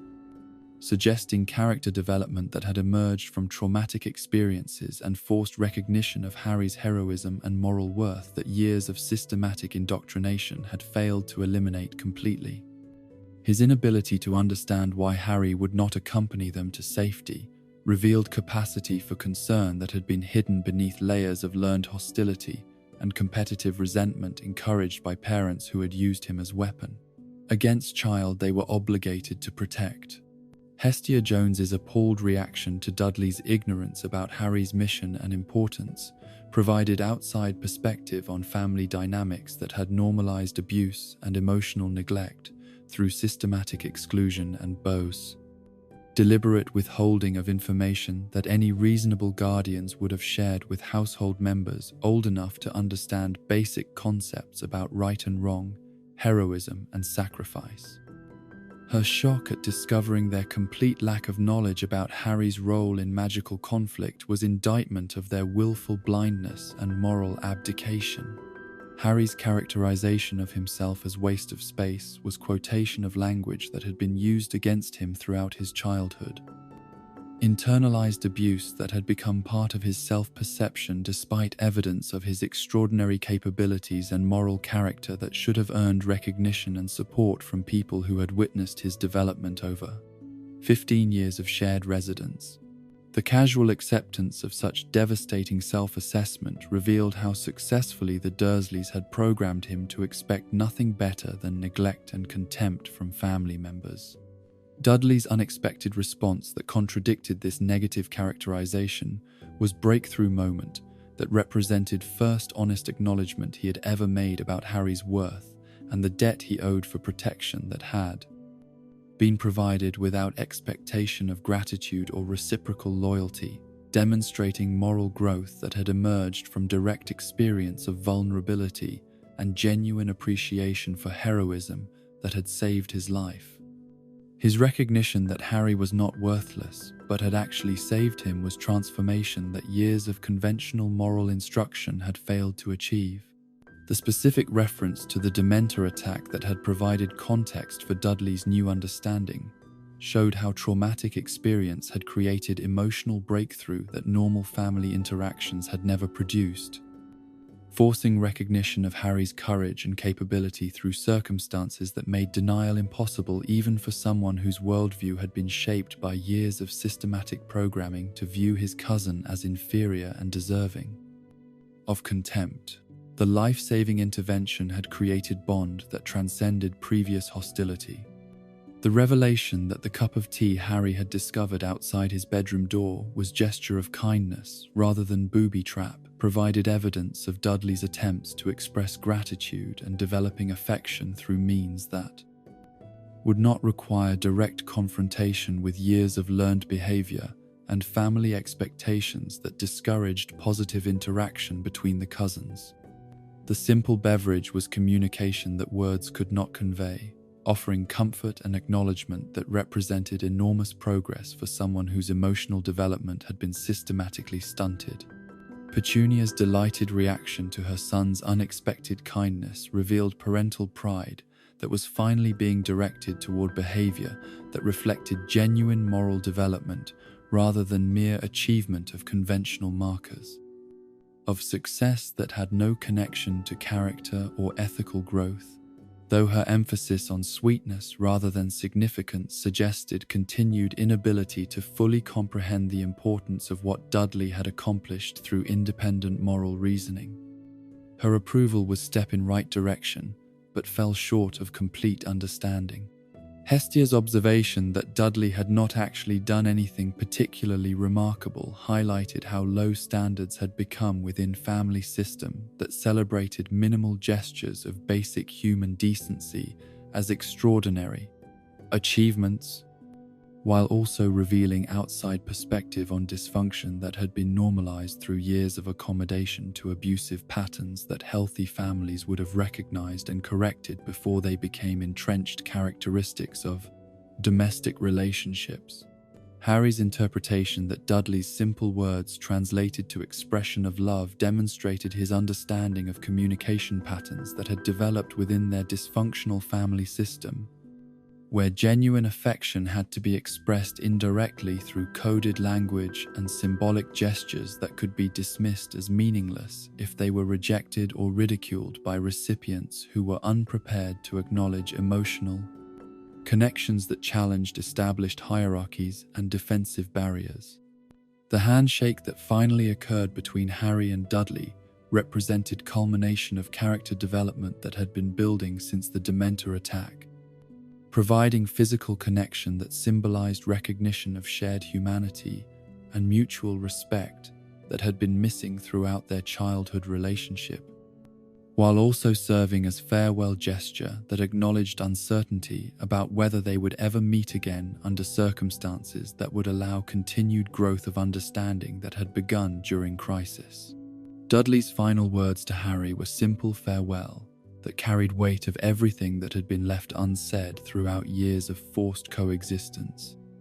representing acknowledgement of separateness and individual worth that had been obscured by family dynamics that encouraged competition and resentment, rather than mutual support and genuine affection that normal sibling relationships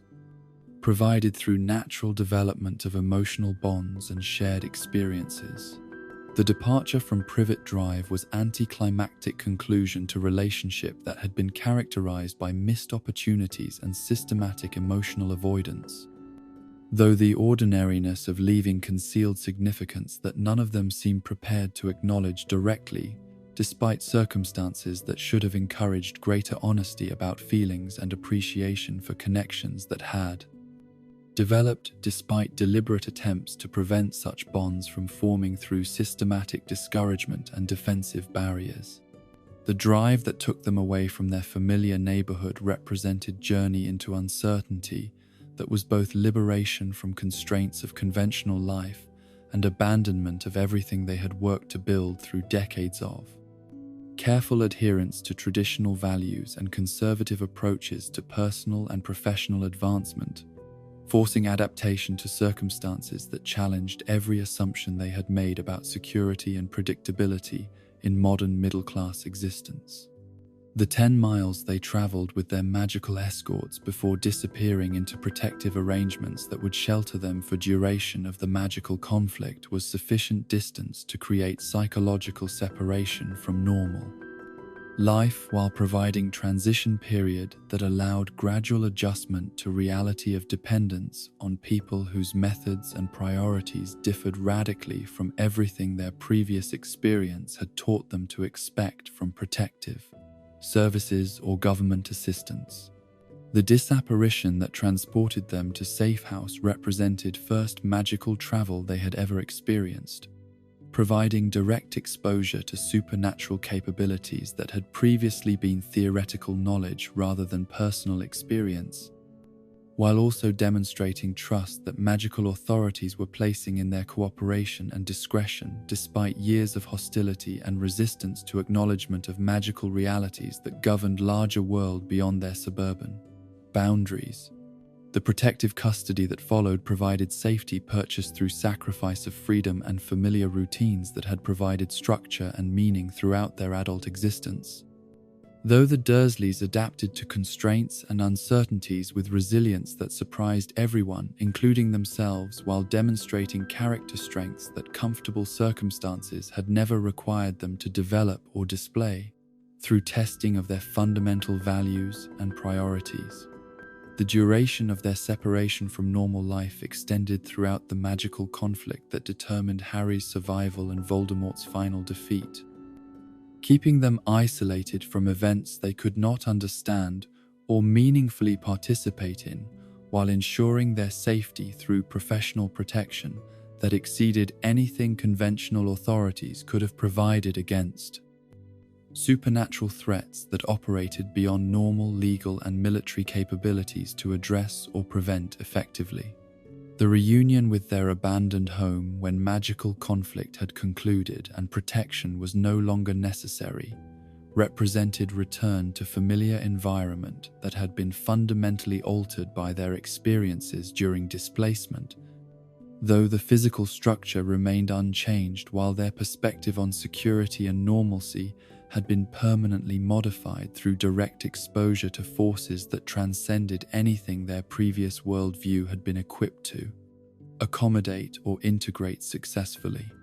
The knowledge that they had played a central role in larger story, whose scope exceeded their ability to comprehend, fully provided some compensation for years of inconvenience and disruption that had challenged their commitment to conventional approaches to problem solving and family management.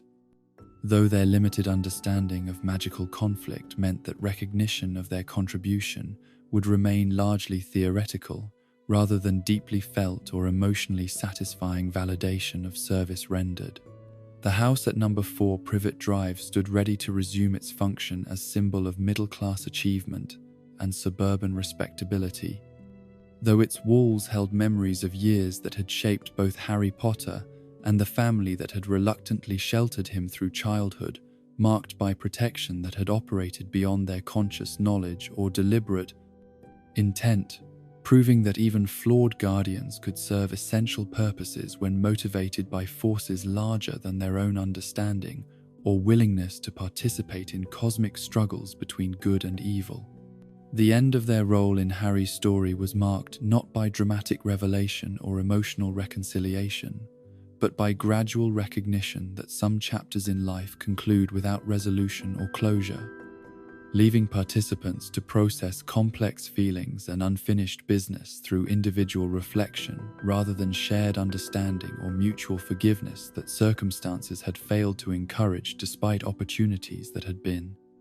present throughout their years together in service of protection that had preserved hope for magical world survival.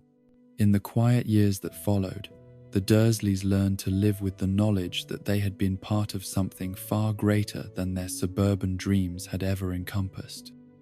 Dudley married, had children, and occasionally met with Harry, their silence speaking of understanding that transcended words. Petunia kept Harry's baby blanket until her death, a silent acknowledgement of the love that had always existed beneath her jealousy and fear. Their story reminds us that even in our pursuit of the ordinary,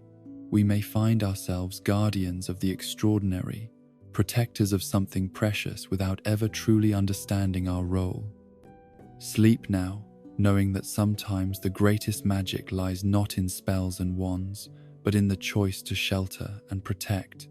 even when love comes wrapped in resentment and heroism hides behind suburban curtains.